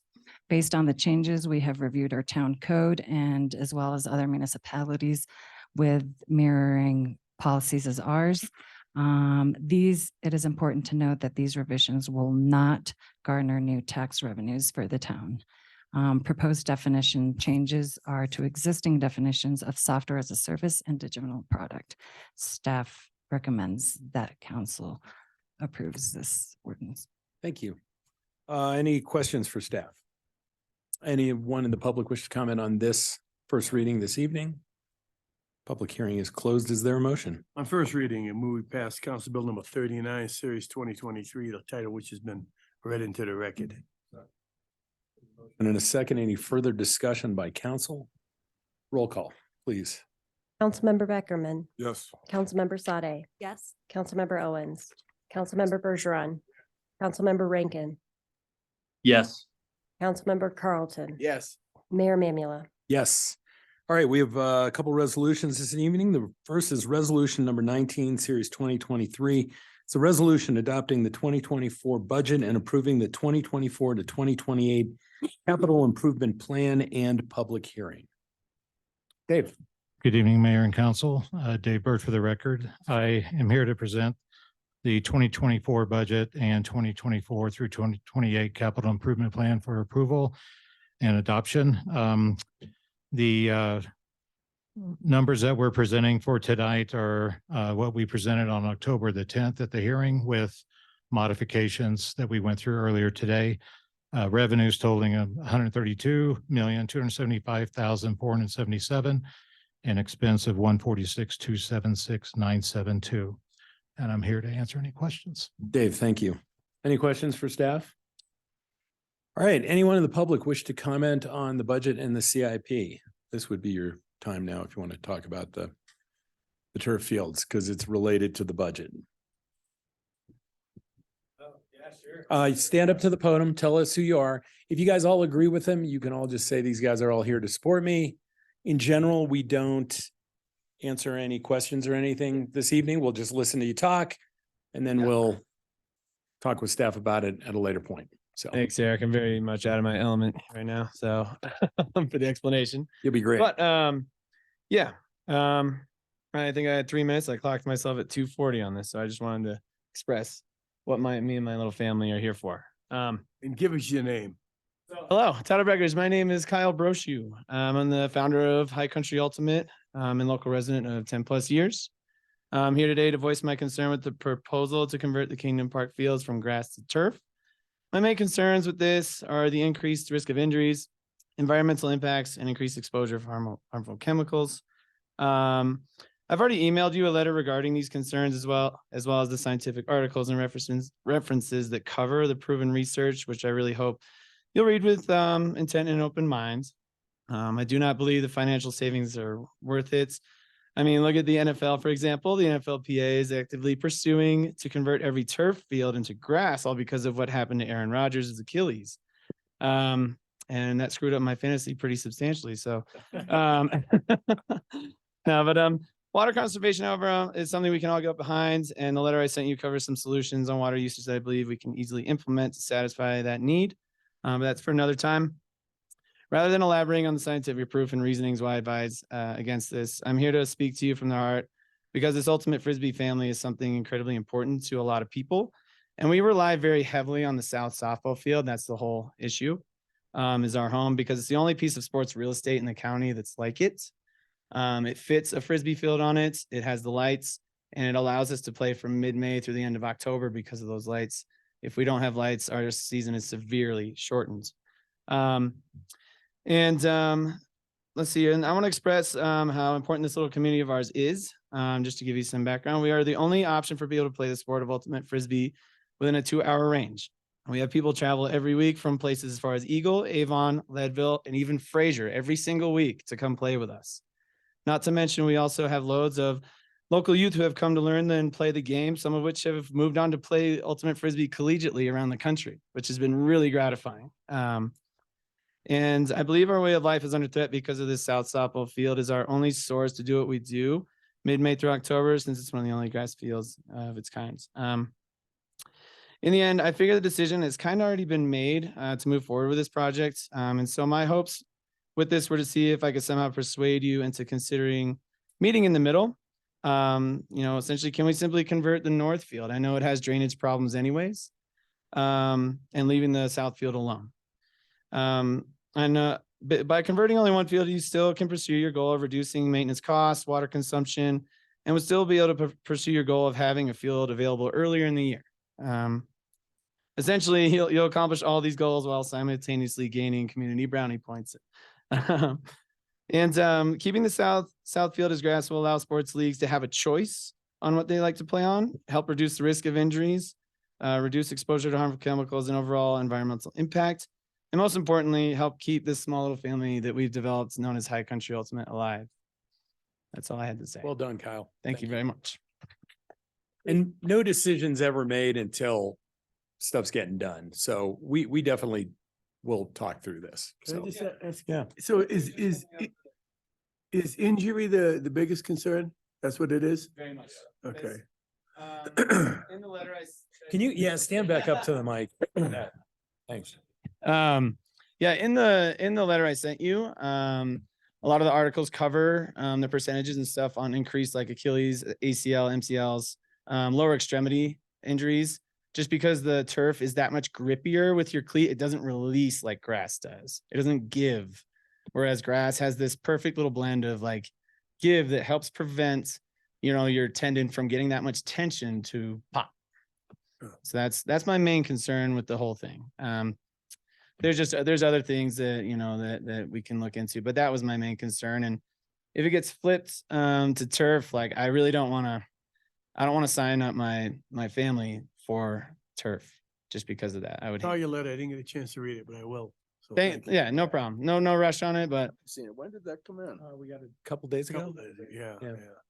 Files came in today. yeah, mine sent today. Yeah, I haven't read my emails Says- yet today. So. I just got done floating the Grand Canyon for 2 weeks, so I'm like rushing to do all this stuff. But that's it.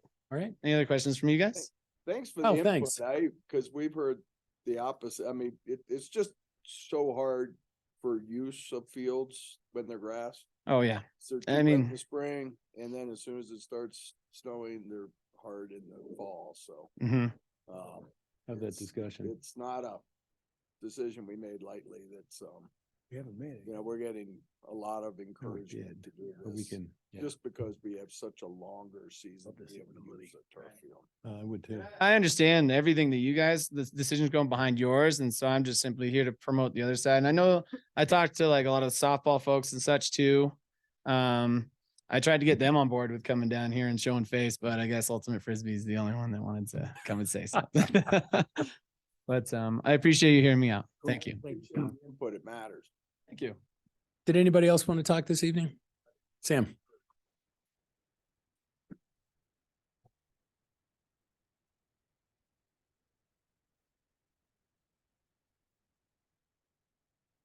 I'll keep this pretty short. I just wanted to make a couple of comments. My name's Sam Brady. I've been playing Ultimate Frisbee for many years since I've lived here. And couple things I wanted to say about the grass fields. It's a huge town amenity. Like, it makes me proud to live in Breckenridge that our fields are so awesome. They're the best fields in the county. It's people come from a long ways away because they're pristine. And along those lines, I also want to thank maintenance staff at the rec center.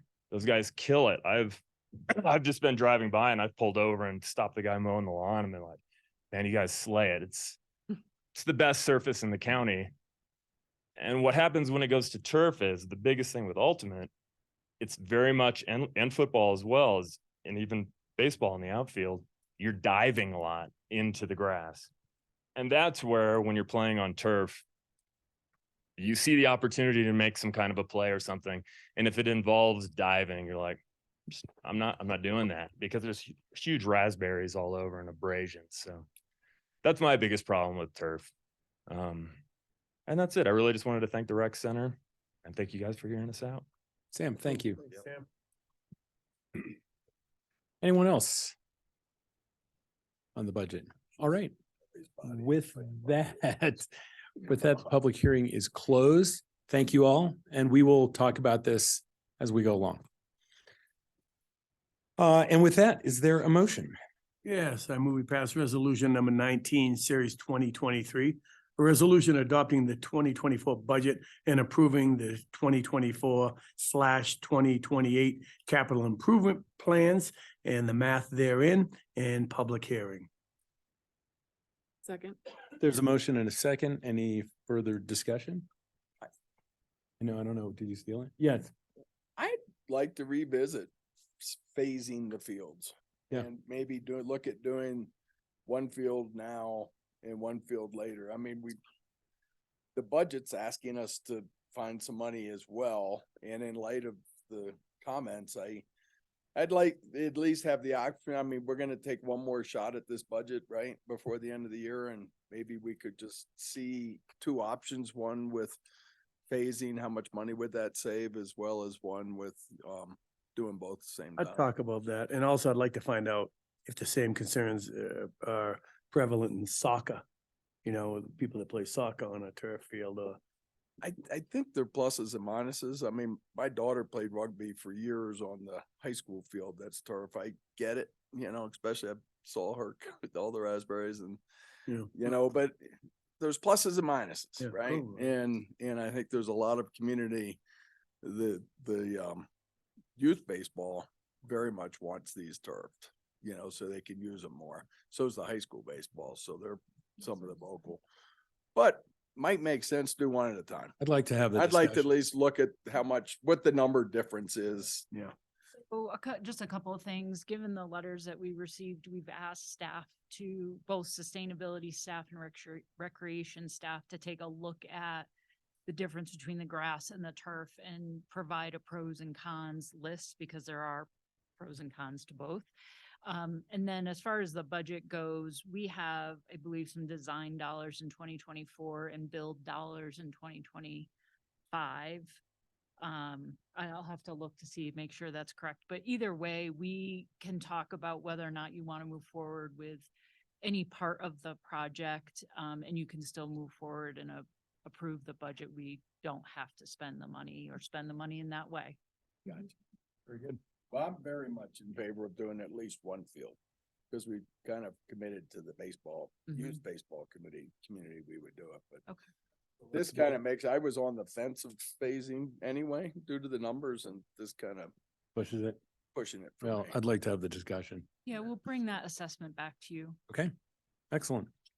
And with that, roll call. Councilmember Sade. Yes. Councilmember Rankin. Yes. Councilmember Owens. Yes. Councilmember Carlton. Yes. Councilmember Bergeron. Yes. Councilmember Beckerman. Mayor Mamula. Yes. Thanks for showing up. We have a resolution number 20, series 2023. This is a resolution authorizing the grants administrator to submit a grant request to the Colorado Parks and Wildlife Department Land and Water Conservation Fund grant. Scott? Good evening, Mr. Mayor and Council. Scott Reed for the record. You've ruined it. You have a resolution authorizing a grant for the Land and Water Conservation Fund. This one is specifically for $1.25 million, both for the grant and for the matching at $1.25 million to evaluate and look at the hardscape, the area between the two ball fields that we were just discussing, and to redo those.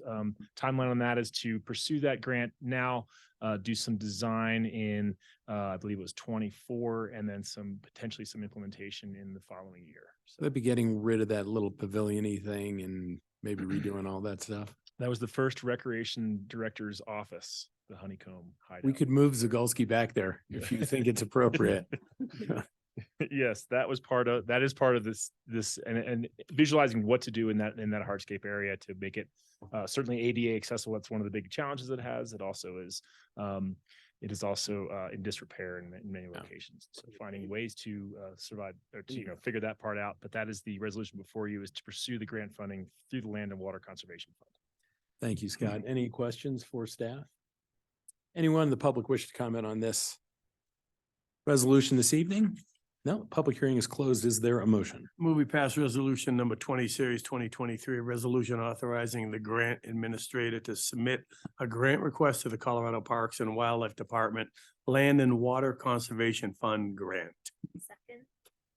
There's a motion and a second. Any further discussion by council? This is sorely needed. Roll call. Councilmember Carlton. Yes. Councilmember Owens. Yes.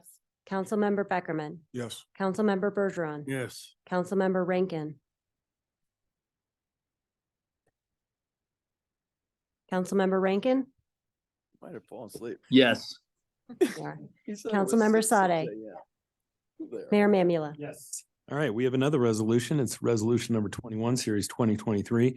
It's a resolution authorizing the grants administrator to submit a grant request to the Colorado Parks and Wildlife Department State Trails Grant Program. Scott. Thank you, Mr. Mayor and Council.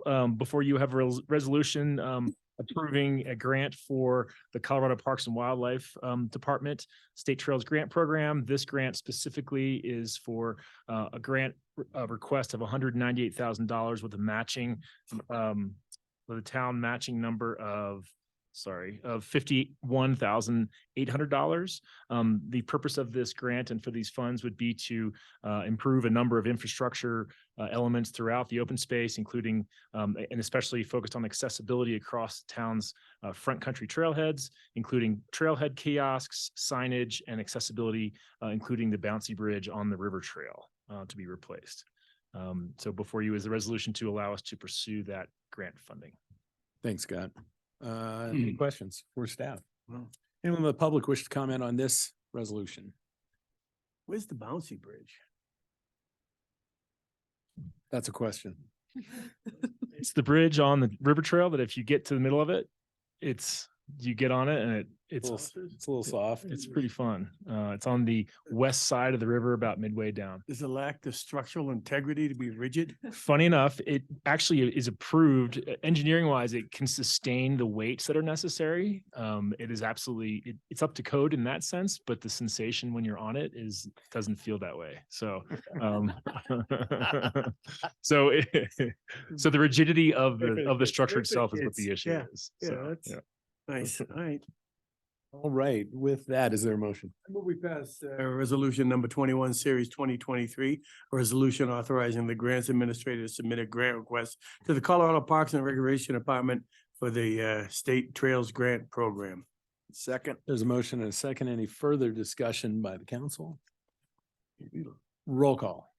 Councilmember Beckerman. Yes. Councilmember Owens. Yes. Councilmember Bergeron. Yes. Councilmember Sade. Yes. Councilmember Rankin. Yes. Councilmember Carlton. Yes. Mayor Mamula. Yes.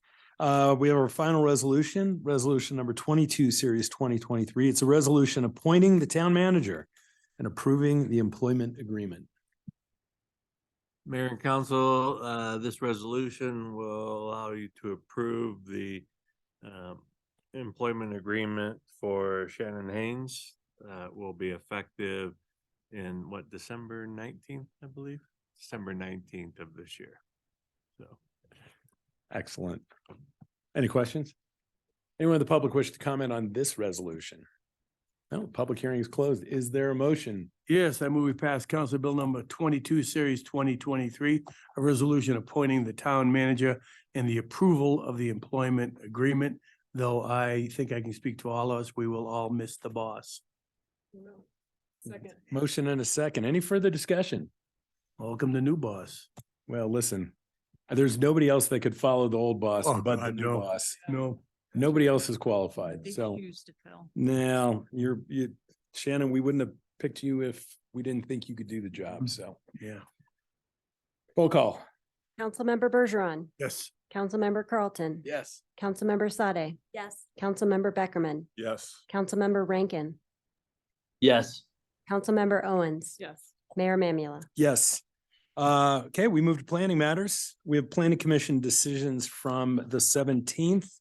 Does anybody have any questions or call-ups? No? All right.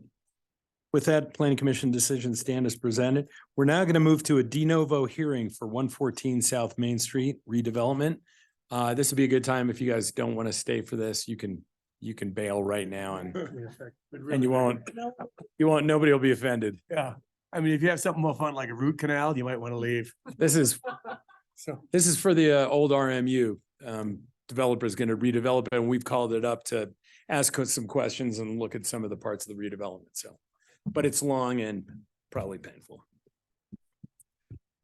All right, this is a call-up hearing with respect to Class A Major Development Permit Application PL 2023-0077.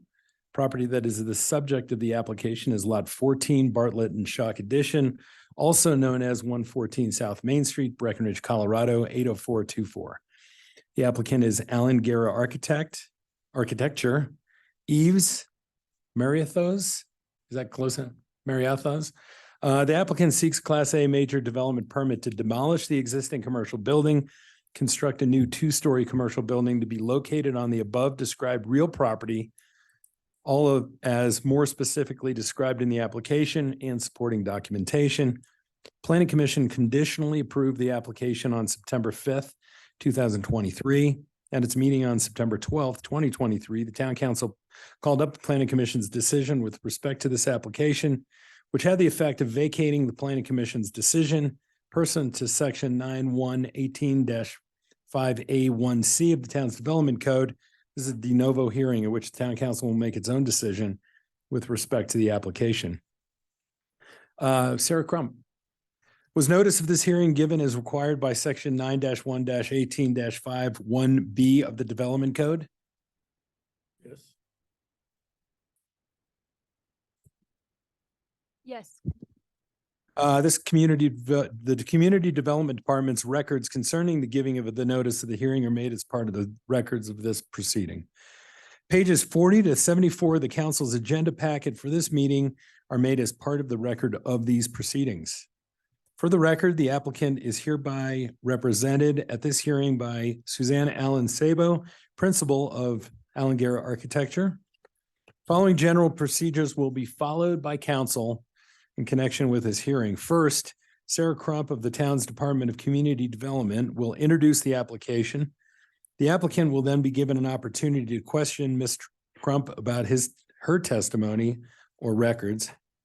You guys trying to throw me a fastball there, huh? Next, the applicant will be given an opportunity to present any evidence that it may wish to offer in support of the application. This may involve the calling of witnesses or the introduction of documentary evidence.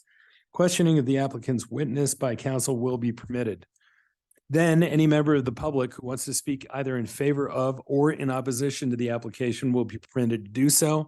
Questioning of the public witnesses by the applicant and counsel will also be permitted. Finally, staff and applicant will be given an opportunity to present any further evidence that they desire to offer. Members of the council will be permitted to ask questions of any person who testifies. This will occur after the testimony has been offered and any questioning of the witness by the applicant has occurred. If there are further questions to the applicant, if there are further questions that the applicant has as a result of any of the council's questions, the applicant will be permitted to ask those questions.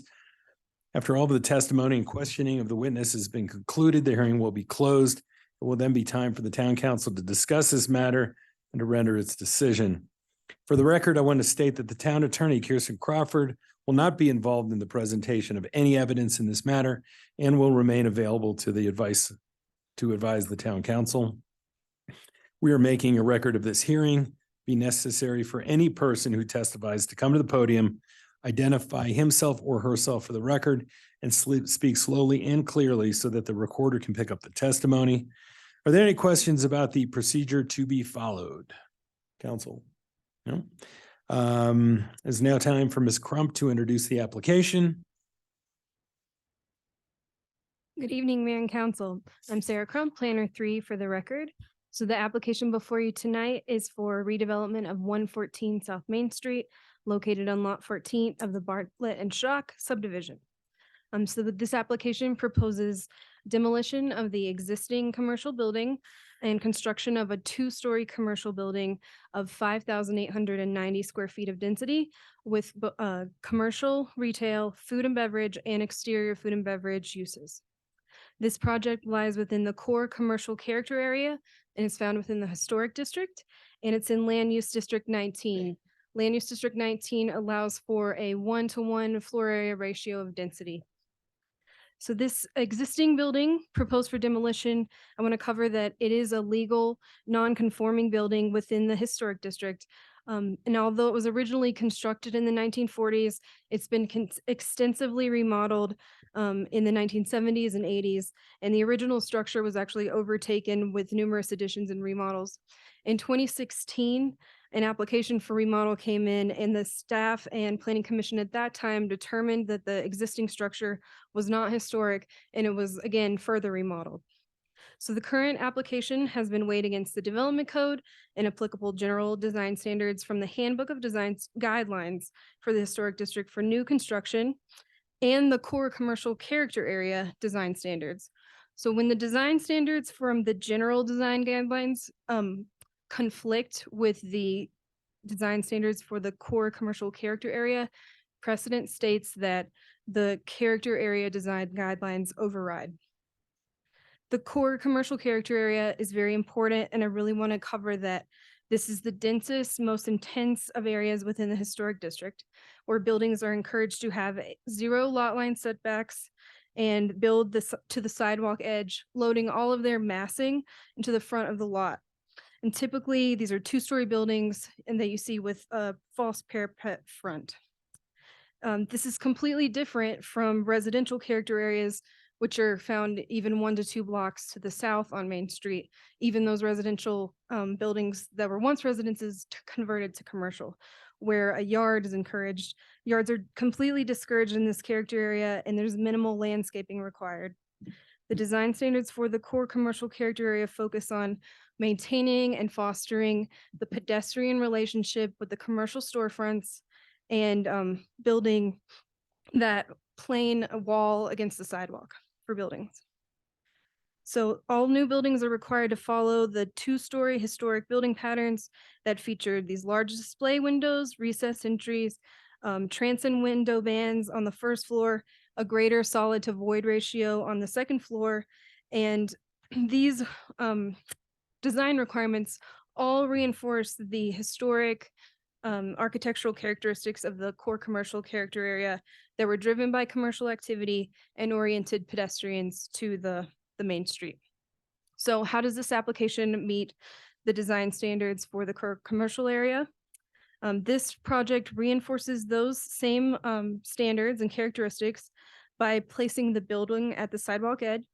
Chris, do you mind flipping to page 11 for the majority of this? Yeah, thank you. Can't read the page numbers. Oh, that's it. Perfect, right there. So this building is up to the sidewalk edge. It features a stone and metal strapped kick plate that goes up 2 feet. There's large display style windows and a transom with wood trim, which reach up to 9 feet. And there's the typical recessed entryway for commercial buildings. Wood trim and steel bracket belt course provides a clear separation that you can see between the lower and upper floors. The upper story is the siding has the required 4-inch natural cedar painted wood lap siding. All of these design choices comply with design standard 225 regarding materials.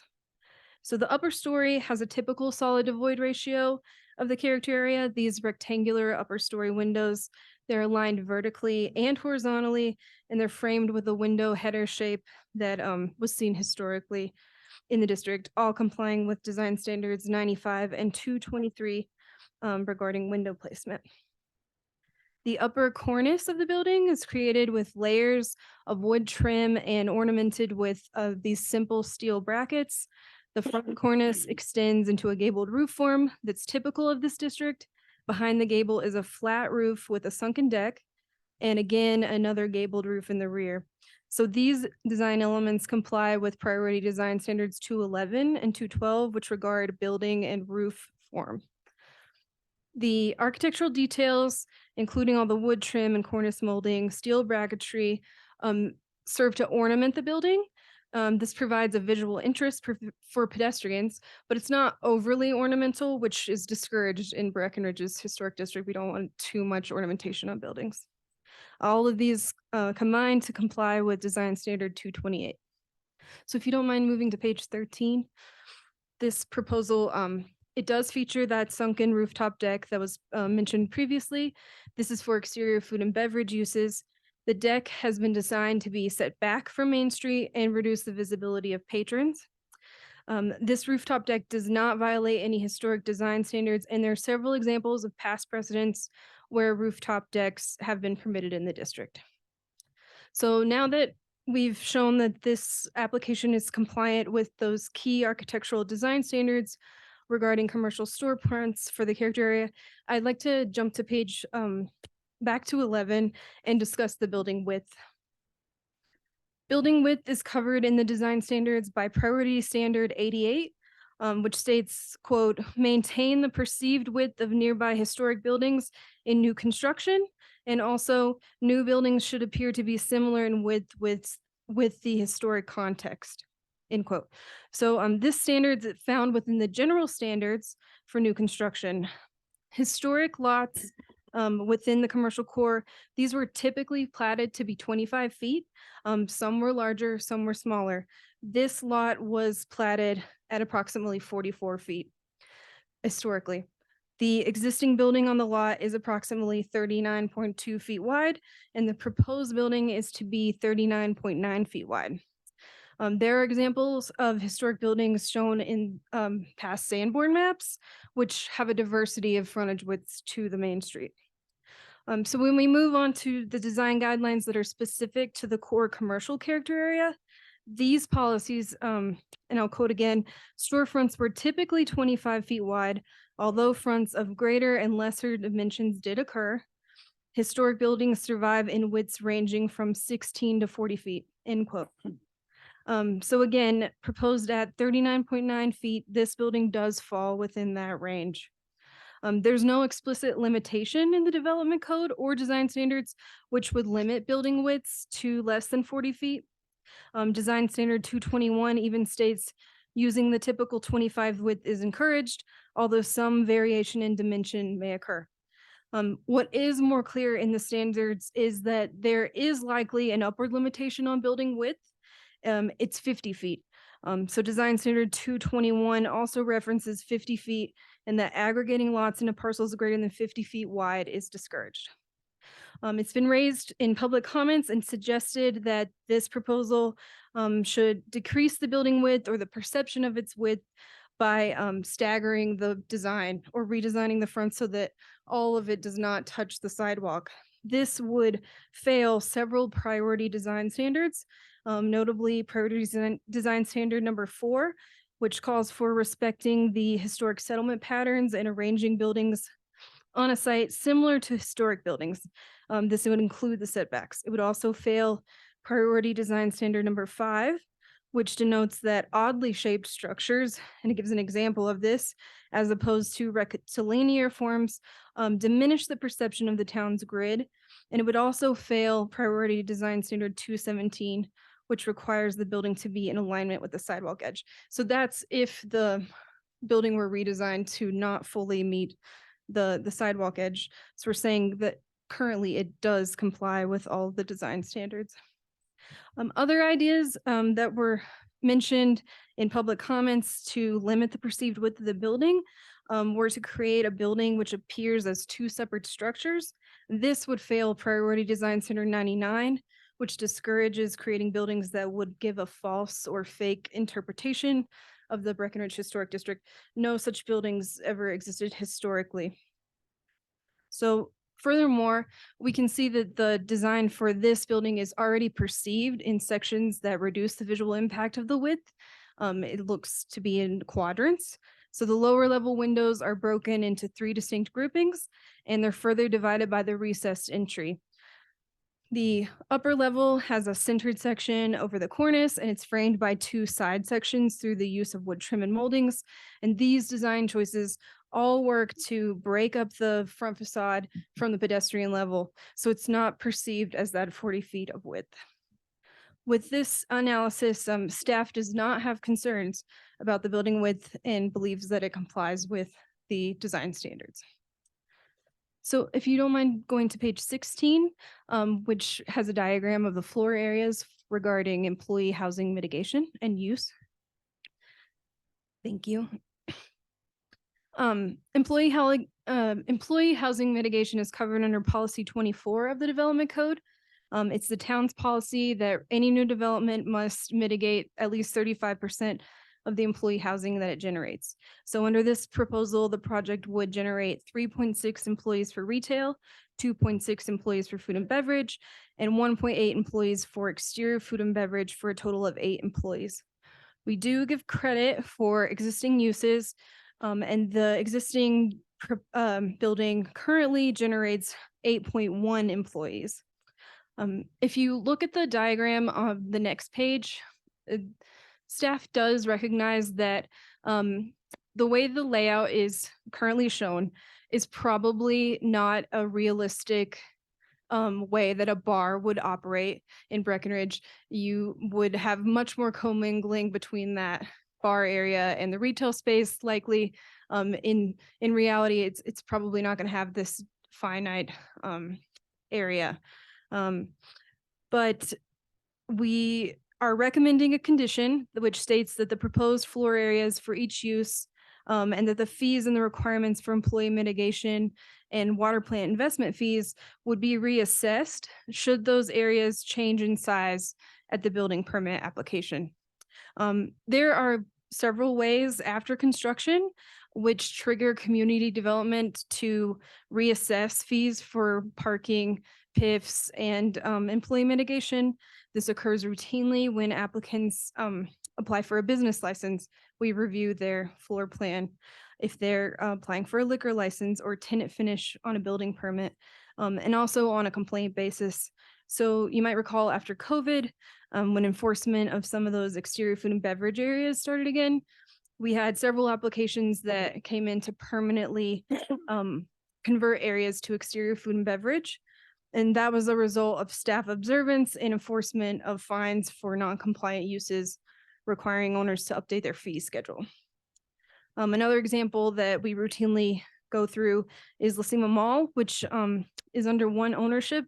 So for each new commercial business that comes in, staff reassesses that proposal for parking, PIFs, and now employee mitigation requirements, and we make sure that they're met for the entire development. So staff is not concerned about a change of use in the future, and we do have systems in place to catch those changes. But I'll also let the applicants speak further on this if they would like to. Moving on to a few applicable policies from the development code. Under policy 6R, staff is recommending an assessment of negative points for building height. So if you don't mind going back to page 12, thank you. This building exceeds 25 feet. And it's proposed the front cornice to be at 30 feet as measured from grade to the front cornice. That is compliant with the priority design standards 81 and 212, but it warrants negative points under the development code. Staff believes that the cornice aligns well with the neighboring historic building to the south and the building to the north.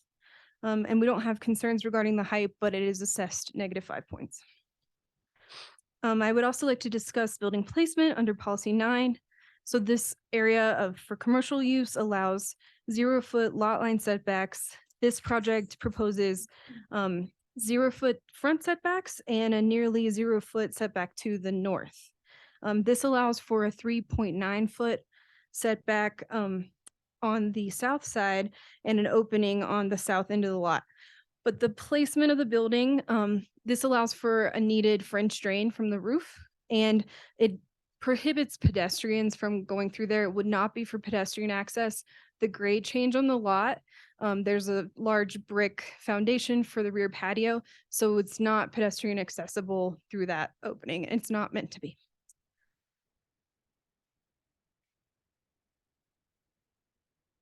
One positive of pushing the building to the north, which was a request of staff in early design iterations, is that it actually exposes the historic rock wall on the hardware store that exists to the south. So that is, staff saw that as a positive. If you want to go to the site plan on page 4, parking is covered under policy 18. This application would generate 10.29 parking spaces from the proposed uses. They're providing 8 parking spaces on site. And so they need to purchase 2.29 parking spaces from the district. Under policy 18R, buildings in the commercial core that have greater than 2,000 square feet of floor area, and they provide more than 2 parking spaces on site are able to be awarded positive points. Staff has awarded the minimum of 2 positive points under this standard. But just as employee mitigation, should the proposed floor areas and specific uses change, the parking would be reassessed at the time of building permit. Finally, under policy 33R, energy conservation, this project proposes 3 EV installed chargers in the rear parking area. This would warrant an additional positive 3 points. Under state law, parking spaces that provide EV chargers are actually required to count towards a minimum of parking that it's required. Also under policy 33R, 310 square feet of heated paving is proposed at the lower rear entry patio on both levels, I think at the garden level and on the grade level patio. This application was received prior to the adoption of the Renewable Energy Mitigation Program. So therefore, it warrants -1 point under policy 33R. And finally, the project is proposed to exceed the code standards for energy efficiency and achieve a HERS rating that's 20 to 29% more efficient than typical code standards, which would grant them 2 positive points as well. I want to note that the application at this point does not propose any commercial signage, exterior lighting for the food and beverage area, or any exterior loudspeakers. So staff recommends adopting the provided conditions, which explicitly require additional permitting and review of these items should they be desired in the future. And finally, for a points summary, this project has a passing score of +1. For negative points, it is receiving -5 points under policy 6R for height of 30 feet. It's receiving -1 points under policy 33R for 310 square feet of heated paving. Under positive points, policy 18R, it's gaining 2 points for providing the 2 off-street parking spaces behind the building. Under policy 33R, it's receiving +2 points for the energy savings proposed and +3 points for the installed EV chargers. Having met all applicable priority design standards and absolute policies of the development code, staff recommends approving this project with a passing score of +1 point. So at this time, thank you for hearing me out. That was long, but all points that needed to be made. I'm happy to take any questions from you about what was presented or policies that weren't covered in my presentation. Thank you. Thank you, Sarah. Well done. Questions for Sarah? Yeah, just real quick, when you create a EV space, can regular cars park there? Yes, if it's on private property, the owner controls how the spaces are allocated. So he may have cars that are internal combustion engines and he uses his EV space for one of those cars. Well, okay, so this is not this isn't public parking, okay? No, correct. Alright. On our public lots, we often have signage that Yeah, prohibits okay. use of them by get you. internal combustion. Back there.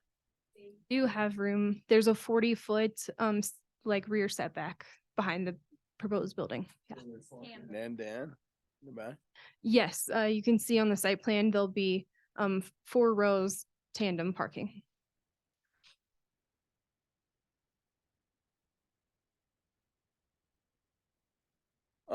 Makes sense to you? Yeah. On 24R for employee generation. Could we go back to that floor design, Chris, please? Green. Yeah, with the colored elements showing, yeah.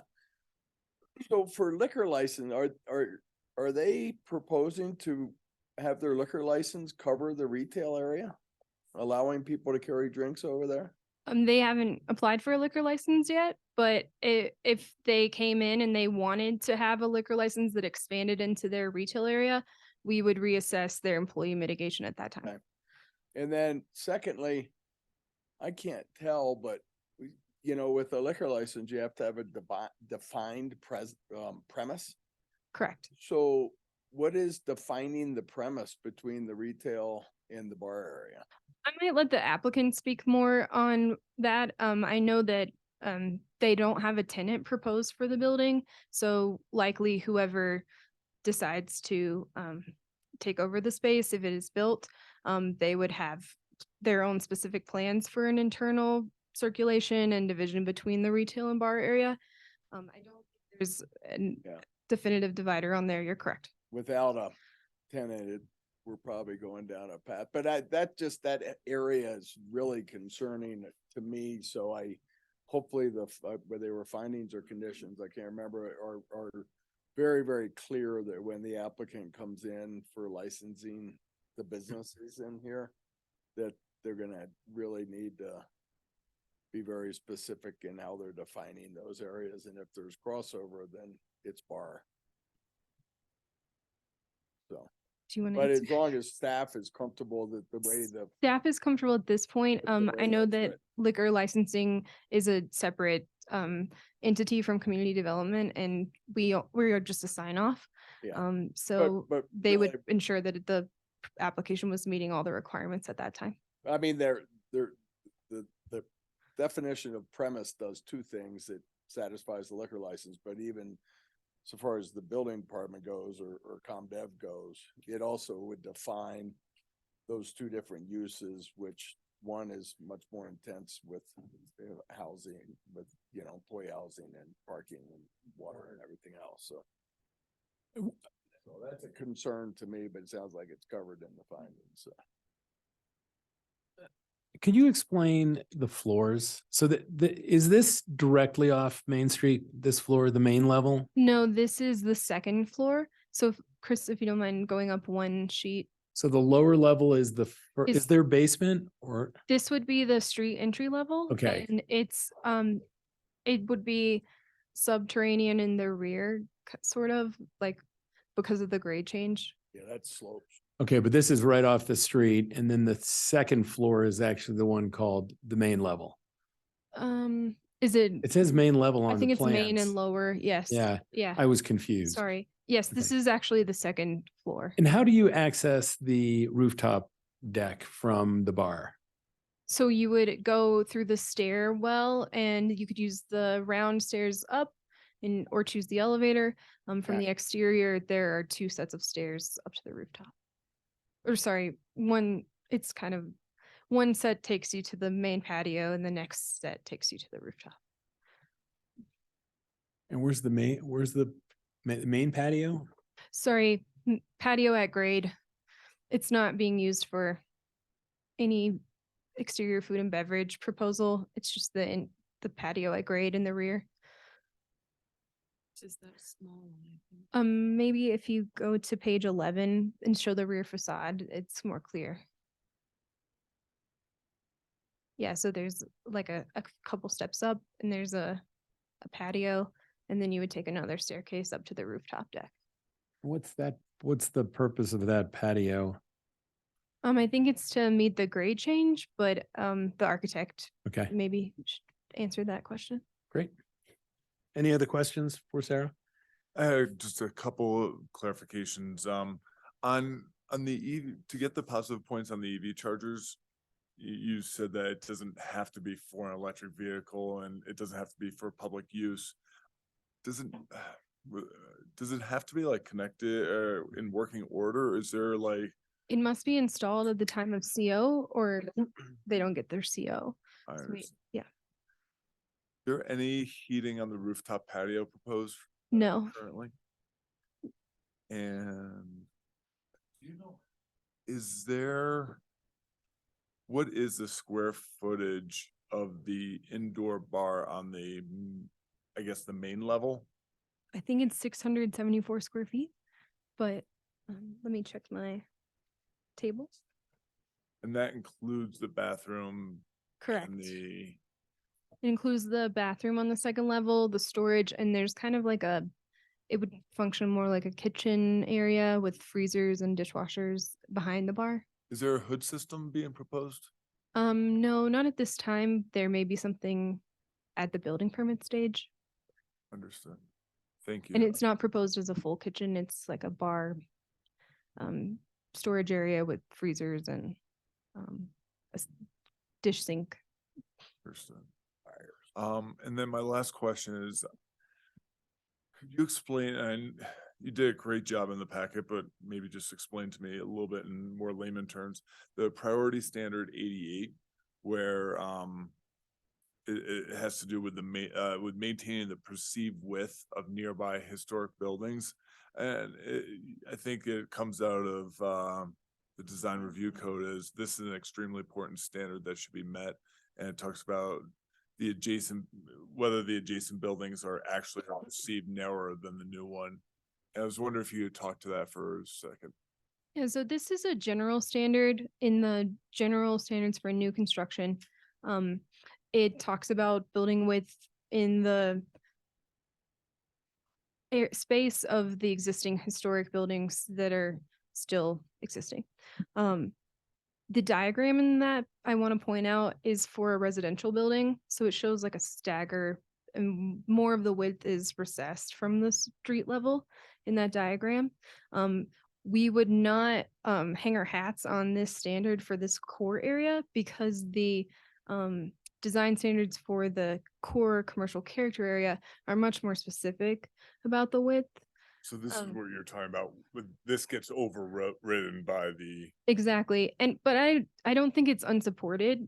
I don't think it's failing that policy where it says should be in line with other historic buildings, because we do have evidence that buildings historically were up to 65 feet wide. And while the typical lot was platted at 25 feet, there was variation, and this lot was historically platted at 44 feet.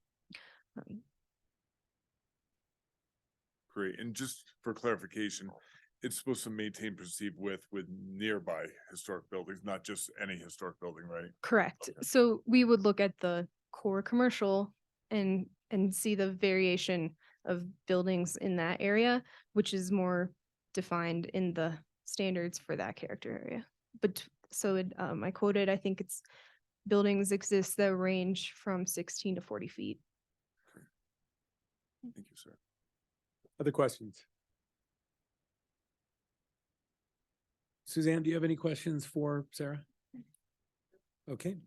It's now time for the applicant to present its evidence concerning the application. Sure.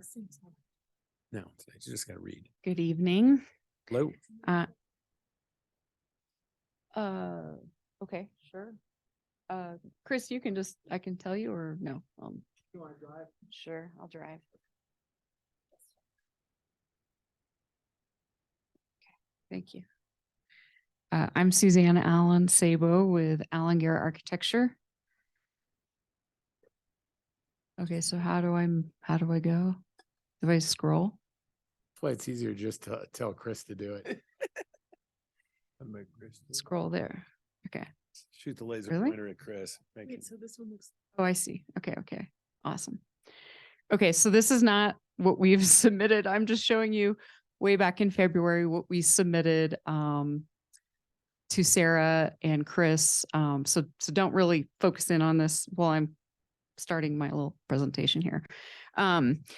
Due to the short notice of this de novo hearing, Eve Mariethos, who's project architect on this project, had a trip planned to Switzerland to visit his family.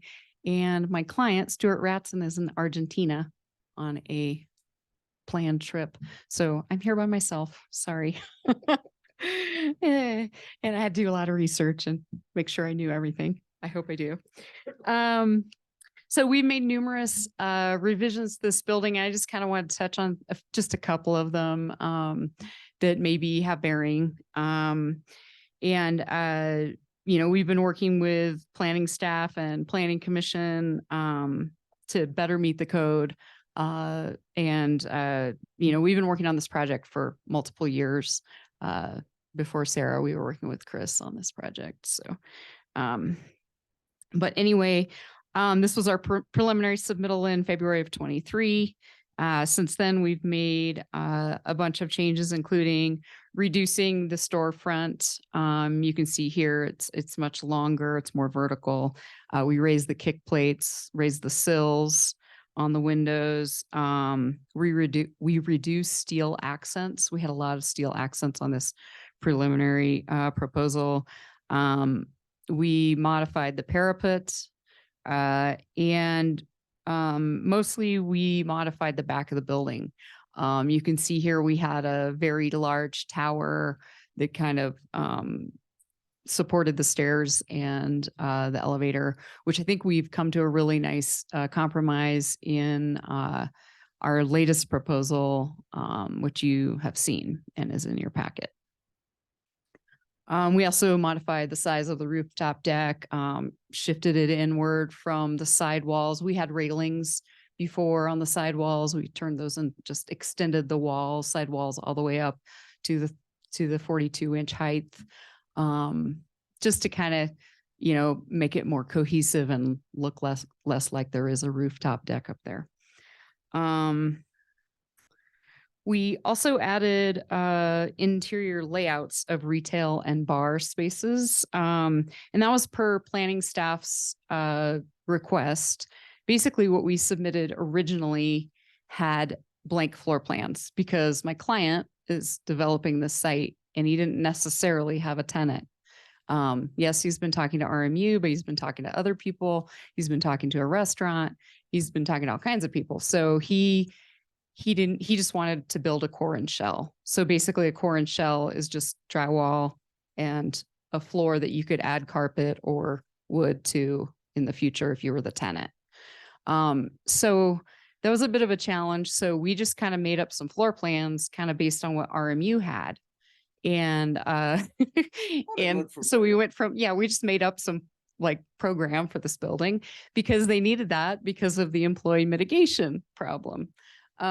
Because with a core and shell type building, you can't calculate the employees. So I think maybe this is part of the confusion here, is that the code doesn't really allow for a core and shell building to be built and the developer to find someone, and then they would create a tenant improvements plan and then submit that to the building departments, go through planning and submit that to the building department, and then improve the interior of the building, which is what a lot of times is done in other places. Now, obviously, when you're building on this expensive of a piece of property, hope you have a tenant. But they don't right now. They don't have a lease signed. They don't have really anything at this point. So this is all just like my best guess. So I apologize if it's created confusion.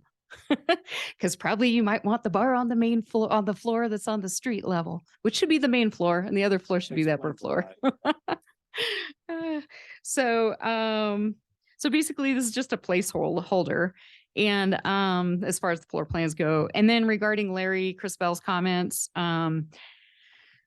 we feel, that this building is in complete compliance. Like we have detailed it to read less wide than it is. And we feel there are other buildings in the area. The Gold Pan is a prime example that's about 45 feet wide, that are quite similar in proportion. And the Gold Pan is very similar to this because it has the two pieces and it's just a trim board in between that kind of makes it look like two buildings. But that's exactly what we've done here. So. Very generous saying they look alike. No, I'm not saying they look alike at all, but I'm just saying the trim boards. Yeah, I like their walk under roof on the sidewalk, but that's not allowed. So anyway, I thank you, and let me know if you have any questions. All right, questions? Can you explain the gap to me again, where the French drain is going to be? Sure. Yeah. So we needed some space on the site, to drain the roof and not have it drain onto other buildings. And in the back, because we need to pave the whole thing pretty much, we don't have any room to put in a dry well really. So basically we're building a dry well along, which is like you dig down and have some extra rock, which is already existing there on site, I'm sure. And it just, the water dissipates in the rock. Will you gate that? I think that makes complete sense and we could show that for sure. Can you gate that? Yeah, so that the teenagers don't make out in that little gap. Or whatever.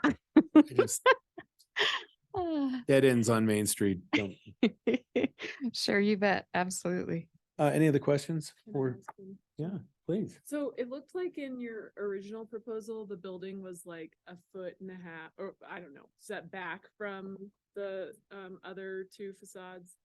And now it feels like it's closer, it's in front of. So there's a code in the core area district that you need to align the facade of your building with adjacent facades and be up against the sidewalk. And so we were pushed back just a little bit because I don't know why we were like that So before. are but now are you in alignment? Yes, we're Okay. in precise alignment with the white building. It's slightly off from the blue building. Thanks. Other questions? Bill, when reaching that the HERS rating of 20 to 30% reduction, and maybe this is a question for Sarah, but does that take into account the heated paving? Does that all come into one, or are those separate animals where it's inside the unit and then it's the exterior heating the outdoors? It's totally separate. The way they calculate the HERS rating doesn't take that into account.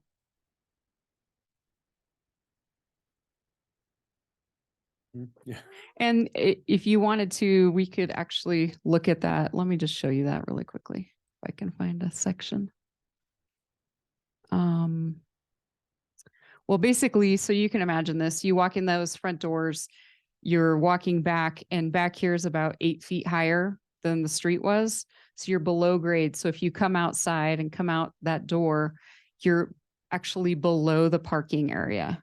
And so even shoveling that area was going to be incredibly difficult. So basically the area that we heated, and it's just purely to get, ice and snow out of this hole is that area. So, and to get up those stairs, we didn't heat the stairs, but we only heated that hole that we felt like was going to be almost impossible to shovel.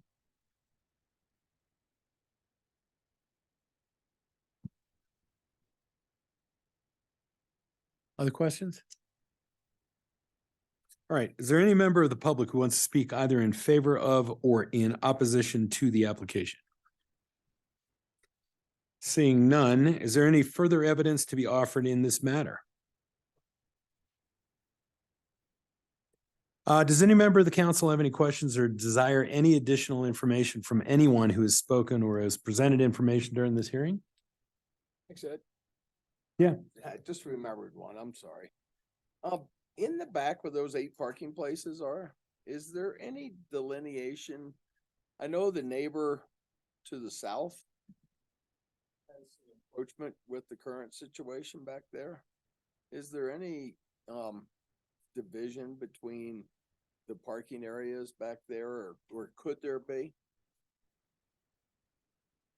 Currently, there's proposed landscaping and a curb there that would divide the two areas and separate the lots. We might just, for your information, I mean, if there could be some kind of just something that to help minimize that encroachment. I think the next door neighbor would be pleased.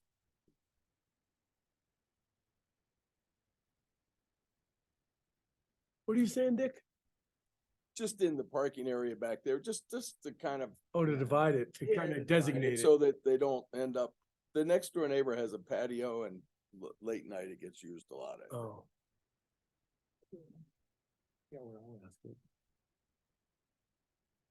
So I do have a question about the area that's gonna have the heated ground. It just seems weird that space, I mean, it really, yeah, that it's even there. It seems like the building should just come back all the way, and that's a weird question to ask, but does that area have a purpose? The lower patio 3D view. So yeah, we're getting egress out of there. And we also, so when we started working through this and trying to figure out with staff, our employee mitigation, we shrunk the building. We're allowed over 6,000 square feet and we shrunk it to 58 something.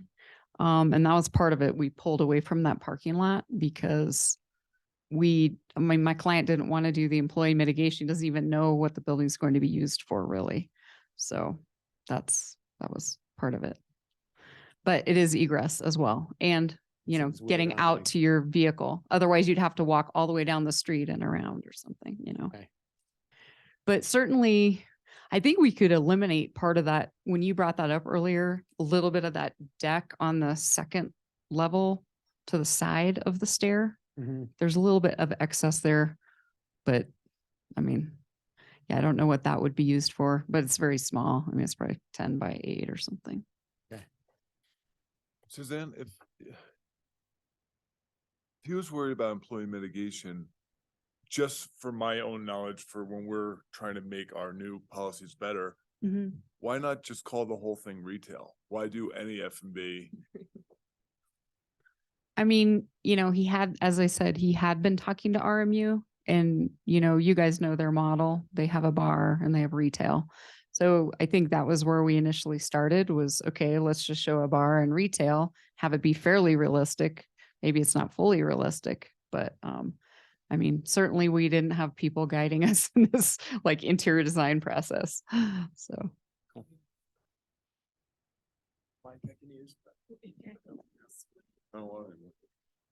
If I remember correct, I think it's because they wanted a desire for the flexibility of potential rooftop deck.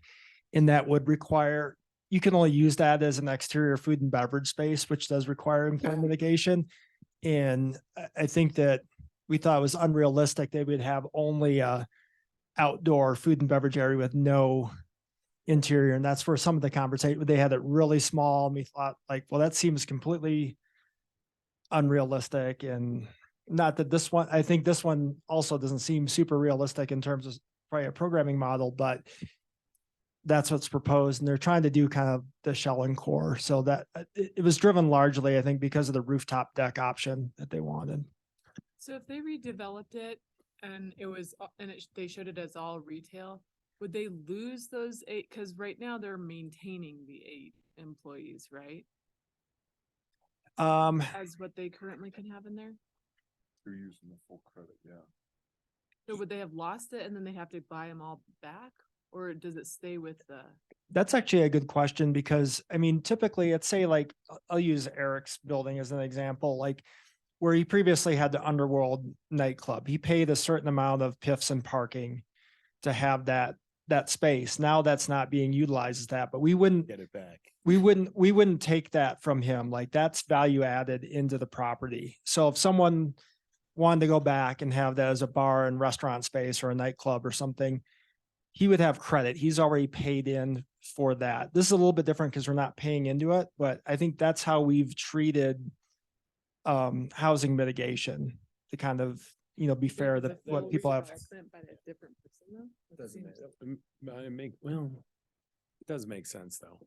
But they are keeping it, so I mean, that'd be a good reason to do it the way they did it anyway, just to make sure. they Well, I'm kept just those saying, 8. maybe we need to just clarify that so that people don't build crazy stuff that they don't really know. Like if it's already there, it's just gonna stay with the building. Maybe we should clarify. Yeah. Think about for future tweaks. Because All this right. isn't same building with new use. Right. It's a tear down the whole building right, and exactly. rebuild the whole Right. building. So it's something to think about. Anything else? All right, the call-up hearing in this matter is now closed. Time for town council discussion. Well, I sure learned a lot. Thanks, Suzanne. No, I mean, I was very perplexed on the employee generation. So that works. Could we for me. get Sarah to repeat her presentation? After we get done, sure can. Yeah. Good job, Sarah. Anyone else? Yeah, I think Sarah did a great job with the handling the width.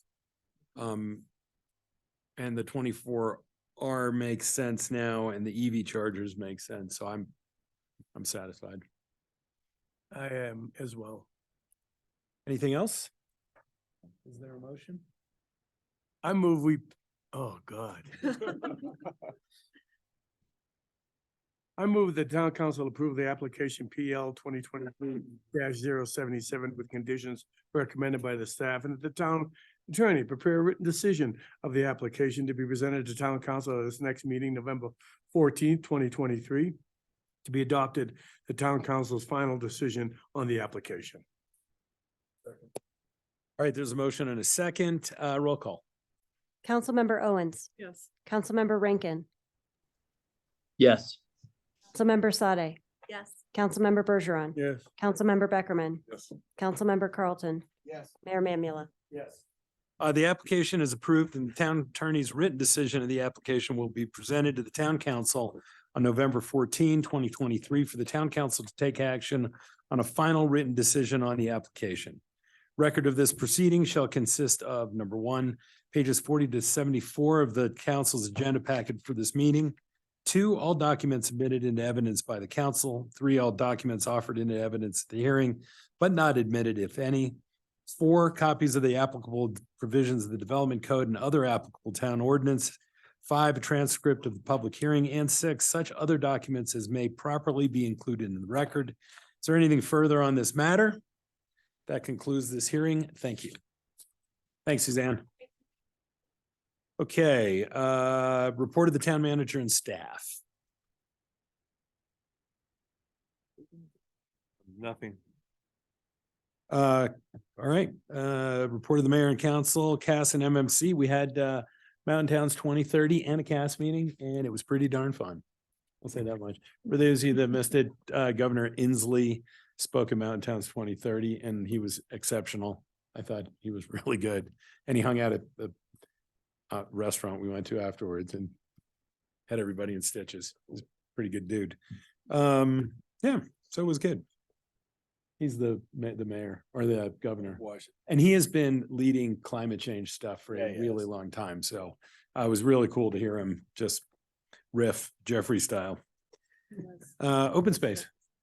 We have a meeting next Monday, but I will say Kelly and I did grants today. We started out at noon. We're here at noon, and that's pretty much why they call me, Biff for the people. So I'm here all day. Kelly was pretty good too. Tourism. We meet Thursday. History. Couple updates. So Milne Park, they've moved the staff up there and they expect to have an open house for the community on Saturday, November 4th, 10 to 12. This part's for Jeffrey with snacks. She called it out. She's like, tell Jeffrey. for snacks." The Jesse Mill project is wrapping up in the next week or two. Ty Courtwright did a great job and they expect to have some sort of community celebration similar to what they had with Sally Barber last year. And that's TBD. Cool. That's posted Very on cool. that. And they're continuing student programming with a lot of success, and they've submitted a comment in support of encouraging homeowners to stabilize historic sheds. All right. Creative arts. Yeah, quick update for you. Last meeting, we walked through the budget. One of the things that was really interesting, they're working on splitting out the cost of the facilities versus the actual arts. So just stay tuned as that whole process evolves. And then one of the things that's been really interesting is they've been looking at the number of BCA hosted events and events in, say, the Riverwalk versus nonprofits and that sort of those types of entities doing events, and pretty high numbers of kind of outside organizations using those facilities. So stay tuned as we work on that whole planning process. I'm sure you'll get more details there, but yeah, lots of good stuff coming from BCA. Thank you, Todd. CML Advisory Board. Anything? Yes, so we did have a meeting last Friday, a really preview to the legislative cycle and a couple of things that may be coming down the pipeline. So 2 big things worth note. As I mentioned before, CML is going to be proactive introducing legislation as a response to last year's 213. So it sounds like Zenzinger and Kirkmeyer are going to co-sponsor a bill that's going to be drafted along with CML. We don't have the details yet, but it's largely going to focus on assessment and planning. I think that was parts of the 213 that local municipalities really liked. So those will be drafted. It seems like there will be legislators bringing forward different bills. Yeah, a lot related to this. So there is some, like high to transit oriented development bills, because there's concern there might be preemption included within those bills, but basically the strategy seems to be to break up that one big 213 and a lot of different bills, and hopefully the proactive approach can kind of cut off some of those efforts. Otherwise, another bill worth mentioning is there's gonna be a construction defects bill. And it'll be one of two approaches, either creating a statewide warranty standard or a hybrid approach where it delegates some of the duties and responsibility for workmanship to some contractors and include a right to remedy component. Cool. Yeah. Childcare. Nobody crying? All right. Social equity. Minutes were in the packet. Excellent. Other matters. Kelly and I went to see the delivery center that 106 West runs in Vale. I really think that that should be a priority for us going forward, especially because they're talking about doing trash also. And I think we could fix a lot of the things we've been envisioning on the Riverwalk by doing a delivery center instead of a lot of the other things we've been sort of kicking around. So I think we really need to, and listen, if we have to not do turf in order to do it, that's okay. So anyway, it was really cool. I thought it was BS at first. I mean, I was like, yeah, big deal, but it was really Like the e-bikes. Man, I'm telling you, they gotta, I just didn't think they could logistically pull that kind of thing off, but watching them work, it was really, really cool. So. You were wrong. I was cautiously optimistic. All right. No, I was cautiously pessimistic. Well, I just didn't listen, running a restaurant, I know how much stuff we get all the time, all day. I'm wrong all the time. But it's pretty cool the way they do it. So yeah, I'm a convert. Come around. So we got to find a place to do it. But I think They didn't trust Rankin and I when we went and toured it way back beginning of the summer and said the same thing. Yeah, well, you know why? Because Rankin's the one that was speaking, not you. Yeah. He needed the 18. I'll back up my friend Rankin on that one. You should have listened. Yeah. It's a good thing. Yeah, you got to see stuff with your own Yeah. eyes too. It's really pretty cool what they do. So, all right. Anything else? Oh. Yeah, I'll chime in. Yeah, I'll just keep the ideas coming. Nice work. All right. Oh, thanks, Rankin. Enjoy the rest of your vacation. Yeah. Okay. Boy, this has been like 8.5 hours of government. Well, they went with these guys. No, they went way before because we